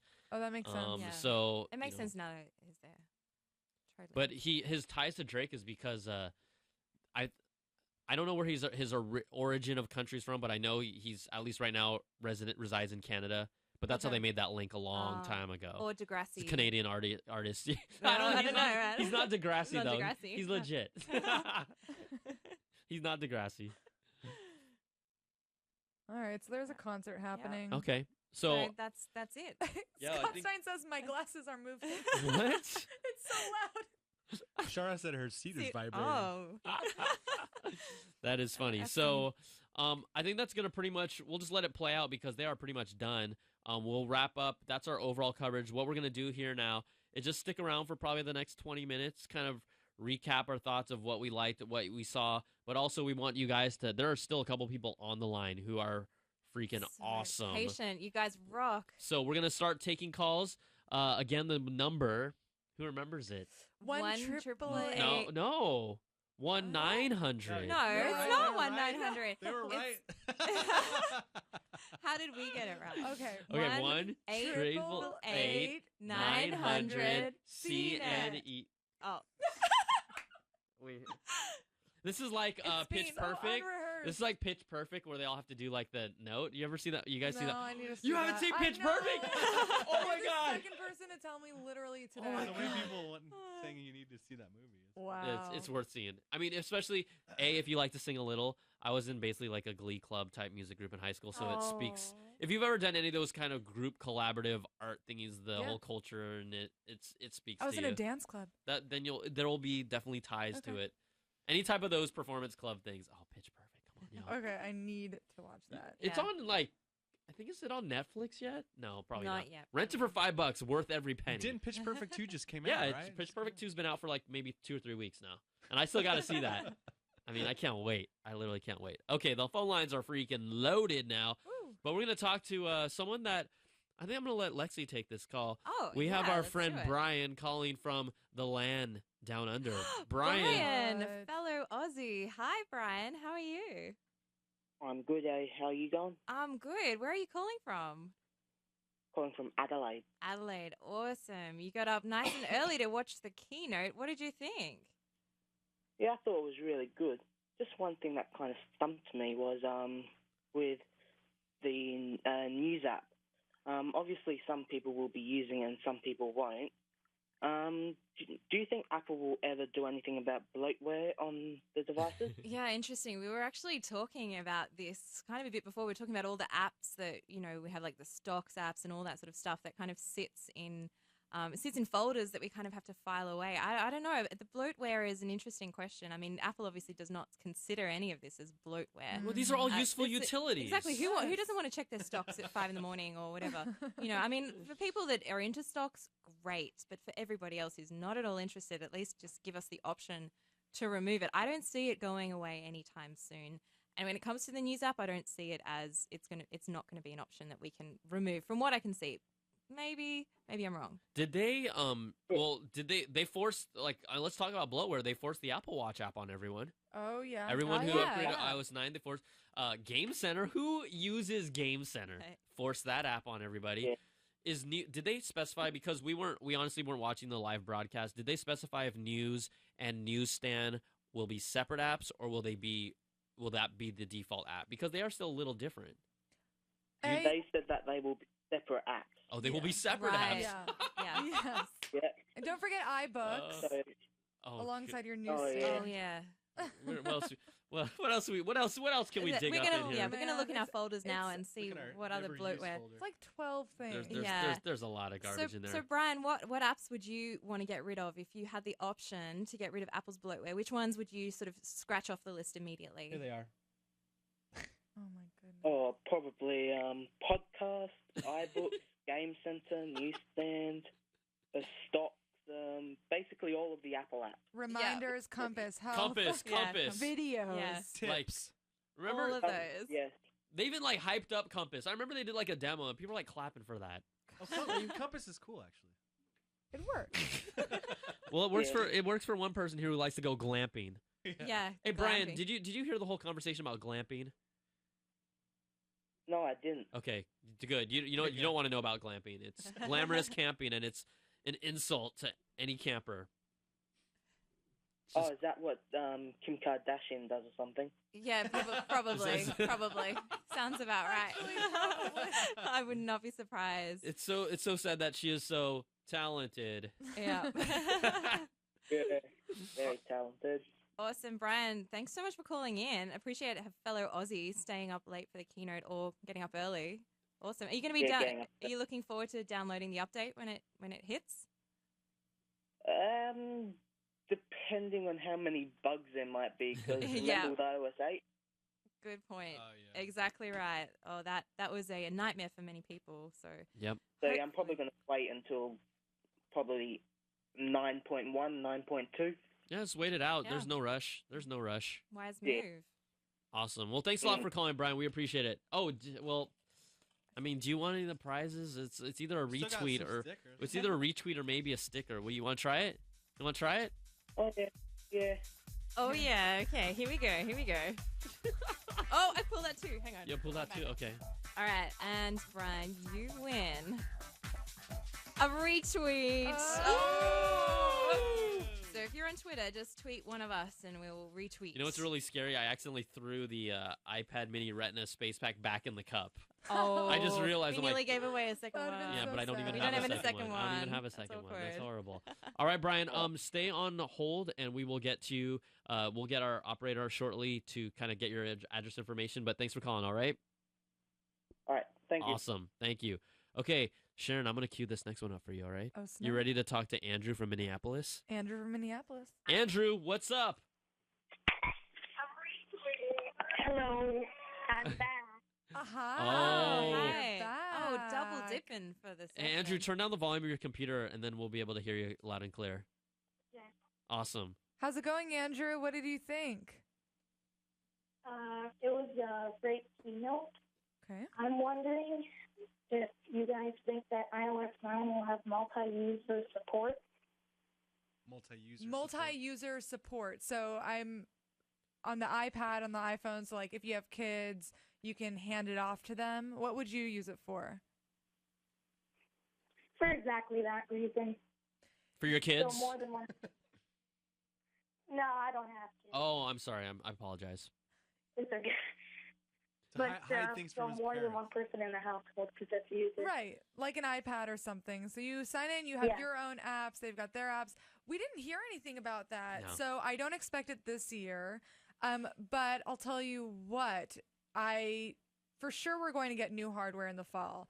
And there's a lot of buzz around an iPad Pro or a new version of the iPad. It would make sense for them to release something the following year. So probably not until this time next year will you see multi-user support, which is definitely much needed. Yeah. And what was your favorite part of the keynote? The new Siri feature. New Siri. The new Siri feature. Cool. Very cool. All right, Andrew, thanks for calling, buddy. We appreciate it. Welcome. All right. Let's go to Danny in the great Los Angeles area. Danny, what's up? Welcome to CNET Live. Hey, Brian, how's it going? How's Good, everybody good. in the team? Everybody's doing. Are you guys all surviving in here? Yep, we're good. We're pumped. We're 3.5 hours in. Oh yeah. So far, 2 of 4 people have taken a bathroom break. Just for the record, 2 of 4. 2 of 4. We're at 50% right now. One of the things I actually wanted to bring up to everybody, I don't know if this is what you guys think, in both either Google's I/O or either the WWDC, it was more of refining the OS than other like major update. What do you guys think? 100% agree. I think that we kind of alluded to it earlier that a lot of this is now evolutionary stuff, not revolutionary stuff. We haven't really seen enough hardware. You know, even if Apple threw out an Apple TV, I think it's harder these days to call something revolutionary unless it's a whole new product category that really does something that we really never felt like we've ever needed but then wanted. It's really hard to do that, quite honestly, these days. If the Apple TV dropped, it wouldn't have been a revolution. It would have probably been really cool, though. I would, because I'm an Android fan, and that's one of the things I was actually looking forward to. If they would have something with Apple TV, that's one of the things I was really looking. I don't know, other than the name El Capitan, it's probably was that the best name they could have come up with? Maybe something a little bit better. Well, I'm you not know, really a fan of the name. Well, we did talk about how it is related to Yosemite because it is an upgrade of Yosemite. They took an aspect of one of the landmarks in Yosemite National Park to associate it with it. So, you know, it may not be the hottest name to you, but I get it why they did it, right? I get it. But, you know, on the just from an Android user side, do you have a Roku TV right now? I don't. One of the things I'm looking for is buying a Android TV, so that's probably the closest thing. Yeah. And am I able to get on the cup? Am I gonna win something? Oh, the cup. Everyone wants the cup. Yo, there's only one more. There's only one more. This is the last prize of the cup, all right? I don't got no more things other than the cup. Steven. Danny wants to get hooked up with whatever is in this damn cup. Yeah, well, at least send me the cup. We'll send you the piece of paper in the cup. And you have won some stickers! Danny, do you really want the cup and stickers? I mean, what do you want? Here, I can give him the cup with the Sure. stickers Well, at least, inside. can I get an autograph by everybody with the cup? at We'll least? do that. We'll Sure. sign. Yeah. We will That's a good sign. We will idea. sign the cup, D. All right. All right, sounds good to me. You guys made my day. Awesome. Good stuff, bro. Hey, thanks so much for calling in and calling anytime. All right. All right, I was on the phone call last year for WWDC last year, so. Oh, this I is totally second year in a remember you, row. Danny. I totally remember. Is that when we signed the donuts? What? You signed a donut? No, I wasn't the donor, but I called in last year. I totally. Yeah, I actually. Here's the thing. I actually did sign the donut. Yeah. And then we left it on my desk for a couple days, and it got really crusty. And then we felt morally just icky about sending someone a crusty signed donut. So this is like. Oh, wow. All right, Danny. Yo, thanks for calling. I'm gonna put you on hold. We will get you set up with stuff. If I can find something laying around my office, I'll hook you up with that because you are the last prize for the day. All right, bro? Hey, thanks a lot. I love you guys. Oh, I love you too. Too. I love XOXO. you. All right, thanks, D. Later, man. Oh, it was good. That guy was having a fun time. Okay, let's take the next call. This is Kevin. We're gonna probably wrap up. Maybe take around 3 more calls. If you guys get stuck on the lines, we're sorry, but we actually have other work to do. Hashtag bio break. Hashtag bathroom. Hashtag food. Hashtag food. Food. Food. All right, let's go to Kevin. Kevin in Warren. What's going on, buddy? Brian? Yes, Kevin. Yes, Kevin. I'm from outside Detroit area. Graduate. How are you doing? Are you for real, Kev? Congratulations. Yes. Kevin is the American nickname anyway. Thank you very much. I have a pretty good question to telling you, Brian, and another couple lady. I want to know those. What is this? The iTunes Radio. Yeah. Yeah. It's going to be It's going to be change the service to Apple Music, or maybe iTunes Radio or Apple Music is the separated service. That's the pretty good question. Well, so because we didn't see it, we don't actually know how exactly they're going to separate the two. It appears that it's its own app and its own service. The music app would appear to still stay on the iOS device, but you would also still be able to get access to your music from the Apple Music app. Right? Just very a few little overlaps, but they are kind of treating them as different beasts. That's what we are assuming right now. Right, that makes sense because it's a paid service. Basically, it's a paid app. It's an app with a monthly fee. So that wouldn't be your iTunes library, right? That just doesn't make sense. Yeah. But if you do choose it, then it might fold in both features, your library and the radio.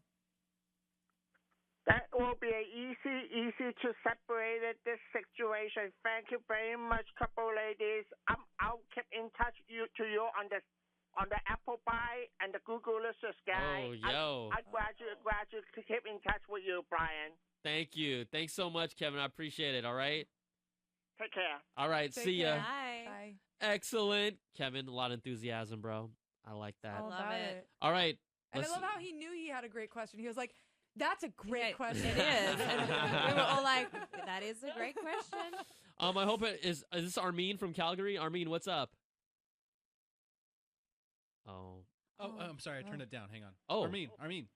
He's here. Yeah, Armin from Calgary. Armin, sorry about that. What's up, Armin? Wait. Question for you guys. This Apple Maps, they make it sound like it's earth-shattering that they added transit support for 10 cities. But what incentive does anyone have to go off Google Maps? Because Google Maps, it covers pretty much every city in the world. Yes. I traveled all over Europe last year, in Istanbul, in London, in Stockholm, and I used it. It was awesome. Preach, Armin. Really, it's that's why we look at it. We were very it's Apple Maps.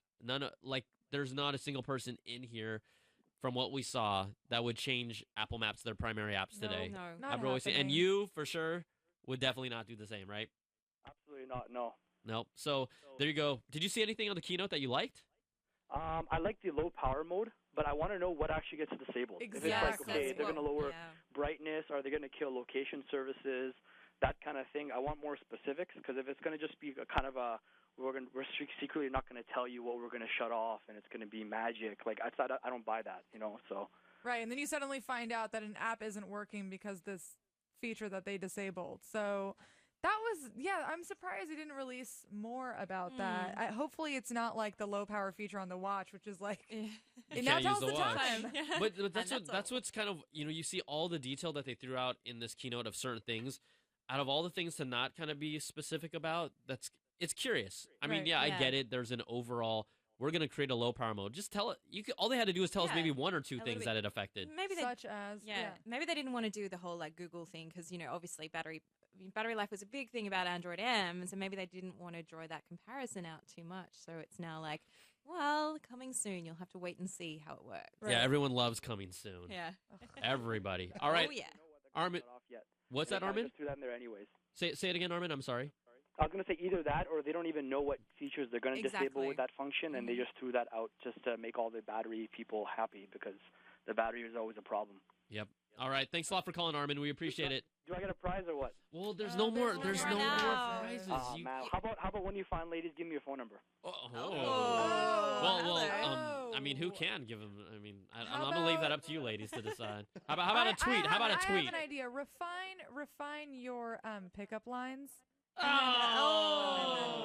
my pickup line. Okay, I'm Canadian. How about that? Hey, Armin, I'll give you my phone number. That doesn't really work for you, man. Okay, that's all. Sorry. Good. That's all good. Maybe next time. Maybe. I tried. All right, bro. Thanks for calling. Yeah, take care, guys. Thanks all right, a lot. bye. Bye. Yo, that's it. Hey, a squirrel's a squirrel trying to get a nut, man. He's just like obviously. That's what it comes down to. It does. Call in the show. Ask the ladies for the number. Not into long distance. Sorry. It never works out. That's real long distance too, man. Armin, we're just busting with you. Okay, we're gonna try and take these last 3 calls. I'm gonna try and lock down the phone line so no one. Oh man, they're all filling again. Okay, we will take 3 more calls. Everyone who calls after this point in time, I'm sorry, we can't take it no more. We're done. We're donezo. Okay, let's go to Kaylin from Buffalo. Kaylin, what's up? Oh, I was wondering how you guys think the Apple Music was debuted, and if they did a good job on having that as a feature. Like, did they execute it well compared to the other music services? All right, let's do this. Let's go around in a circle, a scale of 1 to 10. What is your what do you rate what you saw from Apple's music service, and maybe one thing you liked? It's hard to put a rating on it because Come on. what they showed us was so limited. Yeah. Like, we really only just got like the scratching the surface. There wasn't anything for me. There wasn't anything that was like, bam, wow, that's going to make me change from Spotify, Google, Audio, whatever else I'm using. The one thing I did like was supposedly being able to surface unsigned artists and for unsigned artists to get more of a platform out there. But again, there are a lot of other services that already do this. And even though Apple obviously has a huge user base, not all of those people are going to be on Apple Music, and not all of those people are going to be consciously looking for new music. So I think there's a give and take with that. So on one hand, I really like the unsigned artist feature. On the other hand, I don't know how successful people are going to be if they are an unsigned artist and sign up for that service. So I'm a little bit skeptical at the moment. I want to play around with it. I really want to spend a lot of time with it and get to know it, because I think there's a lot more under the surface that we just didn't see. How about this? Yay, nay, or meh?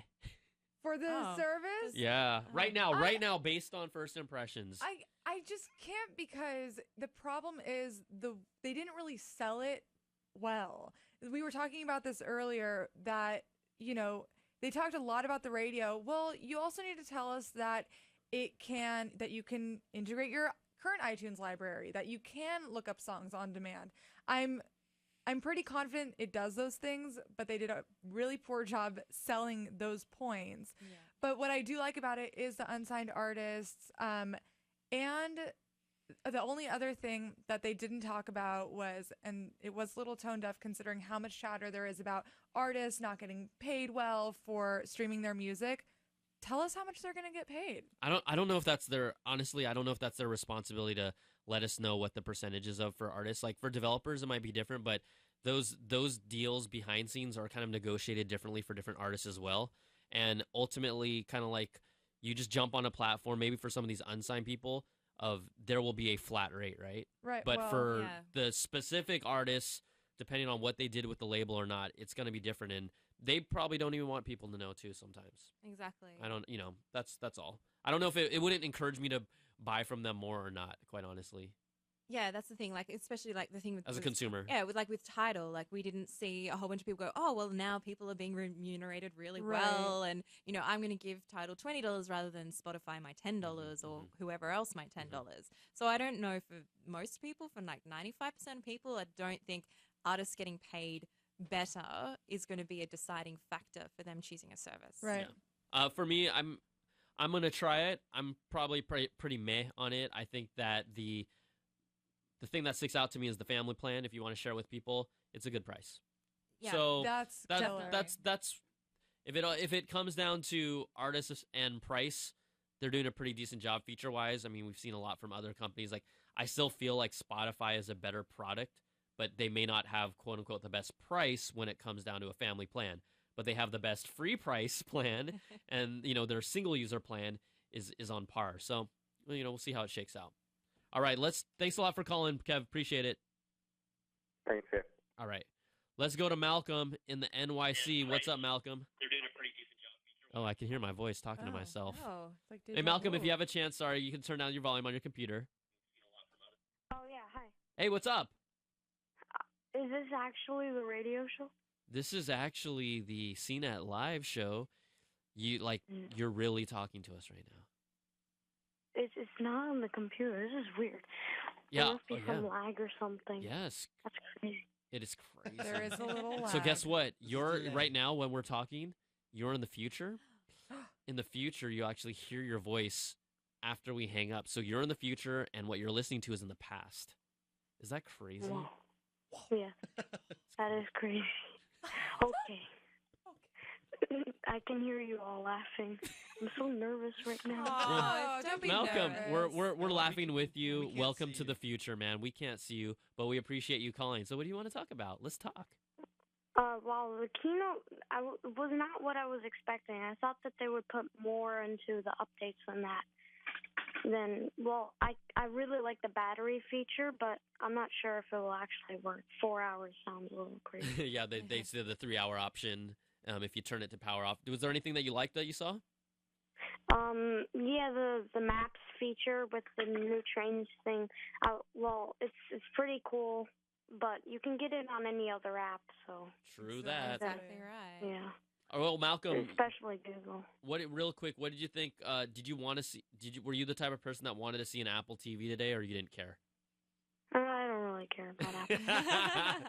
That's honest. That's good. All right, thanks for calling, Malcolm. Yeah. Awesome. Bye. All right, David from Shreveport. David, welcome to CNET Live, my friend. What's going on, my friend? How's everybody doing today? Doing great. Good. Feeling good. Oh feeling yeah, could we hit the 4-hour mark? Great. Yeah. Basically, we're almost there. there. We're almost there. Yeah. We're almost there.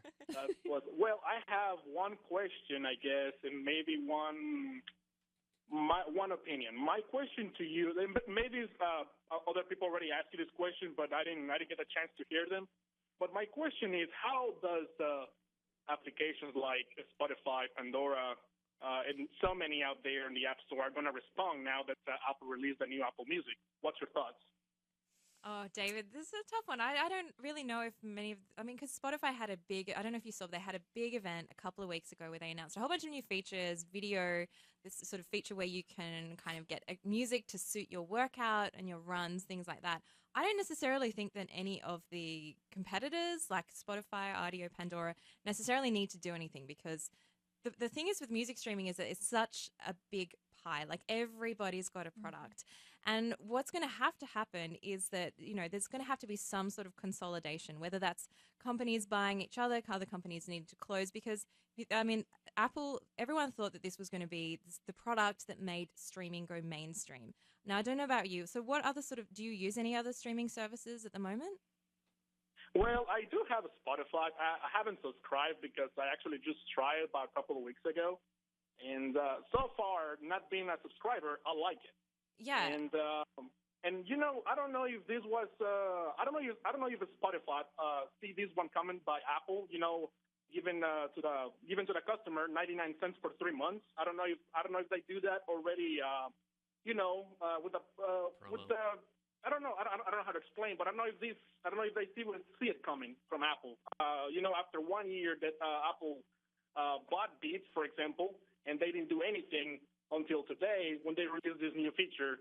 I don't know if that could hurt any other companies, but I don't know. But I'm gonna try it, just like Brian said in the previous call. I'm gonna try it, see what's new. But I like both. I like Spotify, and we'll see if I like this new chapter of Apple in the music industry. Yeah, I think you're exactly right. Just to finish my call, I guess I was expecting a little more with iOS. I guess. I could be wrong, but after several years that Apple updated the new face of iOS on iPhone, I thought I was expecting something like a more new design, but like I say, I could be wrong. Maybe it's not the time yet. But so far, what I saw today on the WWDC 2015, I guess I'm kind of satisfied, but not at all. David, you're just like everyone else in this world. You want more. You want more, and it's okay.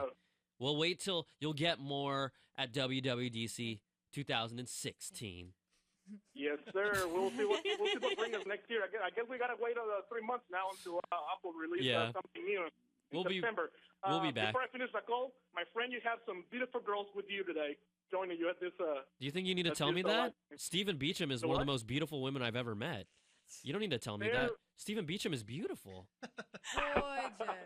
Like, you're making me blush now, man. You're making me nervous, and I don't know what to say now. Well, how about this? Don't ask for their number straight up like that other guy, because you ain't going to get it. Never. Oh, my friend, I'm Latino, so I know my ways how to get their number. But my Latino friend, have you heard of the Asian persuasion? You ain't young. We come strong with that, boy. No, you called me, man, I just forgot the name. That's always American people call us Latinos, but I just forgot. But I'll tweet you. I'll tweet you that name for sure. Oh, yeah. If it ain't G, tweet it to me. All right. Thanks, David. All right, guys, you have a good one. All right. See you. Oh, man. That's funny. I think our calls are fun, but like my mind is melting. We literally have 2 more left, and we're going to call it a day, okay? All right. I swear, I promise. Someone's calling right now, line 1, but I'm just telling you I'm not going to take it. So let's go to Ryan. Let's go to there's Ryan and Benton. Hello? Hey, can you turn on your computer and we're good to go?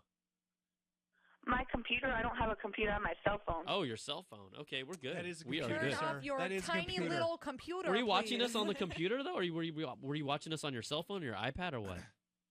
I'm watching this. I have my iPhone and I have a Samsung Galaxy S5. I literally have like 4 devices with me right now, trying to catch up on the broadcast. Do you have 4 hands?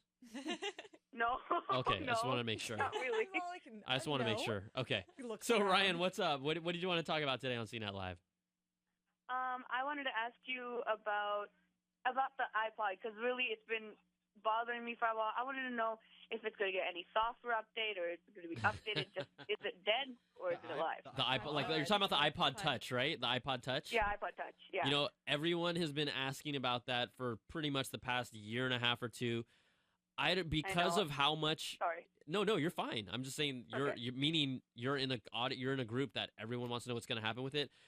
I think, quite honestly, because it makes so little of Apple's bottom line, right? They're not selling tens of millions of these. It's part of you can almost call it a legacy product. I do get the fact that an iPod Touch is great for people that can't own a phone yet, or their parents won't let them get a phone, but they still want to use everything with iOS. I feel like more than anything, because the iPod Touch 5th Gen will be supported by the new operating system, that's really all we're going to get. I don't even think they'll increase the storage sizes. I think they're just going to keep the same hardware, let iOS 9 give you some new features, some new performance, and beyond that, we'll still see the iPod Touch the way it is, but we won't really see anything major happening with it. I just don't see it. So they don't even mention it in their earnings, and so that's why it's a product that's there, but it's not a product that they're going to continue to evolve or spend time iterating or making new changes to it. So that's unfortunately that's what I think we're leading to. So Man, that's not Don't fair. I know. Really, I bought every single iPod Touch. I'm like a techie about all this stuff. I have like the iPod first gen all the way to 5, and I also have the space gray and the 16 gigabyte, the first generation 16 gigabyte one. I really cared about that. I wish they would have refreshed it. I think the good thing is that you won't need an extra hand because you won't need to buy another iPod. So you'll be good to go, all right? Okay. Also, could you do the cup thing again? No, I don't know. I don't want to be greedy. I don't have no more. We don't even have any more pieces We of paper. actually gave away the cup. We're out. Okay. How about this? Ryan, call back next broadcast. Probably something coming up in September unless Apple tricks us and does something earlier. You call the first half of the show, you'll be able to somehow get something from whatever I have in my office or something, okay? Okay. All right, thanks for calling. Appreciate it. Okay. It's funny. All right, the final call before we wrap it up is on you. Clifford, I'm going to give you time to turn down your volume. So sweet. 1, 2, We just 3, load up an app on the Apple Watch. 4, So- 5. Oh, Lexi going there. Getting crazy. All right, I'm going to pick up Cliff now. Clifford from New York, what's up, man? Hi. Oh, see, we can still hear it. It's okay. He'll turn it down. They end up all getting on board. I'm turning it down. What's up, man? How can we help you out? Thanks for calling CNET Live. I just wanted to ask a few questions about basically WWDC and what the future holds for the iPhone. Yes, generation. yes. Fire away. Okay, so now that we know something about iOS 9 and what the features hold, what do you think is going to take place on the next generation iPhone? So, I mean, if you read, the rumors and everything that's going to happen, of course, we'll probably see an improved camera. I think the biggest hardware change we'll see in the iPhone, if it does come to fruition, is the fact that on the Apple Watch, they have this hardware technology feature called Force Touch, which allows you to have a long, hard press on the screen, and it enables different capabilities. So instead of just tapping the screen and swiping, you now have a long press on it, similar to what the trackpads are doing, and so on the laptop. So if anything, that'll probably be the biggest feature that will enable some additional kind of ways to navigate and get around the OS. I think the body will be very similar. I think the battery life will probably be a little better. That's with the help of the OS, and they might pump in a better battery. Yep. But beyond that, it's going to be camera and Force Touch. That'll really be the big differences. Will they throw in 2 gigs of RAM on it? Maybe, but that's what I'm leaning towards based on what we've heard so far. Yeah, and another question/statement. So the Apple TV, everyone was thinking that it was going to be unveiled within WWDC. That was the original plan. The price cut even alluded to that. But I never had these reservations in my mind thinking that an Apple TV was about. It would just seem too soon and abrupt, seeing as how they had a 2.5-year wait from the last Apple TV, Apple TV 2 to the third generation. When do you think we might see a new hardware for the Apple TV? I'm going to open this up to the ladies in the room. It's a tough one because I think a lot of the delays around the new hardware is to do with the content deals and to do with all the deals with providers. And so that's obviously something that's going to take a lot longer than was anticipated. So, I mean, that could be, 6 months? It could be with, they could lump it in with the iPhone launch, or they could wait until next year and maybe WWDC next year. It could even be that long. I think we're going to see it this fall. Yeah. There's just so much anticipation. A lot of consumers are actively making decisions that, are also related to purchases. So if you decide you want to do, I'm making this up, like X streaming TV service, and it's only available on these 3 different, devices, you're going to choose one of those. And Apple wants to be a part of that decision-making process. If they wait until next year, it's going to be so incredibly late. They're already way behind. And yeah, you're right. There was a price cut that alluded to a possible hardware release. Like Brian mentioned, they probably just didn't have the partnerships lined up. So for me, it's looking like fall. Yeah, I hope that in the past, Apple has been able to pretty much get the deals done in time in general. I think the biggest hiccup here, and I'm not sure if you read some of these articles, is that in order for Apple to really differentiate itself from the other streaming services, they're trying to patch in, and it won't happen immediately, but local stations will also, they're trying to have them be part of the streaming plan. So whether you live in San Francisco or LA or New York or Kansas, they want you to be able to also get your local TV stations through the Apple TV, so you won't have to use any type of over-the-air antenna. It would just be the Apple TV. There's a lot of local regional stations that they would have to sign specific deals with. I could see them launch it with maybe X amount of major cities, but that takes time too.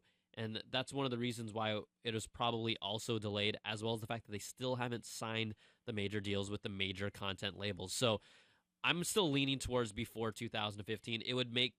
It might even have its own standalone keynote, like sometime around early November, just to get it in time for the holiday season. But my hunch is that, without a doubt, we'll see it by 2015. If not, well, it won't kill them, but it won't look good. So there you go. All right. Are you looking to get one? Well, the Apple Watch was one last thing. I never bought it, and I still don't intend on doing it. I remember hearing about it and getting so ecstatic, but once I actually saw some details on it, it didn't convince me. It was just like the first generation iPad, where there wasn't enough to really make me go out and spend my money's worth on this watch. You own one yourself, and would you really say that it enhanced your functionality with your iPhone? It's barely even its own device. It leeches off of the phone. Oh, no, not at all. Like we earlier we showed the 5 things I like, the 5 things I don't. What it comes down to in summary is, after the novelty of it does a lot of really cool things that you've never been able to do with your tech stuff, but after that novelty wears off, those aren't things that you do every day. Really, the top 3 things that I do with this watch are, I use it to check time, I use it to get text message notifications, I turn off everything else because it becomes way too intrusive, and I, once in a while, if it's available and if it's working, just because it's fun, I pay for things with the Apple Watch. So that really comes down to, on a day-to-day use, getting the time, like any watch, and getting some text notifications. It's not a must-have. It'll be up to the developers to figure that out. Do I feel like I wasted my money? I'm never going to tell people. Everyone asks, oh, is it worth it? With anything someone buys, it's going to be up to them. Like, I've never told someone, is it absolutely worth it? Well, you've got to figure that out for yourself. I got the watch that I liked the most and the way it looked, because I'm going to wear it every day. But am I happy with it? I like it. Here's the weird thing. I like it more than I thought I would, but I'm like, oh, it's cool. It's all right. Yeah. It's all right. It's all right. It's all right. Hope it's going to get better this fall. But for now, I feel, it's a placeholder. Yeah. For something hopefully better. And this is, this is affecting not only Apple Watches, this is affecting Android smartwatches as well. And, Galaxy Gear watches. There are people that will love them, because I'm just not the type of person that wants to be locked in here all the time. I like to absorb what's happening around me, like be in moments. Like, I love tech, but I don't want it to take me away from what's going on around here. So that's where I'm at with it. But that's just me. You might talk to someone else, they have a completely opposite feel on it. So, but that's where I'm at. All right. All right, that's everything. Thanks, guys. All right, thanks a lot, Clifford. We appreciate it. Clifford, you were the last caller. You are the man. Thank you so much. All right. No problem. He's like, I am the man. Hell yeah. I'll be. All right, ladies and gentlemen, are you guys all right? Is everyone alive here? Yeah, we're here. We're good. A little food. Steven, you alive? I am falling asleep. It's early day. Oh, man. All right. Well, there you go. That's CNET Live's coverage for WWDC 2015. You can find everything. We'll have follow-up videos, hands-on reviews, impressions, everything at CNET.com. Let's go around circle and say goodbye, Lexi. Goodbye. Thanks for watching. Thanks so much for spending time with us, guys. Thank you, everybody. Mr. Beecham again. Thank you, guys. Round of applause. You guys have no idea. Got to give mad props to my man. All right. There you go. CNET Live. We'll see you guys next time. Same bat channel. Maybe different bat time. We'll be back. Oh, see ya.